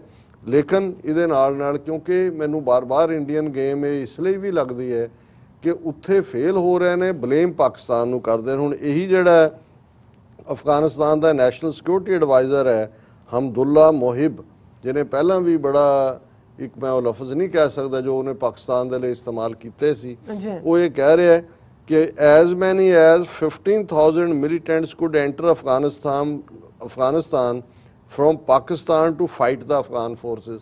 ਹੁਣ ਅਸ਼ਰਫ ਗਨੀ ਤਾਸ਼ਕੰਦ ਜਾਂ ਦੁਸ਼ਾਂਦੇ 'ਚ ਖਲੋ ਕੇ ਕਹਿੰਦਾ ਹੈ ਜੀ 10,000 ਜਿਹੜੇ ਫਾਈਟਰ ਨੇ ਤਾਲਿਬਾਨ ਦੇ ਉਹ ਪਾਕਿਸਤਾਨ ਤੋਂ ਆ ਚੁੱਕੇ ਨੇ ਅਫਗਾਨਿਸਤਾਨ 'ਚ। ਇਹ ਕਹਿ ਰਿਹਾ ਜੀ 15,000 ਜਿਹੜੇ ਨੇ ਹੋਰ ਆਉਣਗੇ। ਮਤਲਬ ਇਹ ਹੈ ਵੀ ਉਹ ਜਿਹਨੂੰ ਕਹਿੰਦੇ ਨੇ ਕਿ ਵੀ ਤੁਹਾਡੇ ਆਪਣੇ ਪੱਲੇ ਕੁਛ ਨਹੀਂ ਹੈ, ਤੁਸੀਂ ਬਲੇਮ ਗੇਮ ਖੇਡ ਰਹੇ ਹੋ। ਔਰ ਉਧਰ ਤੁਸੀਂ ਦਾਵਾ ਵੀ ਕਰ ਰਹੇ ਹੋ ਜੀ ਅਸੀਂ ਅਮਰੀਕੀ ਹਮਲਿਆਂ ਦੇ ਨਾਲ ਕਰ ਲਿਆ, ਤੇ ਹਕੀਕਤ ਗਰਾਊਂਡ ਤੇ ਕੀ ਚੱਲ ਰਹੀ ਹੈ। 46 ਅਫਗਾਨ ਸੋਲਜਰਸ ਸੀਕ ਰਿਫਿਊਜ ਇਨ ਪਾਕਿਸਤਾਨ। ਇਹ ਰॉयटर ਦੀ ਨਿਊਜ਼ ਹੈ ਕਿ 46 ਅਫਗਾਨ ਸੋਲਜਰਸ ਭੱਜ ਕੇ ਪਾਕਿਸਤਾਨ ਆਏ ਨੇ। ਉਹਨਾਂ ਨੇ ਆਪਣੀਆਂ ਪੋਜੀਸ਼ਨਾਂ ਅਬੈਂਡਨ ਕੀਤੀਆਂ ਔਰ ਉਹਨਾਂ ਨੇ ਕਿਹਾ ਜੀ ਸਾਨੂੰ ਸਿਆਸੀ ਪਨਾਹ ਦਿਓ। ਔਰ ਅੱਗੋਂ ਪੂਰੀ ਖਬਰ ਹੈ ਕਿ ਵੀ ਉਸ ਤੋਂ ਪਹਿਲਾਂ ਹੀ ਜਿਹੜੇ ਹਜ਼ਾਰਾਂ ਅਫਗਾਨ ਸੋਲਜਰ ਨੇ ਉਹ ਤਾਜ਼ਿਕਸਤਾਨ, ਈਰਾਨ ਔਰ ਦੂਜੇ 'ਚ ਭੱਜ ਕੇ ਜਾ ਚੁੱਕੇ ਨੇ। ਜਿਉਂ-ਜਿਉਂ ਤਾਲਿਬਾਨ ਦਾ ਆਫੈਂਸਿਵ ਵੱਧ ਰਿਹਾ ਇਹ ਸਾਰੇ ਭੱਜ ਰਹੇ ਨੇ। Afghan soldiers have been provided food, shelter and necessary medical care as per establish military norms. ਇਹ ਪਾਕਿਸਤਾਨ ਦੀ ਫੌਜ ਨੇ ਕਿਹਾ ਜੀ ਆਏ ਨੇ ਸਿਆਸੀ ਪਨਾਹ, ਲੇਕਿਨ ਅਸੀਂ ਉਹਨਾਂ ਦੀਆਂ ਜਿਹੜੀਆਂ ਮੁੱਢਲੀਆਂ ਲੋੜਾਂ ਨੇ ਫੂਡ, ਸ਼ੈਲਟਰ ਔਰ ਮੈਡੀਕਲ ਕੇਅਰ, ਔਰ ਇਹ ਸਾਰਾ ਚੱਲ ਰਿਹਾ। ਤੇ ਅਫਗਾਨ ਗਵਰਨਮੈਂਟ ਇਸ ਦੇ ਉੱਤੇ ਤਾਂ ਚੁੱਪ ਹੋਈ ਹੈ, ਲੇਕਿਨ ਇਹ ਗੱਲ ਸ਼ੋਅ ਕਰਦੀ ਹੈ ਵੀ ਗਰਾਊਂਡ ਲੈਵਲ ਦੇ ਉੱਤੇ ਮੋਰਾਲ ਉਹਨਾਂ ਦਾ ਕਿੰਨਾ ਡਾਊਨ ਹੈ। ਔਰ ਹਕੀਕਤ ਕੀ ਹੈ ਇਹਦੇ ਬਾਵਜੂਦ ਅਸ਼ਰਫ ਗਨੀ ਕੀ ਫੜਾ ਮਾਰਦਾ, ਉਹਨਾਂ ਦਾ ਦੂਸਰਾ ਕੀ ਕਰਦਾ ਹੈ ਕਿ ਅਮਰੀਕਾ ਵੀ ਇਹ ਸਮਝਦਾ ਹੈ ਕਿ ਦੇਖੋ ਗੱਲ ਤਾਂ ਜਦੋਂ ਇੱਕ ਸਟੇਜ ਤੇ 1.5 ਤੋਂ 2 ਲੱਖ ਫੌਜ ਅਮਰੀਕਾ ਔਰ ਨੈਟੋ ਦੀ ਫੁੱਲੀ ਆਪਣੀ ਸੀ, ਵੈਲ ਇਕਵਿਪਡ, ਹਰ ਕਿਸਮ ਦੇ ਬੰਬਰ ਔਰ ਬੰਬਸ, ਉਦੋਂ ਜੇ 20 ਸਾਲ 'ਚ ਨਹੀਂ ਕਰ ਸਕੇ ਔਰ ਉਹ ਲੂਜ਼ ਕਰਦੇ ਚਲੇ ਗਏ ਤਾਂ ਹੁਣ ਜਾਂਦੇ 4 ਹਫ਼ਤਿਆਂ ਦੇ ਵਿੱਚ ਕੀ ਕਰ ਲੈਣਗੇ। ਔਰ ਇਹ ਵਾਈਟ ਹਾਊਸ ਕਹਿ ਰਿਹਾ, ਔਰ ਕਿਉਂਕਿ ਅਸ਼ਰਫ ਗਨੀ ਇਸ ਵੇਲੇ ਇੰਡੀਆ ਦੇ ਹੱਥੀ ਚੜਿਆ ਹੋਇਆ ਹੈ। ਔਰ ਇਹ lasting peace in Afghanistan possible only through political solution says White House. ਔਰ ਉਹਨਾਂ ਨੇ ਕਿਹਾ ਕਿ ਵੀ I would note that there are ongoing potential negotiations and discussions what we certainly support between Afghan leaders, members of Afghan government and Taliban. We believe a political solution is the only outcome to lasting peace in Afghanistan, but we will continue to provide support to government in the form of humanitarian support, security support, training. We will also continue to encourage them to take a leading role in defending and protecting। ਇਹ ਉਹਨਾਂ ਨੂੰ ਜਿਹੜਾ ਉਹ ਪਲੱਥਣ ਜਿਹੀ ਲਾ ਰਹੇ ਨੇ ਕਿ ਜੀ ਅਸੀਂ ਹਮਾਇਤ ਕਰਾਂਗੇ। ਪਰ ਉਹਨੇ ਜਿਹੜਾ ਉਹਨਾਂ ਦਾ ਸੈਕਟਰੀ ਆਫ ਸਟੇਟ ਅਮਰੀਕਾ ਦਾ ਟੋਨੀ ਬਲਿੰਕਨ, ਉਹਨੇ MSNBC ਨੂੰ ਇੰਟਰਵਿਊ ਦੇ ਵਿੱਚ ਕਿਹਾ ਕਿ ਵੀ ਇਹ ਜਿਹੜਾ ਹਕੀਕਤ ਇਹ ਹੈ we are going to make sure that we keep our eyes on that। ਔਰ ਅਸੀਂ ਇਹ ਦੇਖ ਰਹੇ ਹਾਂ ਵੀ ਜੇ ਰੀਐਮਰਜਿੰਗ ਹੁੰਦੀ ਹੈ ਤੇ ਉਹ ਨੁਕਸਾਨਦੇਹ ਹੋਏਗਾ। ਆਲਰੇਡੀ ਅਸੀਂ 20 ਸਾਲ 'ਚ $1 trillion ਜਿਹੜੇ ਨੇ ਖਰਚ ਕੀਤੇ ਨੇ ਕਿੰਨੇ, ਔਰ thousands of Americans lost later in this campaign। I think the reason we went there is what we have to keep the focus on। We have largely succeeded in doing what we। ਉਹਨੇ ਕਿਹਾ ਜੀ Al Qaeda ਔਰ Osama ਉਹ ਅਸੀਂ ਕਰ ਲਿਆ, ਔਰ ਇਹ ਜਿਹੜਾ ਹੈ ਹੁਣ ਇਸ ਤੋਂ ਬਿਯੋਂਡ ਅਸੀਂ ਕੁਝ ਕਰ ਨਹੀਂ ਸਕਦੇ। ਬਾਕੀ ਜੇ ਤਾਲਿਬਾਨ ਬਾਈ ਫੋਰਸ ਲੈਣਗੇ ਤੇ no international support to Taliban ਇਹ ਉਹ। ਲੇਕਿਨ ਜਿਹੜਾ काफ़ी वरीसम रिपोर्ट आज यूनाइटेड नेशंस दी है, Afghan conflict is having devastating impact United Nations. और उन्होंने कहा भी इस पहले 6 महीने 2021 they around 1659 civilians killed, 3254 wounded in first half of 2021 says UN। और ਇਹਦੇ ਚ ਜਿਹੜੀ ਇੱਕ ਪੋਜ਼ਿਟਿਵ ਗੱਲ ਹੈ ਵੀ ਇਹ ਤਾਂ ਹਰ ਮੌਤ ਲਈ ਤਾਲਿਬਾਨ ਨੂੰ ਜ਼ਿੰਮੇਵਾਰ ਦੱਸ ਰਹੇ ਨੇ। ਇਹ ਰਿਪੋਰਟ ਕਹਿ ਰਿਹਾ ਹੈ it also warned that Afghan troops and pro-government forces were responsible for a quarter of all civilian casualties। ਕਿ ਜਿੰਨੇ ਸਿਵਲੀਅਨ ਮਰੇ ਨੇ ਉਹਦੇ ਚੋਂ ਚੌਥਾ ਹਿੱਸਾ ਯਾਨੀ 25% ਮਾਰਨ ਵਾਲੇ ਉਹਨਾਂ ਨੂੰ ਜਿਹੜੀਆਂ ਮੌਤਾਂ ਨੇ ਉਹਨਾਂ ਲਈ ਅਫਗਾਨ ਫੌਜਾਂ ਜਿਹੜੀਆਂ ਨੇ ਜ਼ਿੰਮੇਵਾਰ ਨੇ। ਔਰ ਉਹਦੇ 'ਚ ਉਹਨਾਂ ਨੇ ਕਿਹਾ ਕਿ ਵੀ unprecedented number of Afghan civilians will perish and be maimed this year if the increasing violence is not stemmed। ਇਹ ਉਹਨਾਂ ਨੇ ਕਿਹਾ ਵੀ ਜੇ ਵਾਇਲੈਂਸ ਨਾ ਰੁਕੀ ਫਿਰ ਇਹ ਇੰਨੀ ਖੌਫਨਾਕ ਮੰਜ਼ਰ ਹੋਏਗਾ ਔਰ ਅਨਪ੍ਰੈਸੀਡੈਂਟਡ ਨੰਬਰਸ ਕਿ ਵੀ ਇਸ ਇੱਦਾਂ ਦੇ ਪਹਿਲਾਂ ਕਦੇ ਪ੍ਰੈਸੀਡੈਂਟ ਨਹੀਂ ਹੈ ਵੀ ਕਿੰਨੇ ਮਰੇ ਨੇ। ਹੁਣ ਅਸੀਂ ਆਲਰੇਡੀ ਲੱਖਾਂ ਮਰਿਆਂ ਦੀ ਗੱਲ ਕਰਦੇ ਹਾਂ ਔਰ ਕਹਿੰਦੇ ਅਨਪ੍ਰੈਸੀਡੈਂਟਡ ਨੰਬਰ ਹੋਏਗਾ। ਔਰ ਇਹ UN ਨੇ ਕਿਹਾ ਕਿ ਅਸੀਂ ਤਾਲਿਬਾਨ ਔਰ ਅਫਗਾਨ ਲੀਡਰਸ ਨੂੰ ਕਹਿੰਦੇ ਹਾਂ ਕਿ ਭਾਈ ਇਹ ਜਿਹੜੀ ਹੈ ਗ੍ਰਿਮ ਐਂਡ ਚਿਲਿੰਗ ਟ੍ਰੈਜੈਕਟਰੀ ਔਰ ਡਿਵੈਸਟੇਟਿੰਗ ਇੰਪੈਕਟ ਜਿਹੜਾ ਸਿਵੀਲੀਅਨਸ ਤੇ ਹੈ ਇਹ ਤੁਹਾਡੀ ਗੱਲਬਾਤ ਰਾਹੀਂ ਰਿਜ਼ੋਲਵ ਹੋ ਸਕਦਾ ਹੈ। ਸੋ ਅਸੀਂ ਅੱਗੇ ਨਹੀਂ ਜਾਂਦੇ ਪਰ ਮੈਂ ਇਹ ਦੋਨੋਂ ਹੀ UN ਦੀ ਰਿਪੋਰਟ ਵੀ ਵਾਈਟ ਹਾਊਸ ਨੇ ਕੀ ਕਿਹਾ ਗਰਾਊਂਡ ਦੇ ਉੱਤੇ ਜਿਹੜੇ ਨੇ 46 ਅਫਗਾਨ ਸੋਲਜਰ ਪਾਕਿਸਤਾਨ 'ਚ ਰਿਫਿਊਜ ਲੈਂਦੇ ਨੇ ਔਰ ਉਹ ਦਾਅਵਾ ਕਰ ਰਹੀ ਹੈ ਅਫਗਾਨ ਫੋਰਸਿਸ ਕਿ ਜੀ ਅਸੀਂ 81 ਮਿਲੀਟੈਂਟ ਯਾਨੀ ਤਾਲਿਬਾਨ ਬਲਖ ਦੇ ਵਿੱਚ ਮਾਰੇ। ਔਰ ਹੁਣ ਇਹ ਵੀ ਆਇਆ ਕਿ ਵੀ ਗੱਲਬਾਤ ਹੁਣ ਤਾਲਿਬਾਨ ਨੇ ਪ੍ਰੀ ਕੰਡੀਸ਼ਨ ਰੱਖੀ ਹੈ ਵੀ ਪਹਿਲਾਂ ਅਸ਼ਰਫ ਗਨੀ ਨੂੰ ਚਲਦਾ ਕਰੋ। ਸੋ ਮੈਂ ਸਮਝਦਾ ਵੀ ਤਾਲਿਬਾਨ ਬਾਰਗੇਨਿੰਗ ਵੀ ਕਰ ਰਹੇ ਨੇ ਟਫ, ਲੇਕਿਨ ਉਹ ਇਹ ਵੀ ਸਮਝਦੇ ਨੇ ਕਿ ਅਲਟੀਮੇਟਲੀ ਬਲੱਡ ਤਾਂ ਆਪਣਾ ਹੀ ਹੈ, ਆਪਣਾ ਹੀ ਸ਼ੈਡ ਹੋਏਗਾ। इधर भी अफगान ने उधर भी अफगान ने, कोई जस्टिफिकेशन नहीं है कि इसका कोई वो हल ना कर सके। जी डॉक्टर साहब, बहुत बहुत शुक्रिया। सो अतले ने ब्रेक व्यूअर्स तुसी किते नहीं जाना, मिलते हैं छोटे जे ब्रेक तो बाद।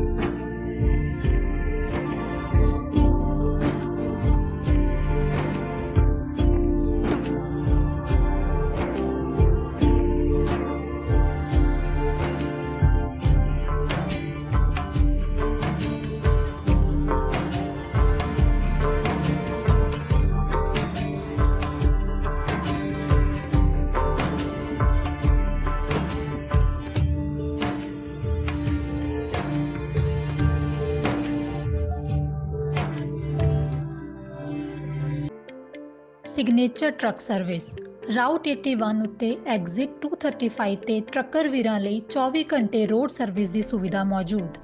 Heavy duty repair, oil change, ਪੁਰਾਣੇ ਅਤੇ ਨਵੇਂ tyre, computer diagnostic, DPF cleaning, brake service ਜਾਂ ਰਸਤੇ ਵਿੱਚ ਆਈ ਹਰ ਤਰ੍ਹਾਂ ਦੀ ਰਿਪੇਅਰ ਪ੍ਰੋਫੈਸ਼ਨਲ ਟੀਮ ਵੱਲੋਂ ਕੀਤੀ ਜਾਂਦੀ ਹੈ। ਬ੍ਰੇਕਫਾਸਟ, ਲੰਚ ਅਤੇ ਡਿਨਰ ਲਈ ਪੰਜਾਬੀ ਢਾਬੇ ਦਾ ਆਨੰਦ ਵੀ ਮਾਣੋ। ਡਰਾਈਵਰ ਅਤੇ ਟਰੱਕ ਆਪਰੇਟਰ ਵੀਰ ਡਿਸਪੈਚ ਦੀ ਸਰਵਿਸ ਲਈ ਸਾਡੇ ਨਾਲ ਸੰਪਰਕ ਕਰਨ। Signature truck service 58 triangle drive, Weyers Cave, Virginia 24486।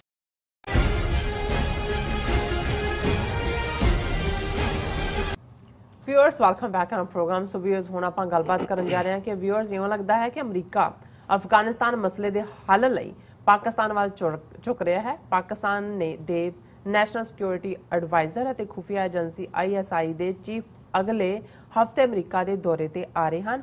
ਸੋ ਇਸੇ ਤਰ੍ਹਾਂ ਅਫਗਾਨਿਸਤਾਨ ਦੇ ਫੌਜੀ ਚੀਫ ਨੇ ਆਪਣਾ ਦਿੱਲੀ ਦੌਰਾ ਜਿਹੜਾ ਹੈ ਉਹ ਕੈਂਸਲ ਕਰ ਦਿੱਤਾ ਹੈ। ਸੋ ਸਿੱਖ ਕੌਮ ਲਈ ਵੀ ਅਫਗਾਨਿਸਤਾਨ ਵਾਲਾ ਜਿਹੜਾ ਇਸ਼ੂ ਹੈ ਬੜੀ ਅਹਿਮੀਅਤ ਵਾਲਾ ਇਸ਼ੂ ਹੈ। ਸੋ ਇਸ ਬਾਰੇ ਆਪਾਂ ਗੱਲਬਾਤ ਕਰਨ ਜਾ ਰਹੇ ਹਾਂ। ਸੋ ਅਸੀਂ ਚਾਹਾਂਗੇ ਕਿ ਤੁਸੀਂ ਨਾਲ ਇਸੇ ਤਰ੍ਹਾਂ ਬਣੇ ਰਹਿਣਾ। ਦੇਖਣ ਸੁਣਨ ਲਈ ਐਂਡ ਲਿਖਣ ਲਈ ਤੁਹਾਡਾ ਸਭ ਦਾ ਬਹੁਤ-ਬਹੁਤ ਸ਼ੁਕਰੀਆ। ਜੀ ਡਾਕਟਰ ਸਾਹਿਬ, ਕੀ ਵਿਚਾਰਾਂ ਨੇ ਇਸ ਮੁੱਦੇ ਬਾਰੇ?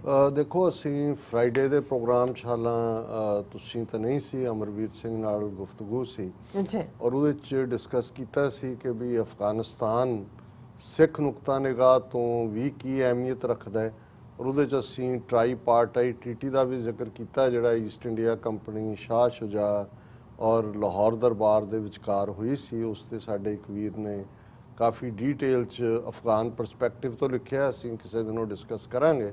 ਲੇਕਿਨ ਉਹਨੂੰ ਸਾਡੇ ਬਹੁਤ ਸਾਰੇ ਵਿਊਅਰਸ ਨੇ ਐਪਰੀਸ਼ੀਏਟ ਵੀ ਕੀਤਾ ਹੈ।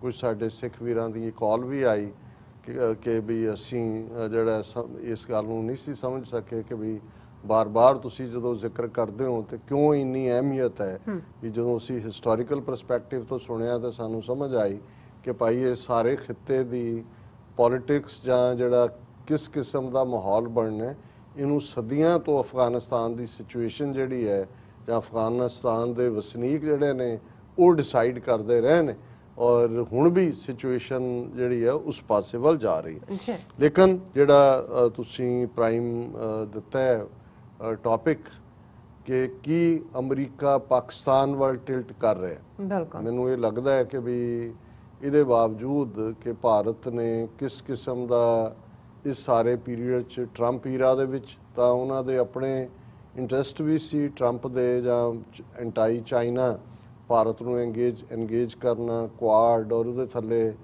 ਫਾਇਦਾ ਵੀ ਉਹਨਾਂ ਨੇ ਚੁੱਕਿਆ, ਇੰਡੀਆ ਨੇ ਵੀ ਚੁੱਕਿਆ। ਅਮਰੀਕਾ ਜੋ ਜੰਮੂ ਕਸ਼ਮੀਰ ਸੂਬੇ ਦਾ ਹਾਲ ਕਰਤਾ ਹੈ, ਆਰਟੀਕਲ 370 ਖਤਮ ਕੀਤਾ। ਪਰ ਮੈਨੂੰ ਇਹ ਲੱਗਦਾ ਹੈ ਵੀ ਬਾਈਡਨ ਐਡਮਿਨਿਸਟ੍ਰੇਸ਼ਨ ਬੇਸ਼ੱਕ ਨੀਤੀਆਂ ਤਾਂ ਪਾਲਿਸੀਜ਼ ਤਾਂ ਉਹੀ ਫੋਲੋ ਕਰ ਰਿਹਾ, ਪਰ ਉਹ ਗਰਮਜੋਸ਼ੀ ਨਜ਼ਰ ਨਹੀਂ ਆ ਰਹੀ ਜਿਹੜੀ ਕਿ ਇਨੀਸ਼ੀਅਲ ਡੇ 'ਚ ਵੀ ਬਾਈਡਨ ਐਡਮਿਨਿਸਟ੍ਰੇਸ਼ਨ ਦੇ ਪਹਿਲੇ 100 ਡੇਜ਼ 'ਚ ਸੀ ਕਿ ਜੀ ਸੇਮ ਰਹੇਗਾ।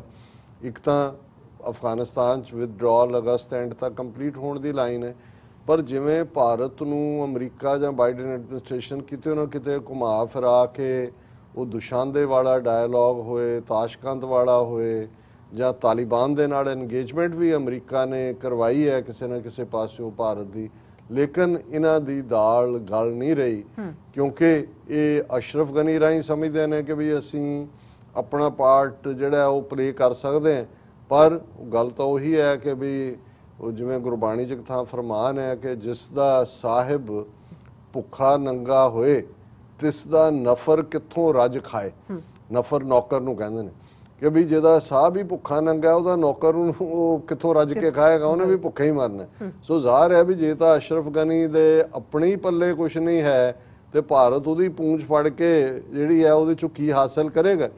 ਸੋ ਕਿਉਂਕਿ ਅਸੀਂ ਜ਼ਿਕਰ ਕੀਤਾ ਸੀ ਕਿ ਜਿਹੜੇ ਅਮਰੀਕਾ ਦੇ secretary of state mister Antony Blinken ਇਹ ਜਾ ਰਹੇ ਨੇ, ਉਹ ਤਾਂ ਡੇਟਸ ਵੀ ਆ ਗਈਆਂ ਜੁਲਾਈ ਦੇ ਅਖੀਰਲੇ ਦਿਨਾਂ 'ਚ। ਔਰ ਉਦੋਂ ਕੀ ਜਿਹੜੇ ਅਫਗਾਨਿਸਤਾਨ ਦਾ ਆਰਮੀ ਚੀਫ ਹੈ ਮਿਸਟਰ ਲੈਫਟੀਨੈਂਟ ਜਨਰਲ ਵਾਲੀ ਮੁਹੰਮਦ ਅਹਿਮਦਜ਼ਾਈ, ਉਹ ਵੀ 3 ਦਿਨਾਂ ਦੌਰੇ ਤੇ ਦਿੱਲੀ ਆ ਰਿਹਾ ਸੀ ਔਰ ਉਹਨੇ ਨਰਵਾਣੇ ਨੂੰ ਵੀ ਮਿਲਣਾ ਸੀ, ਅਜੀਤ ਡੋਵਲ ਨੂੰ ਵੀ। ਪਰ ਸਾਨੂੰ ਇਹ ਲੱਗਦਾ ਸੀ ਕਿ ਵੀ ਕਿਤੇ ਨਾ ਕਿਤੇ ਅਮਰੀਕਾ ਜਿਹੜਾ ਇਸ ਆਪਸ਼ਨ ਨੂੰ ਵੀ ਦੇਖ ਰਿਹਾ ਹੈ ਕਿ ਵੀ ਭਾਰਤ ਨੂੰ ਕਿਵੇਂ ਇਨਵੋਲਵ ਕੀਤਾ ਜਾਏ ਫੌਜੀ ਲੈਵਲ ਤੇ ਵੀ ਅਫਗਾਨਿਸਤਾਨ 'ਚ ਕਰਨ ਦੇ ਲਈ। ਔਰ ਇਹ ਸੀ ਕਿ ਵੀ ਮੁਲਾਕਾਤ ਉਹਦੀ ਟਾਈਮਿੰਗ ਅਫਗਾਨਿਸਤਾਨ ਫੌਜੀ ਚੀਫ ਦੀ ਉਸ ਲਿਹਾਜ਼ ਨਾਲ ਰੱਖੀ ਗਈ ਜਦੋਂ ਐਂਟਨੀ ਬਲਿੰਕਨ ਨੇ ਉੱਥੇ ਹੋਣਾ ਔਰ ਜ਼ਾਹਰ ਅਜੀਤ ਡੋਵਲ ਮਾਸਟਰਮਾਈਂਡ। ਪਰ ਅੱਜ ਦੀ ਮੇਜਰ ਖਬਰ ਜਿਹੜੀ ਹੈ, Afghan army chiefs India visit postponed due to increased Taliban war. ਇਹ ਤਾਂ ਬਹਾਨਾ ਹੁੰਦਾ, ਤਾਲਿਬਾਨ ਵਾਇਲੈਂਸ ਕਿਹੜੀ ਹੁਣ ਹੋਈ ਹੈ 2 ਦਿਨਾਂ 'ਚ, ਕਿੰਨੇ ਹਫ਼ਤਿਆਂ ਦੀ ਚੱਲ ਰਹੀ ਹੈ। ਉਹ ਜੋ ਉਹਨਾਂ ਨੇ ਕਿਹਾ ਕਿ ਜੀ ਉਹ 3 ਦਿਨ ਦੇ ਉਹਨੇ ਵਿਜ਼ਿਟ ਤੇ ਆਉਣਾ ਸੀ, ਪਰ ਉਹਨਾਂ ਨੇ ਇਹ ਇਨਫੋਰਮ ਕੀਤਾ ਅਫਗਾਨਿਸਤਾਨ ਐਮਬੈਸੀ ਨੇ ਕਿਉਂਕਿ ਇੰਟੈਂਸਿਟੀ ਆਫ ਵਾਰ ਵਧੀ ਹੈ, ਤਾਲਿਬਾਨ ਦੇ ਜਿਹੜਾ ਉਹ ਹਮਲੇ ਹੋ ਰਹੇ ਨੇ ਔਰ ਇਸ ਲਈ ਇਹਦਾ ਮਤਲਬ ਇਹ ਹੈ ਵੀ ਕਿਤੇ ਨਾ ਕਿਤੇ ਅਮਰੀਕਾ ਨੇ ਰਿਅਲਾਈਜ਼ ਕੀਤਾ ਵੀ ਇਹ ਖਾਮਖਾਹ ਦੀ ਇੱਕ ਪ੍ਰੋਵੋਕੇਸ਼ਨ ਵੀ ਹੈ ਔਰ ਦੂਸਰੇ ਪਾਸੇ ਕੋਈ ਬਹੁਤਾ ਕੱਢਣ ਪਾਉਣ ਨੂੰ ਨਹੀਂ। ਕਿਉਂਕਿ ਜਦੋਂ ਤੁਸੀਂ ਇਸ ਖਬਰ ਨੂੰ ਦੂਸਰੀ ਖਬਰ ਦੇ ਨਾਲ ਮਿਲਾ ਕੇ ਦੇਖਦੇ ਹੋ ਔਰ ਉਹ ਦੂਸਰੀ ਖਬਰ ਹੈ Pakistan's national security adviser and ISI chief likely to visit US next week for talks on Afghanistan। ਹੁਣ ਕਿ ਪਾਕਿਸਤਾਨ ਦੇ ਇਸ ਵੇਲੇ ਜਿਹੜੇ ਨੈਸ਼ਨਲ ਸਿਕਿਉਰਿਟੀ ਐਡਵਾਈਜ਼ਰ ਨੇ ਮੋਇਦ ਯੂਸਫ ਔਰ ਉਹਨਾਂ ਦੀ ISI ਜਿਹੜੀ ਖੁਫੀਆ ਏਜੰਸੀ ਉਹਦੇ ਚੀਫ ਨੇ ਲੈਫਟੀਨੈਂਟ ਜਨਰਲ ਫੈਜ਼ ਹਮੀਦ, ਉਹ ਅਗਲੇ ਹਫਤੇ ਅਮਰੀਕਾ ਆ ਰਹੇ ਨੇ। ਅਮਰੀਕਨ ਕਾਊਂਟਰਪਾਰਟ ਦਾ ਮਤਲਬ ਇਹ ਹੈ ਜਿਵੇਂ ਜੈਕ ਸਲੀਵਾਨ ਅਮਰੀਕਾ ਦੇ ਵਿੱਚ ਹੈ ਨੈਸ਼ਨਲ ਸਿਕਿਉਰਿਟੀ ਐਡਵਾਈਜ਼ਰ, ਉਹਨਾਂ ਦੇ ਨਾਲ ਮੁਲਾਕਾਤ ਹੋਏਗੀ ਔਰ ਉਹਦਾ ਮਕਸਦ ਹੀ ਇਹ ਹੈ ਕਿ diplomatic efforts aimed at ensuring a peaceful transfer of power in the war torn nations. हालांकि कोई पहली मुलाकात नहीं होएगी मिस्टर मोहिद यूसफ दी मिस्टर जैक सलीवान नाल। इस तो पहला वो जिनीवा दे विच मिले ने और स्टेट डिपार्टमेंट के स्पोक्समैन नैड प्राइस ने भी पिछले दिनों अपनी वाशिंगटन दे विच कहा कि Biden administration hopes to see Afghanistan neighbours play constructive responsible role in bringing about a just and durable solution. और ये कहने तो बाद असी देखा है कि अमरीका ने एक मिनी क्वाड क्रिएट किया है जिहदे अमेरिका, अफगानिस्तान, पाकिस्तान और उज़बेकिस्तान जिहड़ा है वो उसका हिस्सा ने। सो ज़ाहिर है भी उत्थे भारतीय मीडिया ने चीकां मारियां भी ये तो भारत नूं गायब ही करता है। हुणे जदों तुसीं तिन्नों खबर कि एक पासे उस स्क्वाड दे विच भारत नहीं है, नेबर तो दूजे भी ने, उन्होंने जे पाकिस्तान के उत्ते रिलाई, पाकिस्तान, अफगानिस्तान, उज़बेकिस्तान और अमेरिका। फिर जे इन्हों का अफगान चीफ ने मिलना सी, उन्होंने कहा भी हुण इहनूं मिला के की, उन्होंने कहा जी कैंसिल करो। और नाल दी नाल उन्होंने पाकिस्तान के सिक्योरिटी एडवाइज़र और उन्होंने ISI चीफ नूं सद लिया और ये सैकंड मीटिंग उन्होंने होएगी, क्योंकि पहली जिहड़ी है वो ऑलरेडी जिनीवा दे विच होई सी। और ये मिस्टर नैड प्राइस जिहड़ा स्पोक्समैन है स्टेट डिपार्टमेंट का, उन्हें अपनी स्टेटमेंट्स किया we understand the crucial role that Pakistan has the potential to play in this, कि भी ये पाकिस्तान की रोल प्ले कर सकता। क्रूशल मतलब अल्टीमेटली हब जिहड़ी है वो पाकिस्तान के दुआले ही हुई है।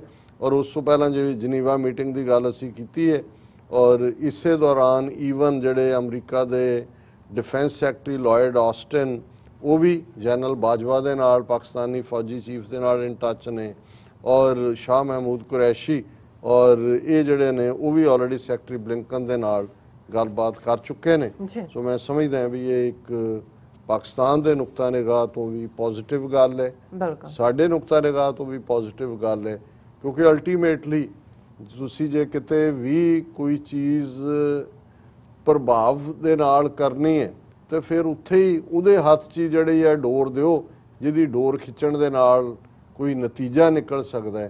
सो भारत इस प्रोसैस चों स्लोली बाहर हो रहा है और अशरफ गनी नूं भी ये जिहड़ा है मैसेज दे नाल दे दिता है उहदे फौजी चीफ का भी करके, और जिहड़ा पाकिस्तान नूं वो दोष दे रहा है कि जी तुहाडे 10,000 मिलीटेंट आ गए जां दूजे ने तो 15 कहता हुण जिहड़ा वाड़िया होया। पर अमरीका जिहड़ा उन्हां नूं ऑनर कर रहा है सद के ISI चीफ नूं भी और उन्हां दे जिहड़ा सिक्योरिटी एडवाइज़र भी ने। सो ये मैं समझदा भी ये अल्टीमेटली अमरीका रिलाई कर रहा हुण पाकिस्तान दे उत्ते, भारत इस खेड चों बाहर हुंदा जापदा। जी डॉक्टर साहब तुहाडा बहुत बहुत धन्नवाद। सो इत्थे लैने ब्रेक। व्यूअर्स तुसां इस तरह बने रहना, मिलदे हैं छोटे ਜਿਹੇ ब्रेक तो बाद।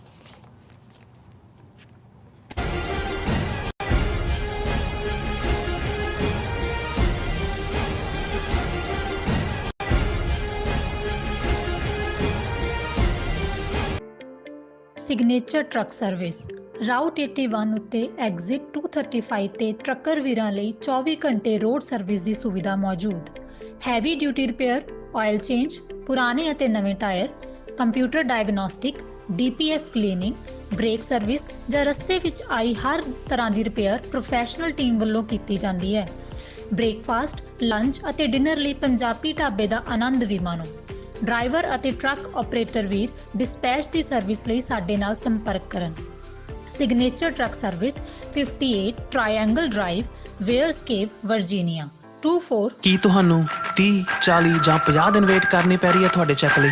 ਫਿਰ ਬ੍ਰੋਕਰਾਂ ਪਿੱਛੇ ਭੱਜਦੇ ਫਿਰਦੇ ਹੋ ਪੈਸੇ ਲਈ, ਬਹੁਤ ਜ਼ਿਆਦਾ ਟਾਈਮ ਵੇਸਟ ਹੋ ਜਾਂਦਾ ਇੱਦਾਂ ਤਾਂ। ਜੇ ਤੁਸੀਂ ਅੱਜ ਹੀ ਪੈਸੇ ਲੈਣੇ ਤਾਂ ਬੌਬਟੇਲ ਨੂੰ ਕਾਲ ਕਰੋ। ਬੌਬਟੇਲ ਤੁਹਾਡੀਆਂ ਇਨਵੋਇਸਿਸ ਸੇਮ ਡੇ ਫੰਡ ਕਰ ਸਕਦੇ ਹਨ for a small fee, no contract, no reserve and no hidden fees।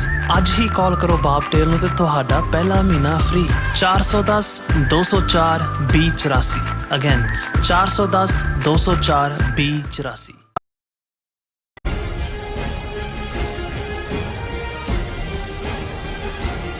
Viewers welcome back on programme. So viewers एंडवर्ड सैक्शन ਦੇ ਵਿੱਚ ਆਪਾਂ ਗੱਲਬਾਤ ਕਰਨ ਜਾ ਰਹੇ ਹਾਂ ਕਿ ਪਾਕਿਸਤਾਨ ਸਿੱਖ ਗੁਰਦੁਆਰਾ ਪ੍ਰਬੰਧਕ ਕਮੇਟੀ ਨੇ ਨਵੇਂ ਬਣੇ ਪੰਜਾਬ ਕਾਂਗਰਸ ਦੇ ਪ੍ਰਧਾਨ ਨਵਜੋਤ ਸਿੰਘ ਸਿੱਧੂ ਨੂੰ ਅਪੀਲ ਕੀਤੀ ਹੈ ਕਿ ਉਹ ਆਪਣਾ ਪ੍ਰਭਾਵ ਵਰਤ ਕੇ ਕਰਤਾਰਪੁਰ ਸਾਹਿਬ ਕੋਰੀਡੋਰ ਨੂੰ ਰੀਓਪਨ ਕਰਵਾਉਣ, ਜਿਸ ਨੂੰ ਕਿ ਭਾਰਤ ਨੇ ਮਾਰਚ 2020 ਤੋਂ ਬੰਦ ਕੀਤਾ ਹੋਇਆ ਹੈ। ਸੋ ਇਸ ਬਾਰੇ ਆਪਾਂ ਗੱਲਬਾਤ ਕਰਨ ਜਾ ਰਹੇ ਹਾਂ। ਨਾਲ ਹੀ ਗੁਰਬਾਣੀ ਚੈਨਲ ਦੀ ਸਾਂਝ ਤੁਹਾਡੇ ਨਾਲ ਪਾਈ ਜਾਏਗੀ। ਸੋ ਅਸੀਂ ਚਾਹਾਂਗੇ ਕਿ ਤੁਸੀਂ ਇਸੇ ਤਰ੍ਹਾਂ ਜੁੜੇ ਰਹਿਣਾ। ਦੇਖਣ ਸੁਣਨ ਜਾਂ ਲਿਖਣ ਲਈ ਤੁਹਾਡਾ ਸਭ ਦਾ ਬਹੁਤ ਬਹੁਤ ਸ਼ੁਕਰੀਆ ਜੀ। ਡਾਕਟਰ ਸਾਹਿਬ ਕੀ ਕਹਿਣਾ ਚਾਹੋਗੇ?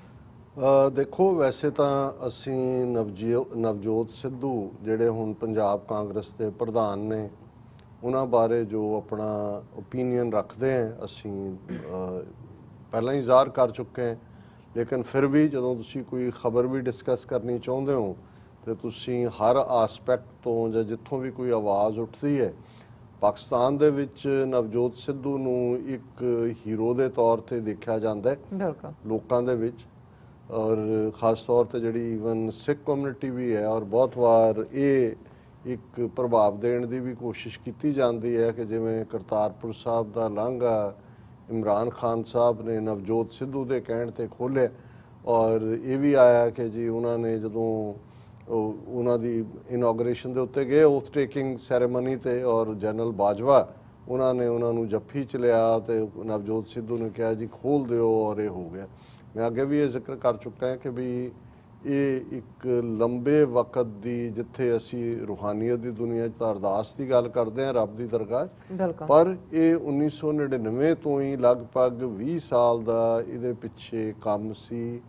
ਜ਼ਮੀਨ ਦਾ ਉੱਥੇ ਐਕਵਾਇਰ ਕਰਨਾ, ਉਸ ਦੇ ਉੱਤੇ ਉਹਨਾਂ ਦੀ ਇਨਰ ਪਾਲਿਸੀ ਔਰ ਇਹ ਸਾਰੇ ਦੇ ਉੱਤੇ। ਔਰ ਇਹਦੇ 'ਚ ਕੋਈ ਸ਼ੱਕ ਨਹੀਂ ਹੈ ਕਿ ਇੱਕ ਗੱਲ ਲਈ ਮੈਂ ਜ਼ਰੂਰ ਨਵਜੋਤ ਸਿੱਧੂ ਨੂੰ ਕ੍ਰੈਡਿਟ ਦਿਆਂਗਾ। ਔਰ ਇਹ ਗੱਲ ਵੀ ਰਿਮਾਈਂਡ ਕਰਨ ਵਾਲੀ ਹੈ ਕਿ ਵੀ ਜਦੋਂ ਨਵਜੋਤ ਸਿੱਧੂ ਵਾਪਸ ਮੁੜਦੇ ਨੇ ਕਰਤਾਰਪੁਰ ਇਨੋਗ੍ਰੇਸ਼ਨ ਵਾਲੀ ਸੈਰੇਮਨੀ 'ਚ ਸ਼ਾਮਲ ਹੋਣ ਤੋਂ ਬਾਅਦ ਇਮਰਾਨ ਖਾਨ ਦੀ, ਔਰ ਉਸ ਤੋਂ ਬਾਅਦ 550 ਸਾਲਾ ਗੁਰੂ ਨਾਨਕ ਸਾਹਿਬ ਦੇ ਪ੍ਰਕਾਸ਼ ਪੁਰਬ ਤੇ 9 ਨਵੰਬਰ 2019 ਨੂੰ ਜਦੋਂ ਕਰਤਾਰਪੁਰ ਲਾਂਘਾ ਖੋਲ੍ਹਣ ਦਾ ਫੰਕਸ਼ਨ ਹੁੰਦਾ, ਉਹਦੇ 'ਚ ਵੀ ਉਹ ਪਾਰਟਿਸਿਪੇਟ ਕਰਦੇ ਨੇ। ਔਰ ਜਿਸ ਅੰਦਾਜ਼ 'ਚ ਉਸ ਨੂੰ ਭਾਰਤ ਦੇ ਮੀਡੀਆ ਨੇ ਭੰਡਿਆ, ਜਿਵੇਂ ਲੀਡਰਾਂ ਨੇ ਟ੍ਰੇਟਰ ਸਾਬਤ ਕੀਤਾ, ਜਿਸ ਅੰਦਾਜ਼ ਦੇ ਵਿੱਚ ਈਵਨ ਉਹਦਾ ਜਿਹੜਾ ਉਹ ਲਾਫਟਰ ਸ਼ੋਅ ਹੈ ਕਪਲ ਮਿਸ਼ਰਾ ਕੇ ਕਿਹਦੇ ਨਾਲ ਹੁੰਦਾ, ਉਹ ਕਪਲ ਸ਼ਰਮਾ ਨਾਲ, ਉਹ ਸਾਰੇ 'ਚੋਂ ਵੀ ਆਲਮੋਸਟ ਉਹ ਬਾਹਰ ਹੋਇਆ। ਲੇਕਿਨ ਇਹ ਉਹਦੇ ਕ੍ਰੈਡਿਟ 'ਚ ਜਾਂਦਾ ਵੀ ਉਹਨੇ ਇਹਦੇ ਦਬਾਅ ਦੇ ਬਾਵਜੂਦ ਉਹ ਐਕਸਪੈਕਟ ਕਰਦੇ ਸੀ ਵੀ ਉਹ ਪਾਕਿਸਤਾਨ ਨੂੰ ਗਾਲਾਂ ਕੱਢੇ ਜਾਂ ਇਮਰਾਨ ਖਾਨ ਉਹਨਾਂ ਦੇ ਅਗੇਂਸਟ ਕੁਛ ਕਹੇ ਜਾਂ ਮਾਫੀ ਇਹ ਉਹਨੇ ਨਹੀਂ ਕਿਹਾ। ਸੋ ਇਹ ਉਹਨੂੰ ਕ੍ਰੈਡਿਟ ਜਾਂਦਾ। ਲੇਕਿਨ ਇਹ ਕਹਿਣਾ ਕਿ ਜੀ ਖੁੱਲ੍ਹ ਦੇ, ਹਾਂ ਅਸੀਂ ਜਿਵੇਂ ਕਿਹਾ ਕਿ ਵੀ ਇਮਰਾਨ ਖਾਨ, ਜਨਰਲ ਬਾਜਵਾ, ਇਹ ਉਹਨਾਂ ਨੇ ਪੋਲੀਟੀਕਲ ਮੈਚਿਓਰਿਟੀ, ਕਿਤੇ ਨਾ ਕਿਤੇ ਕਰੇਜ, ਜਾਂ ਜਿਹੜੀ ਬਿਗਰ ਪਾਲਿਸੀ ਹੁੰਦੀ ਹੈ, ਇਹ ਇੰਟਰਨੈਸ਼ਨਲ ਬਾਰਡਰ ਵੀ ਹੈ ਉਹਨਾਂ ਦਾ, ਦੀ ਜਿਹੜੀ ਹੈ ਸਿਕਿਉਰਿਟੀ ਇਸ਼ੂ ਵੀ ਨੇ।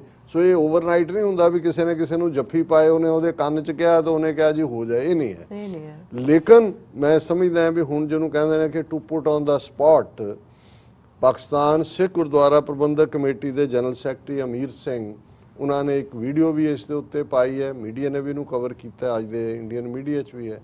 ਉਹਨਾਂ ਨੇ ਪਹਿਲਾਂ ਤਾਂ ਨਵਜੋਤ ਸਿੱਧੂ ਦੀ ਤਾਰੀਫ ਕੀਤੀ ਔਰ ਵਧਾਈ ਦਿੱਤੀ ਕਿ ਜੀ ਤੂੰ ਪ੍ਰਦੇਸ਼ ਕਾਂਗਰਸ ਕਮੇਟੀ ਦਾ ਪ੍ਰਧਾਨ ਬਣਿਆ। ਫਿਰ ਉਹਨਾਂ ਨੇ ਕਿਹਾ ਵੀ ਤੁਹਾਨੂੰ ਚੜ੍ਹਦੇ ਤੇ ਲਹਿੰਦੇ ਪੰਜਾਬ ਦੇ ਲੋਕ ਆਪਣਾ ਨਾਇਕ, ਜਿਹਨੂੰ ਹੀਰੋ ਕਹਿੰਦੇ ਨੇ, ਮੰਨਦੇ ਨੇ, ਔਰ ਉਹ ਸਮਝਦੇ ਨੇ ਕਿ ਵੀ ਤੁਸੀਂ ਜਿਹੜਾ ਇਹ ਕਰਤਾਰਪੁਰ ਲਾਂਘੇ ਦੇ ਲਈ ਐਫਰਟ ਕੀਤਾ, ਇਹਨੇ ਭਾਈਚਾਰਕ ਸਾਂਝਾਂ, ਅਮਨ ਔਰ ਆਪਸੀ ਗੁੱਡਵਿਲ ਦੇ ਵਿੱਚ ਬੜਾ ਵੱਡਾ ਰੋਲ ਅਦਾ ਕੀਤਾ। ਪਰ ਉਹਨਾਂ ਨੇ ਕਿਹਾ ਜੀ ਵੀ ਇੱਕ ਵਾਰੀ ਤਾਂ ਖੁੱਲ੍ਹ ਗਿਆ, ਪਰ ਹੁਣ ਪਿਛਲੇ ਫਰਵਰੀ ਮਾਰਚ 2020 ਤੋਂ 1.5 ਸਾਲ ਹੋ ਗਿਆ, ਇਹਨੂੰ ਸਾਰਾ ਕੁਝ ਹੋਰ ਖੁੱਲ੍ਹ ਰਿਹਾ, ਇਹਨੂੰ ਨਹੀਂ ਖੋਲ੍ਹ ਰਿਹਾ ਭਾਰਤ ਸਰਕਾਰ। ਔਰ ਇਹ ਹੈਡਲਾਈਨ ਹੀ ਇਹ ਹੈ ਕਿ ਕਰਤਾਰਪੁਰ ਲਾਂਘਾ ਖੋਲ੍ਹਣ ਲਈ ਆਵਾਜ਼ ਬੁਲੰਦ ਕਰਨ ਸਿੱਧੂ, ਪਾਕਿਸਤਾਨ ਸਿੱਖ ਗੁਰਦੁਆਰਾ ਪ੍ਰਬੰਧਕ ਕਮੇਟੀ। ਹੁਣ ਜਦੋਂ ਦਾ ਸਿੱਧੂ ਬਣਿਆ, ਨਾ ਤਾਂ ਕਿਸੇ ਮੀਡੀਆ ਵਾਲਿਆਂ ਨੇ ਉਹਨੂੰ ਸਵਾਲ ਪੁੱਛਿਆ। ਔਰ ਤੁਸੀਂ ਦੇਖੋ ਵੀ ਕਿਵੇਂ ਹਿੰਦੂਤਵੀ ਆਪਣੇ ਏਜੰਡੇ ਨੂੰ ਅੱਗੇ ਤੋੜਦੇ ਨੇ। ਉਹਨਾਂ ਨੇ ਇਸ ਸਾਰੇ 'ਚ ਇੱਕ ਵੀ ਕਿਸੇ ਨੇ ਨਹੀਂ ਲਿਆਂਦਾ ਜੀ ਇਹੀ ਹੈ ਜੀ ਜਿਹਨੇ ਜਨਰਲ ਬਾਜਵੇ ਨੂੰ ਜੱਫੀ ਪਾਈ ਸੀ, ਜਿਹੜਾ ਉਹਨਾਂ ਦੇ ਇਮਰਾਨ ਖਾਨ ਉਹਨਾਂ ਦੀ ਇਨੋਗ੍ਰੇਸ਼ਨ, ਕਿਸੇ ਨੂੰ ਨਹੀਂ, ਕਿਉਂਕਿ ਉਹਨਾਂ ਨੂੰ ਇਹ ਪਤਾ ਹੈ ਵੀ ਅਲਟੀਮੇਟਲੀ ਨਵਜੋਤ ਸਿੱਧੂ ਕੌਣ ਹੈ, ਉਹਨੇ ਕਿਹਦਾ ਏਜੰਡਾ ਇੰਪਲੀਮੈਂਟ ਕਰਨਾ ਹੈ। ਪਰ ਚਲੋ ਹੁਣ ਤਾਂ to put on the spot ਦੇ ਥੱਲੇ ਪਾਕਿਸਤਾਨ ਦੇ ਸਿੱਖਾਂ ਨੇ ਕਿਹਾ, ਇੱਧਰ ਤਾਂ ਮੰਗ ਚੁੱਕੇ ਨੇ ਸਿੱਖ ਸ਼੍ਰੋਮਣੀ ਕਮੇਟੀ ਵੀ, ਅਕਾਲ ਤਖਤ ਜਥੇਦਾਰ ਵੀ, ਖੋਲੋ, ਉਹ ਤਾਂ ਕਰ ਨਹੀਂ ਸਕੇ। ਚਲੋ ਇਹ ਖੁਲਾ ਸਕਦਾ ਹੈ ਕਿ ਨਹੀਂ, ਘੱਟੋ ਘੱਟ ਇਹ ਦੇਖਣਾ ਹੋਏਗਾ ਕਿ ਕੀ ਨਵਜੋਤ ਸਿੱਧੂ ਇਹ ਡਿਮਾਂਡ ਕਰੇਗਾ ਜਿਹੜੀ ਅਜੇ ਤੱਕ ਉਹਨੇ ਨਹੀਂ ਕੀਤੀ। ਇਸ ਵੇਲੇ ਸਿੱਖਾਂ ਦੀ ਸਭ ਤੋਂ ਵੱਡੀ ਮੰਗ ਹੈ, ਉਹ ਕਹੇਗਾ ਮੋਦੀ ਨੂੰ ਕਿ ਭਾਈ ਇਹ ਤੂੰ ਕੀ ਕਰ ਰਿਹਾ, ਜਦੋਂ ਇੱਕ ਪਾਸੇ ਜਿਹੜਾ ਉਹ ਹਕੂਮਤ ਨੇ ਉੱਥੇ ਖੋਲ੍ਹਿਆ ਹੋਇਆ, ਬਾਕੀ ਸਾਰੇ ਧਾਰਮਿਕ ਅਦਾਰੇ ਖੁੱਲ੍ਹੇ ਨੇ, ਤੇ ਤੈਨੂੰ ਕੀ ਤਕਲੀਫ ਹੈ ਇਸ ਸਾਰੇ ਦੇ ਵਿੱਚ। ਸੋ ਇਹ this will have to be tested. ਬਿਲਕੁਲ doctor sahib. So I think ਅੱਜ ਦਾ ਵਿਚਾਰ ਅੱਜ ਨਹੀਂ ਹੋਏਗਾ ਕਿਉਂਕਿ ਟਾਈਮ ਤੇ ਹੋ ਚੁੱਕਿਆ ਆਲਰੇਡੀ। ਸੋ ਇੱਥੇ ਆਪਣੇ ਵਿਊਅਰਸ ਕੋਲ ਲੈਣੇ ਇਜਾਜ਼ਤ। ਵਿਊਅਰਸ, ਸਾਡੇ ਪ੍ਰੋਗਰਾਮ ਦਾ ਸਮਾਂ ਇੱਥੇ ਸਮਾਪਤ ਹੁੰਦਾ। ਤੁਸੀਂ ਆਪਣੀ ਰਾਏ ਤੇ ਸੁਝਾਅ ਸਾਨੂੰ ਭੇਜਣਾ ਭੁੱਲਣਾ ਸਾਡੇ ਇਸ ਪਤੇ ਤੇ SOSHTV84.tv ਤੇ ਅਸੀਂ ਆਪਣਾ ਪ੍ਰੋਗਰਾਮ ਲੈ ਕੇ ਫਿਰ ਦੁਬਾਰਾ ਤੁਹਾਡੇ ਰੂਬਰੂ ਹੋਵਾਂਗੇ। ਤਦ ਤੱਕ ਲਈ ਮੈਨੂੰ ਤੇ ਆਪਣਾ ਸੁਣਾ ਗਿਆ ਦਿਓ। ਦੇਖਦੇ ਰਹੋ TV84। ਬੁਲਾ ਦਿਓ ਫਤਿਹ। ਵਾਹਿਗੁਰੂ ਜੀ ਕਾ ਖਾਲਸਾ, ਵਾਹਿਗੁਰੂ ਜੀ ਕੀ ਫਤਿਹ। ਰੱਬ ਰਾਖਾ।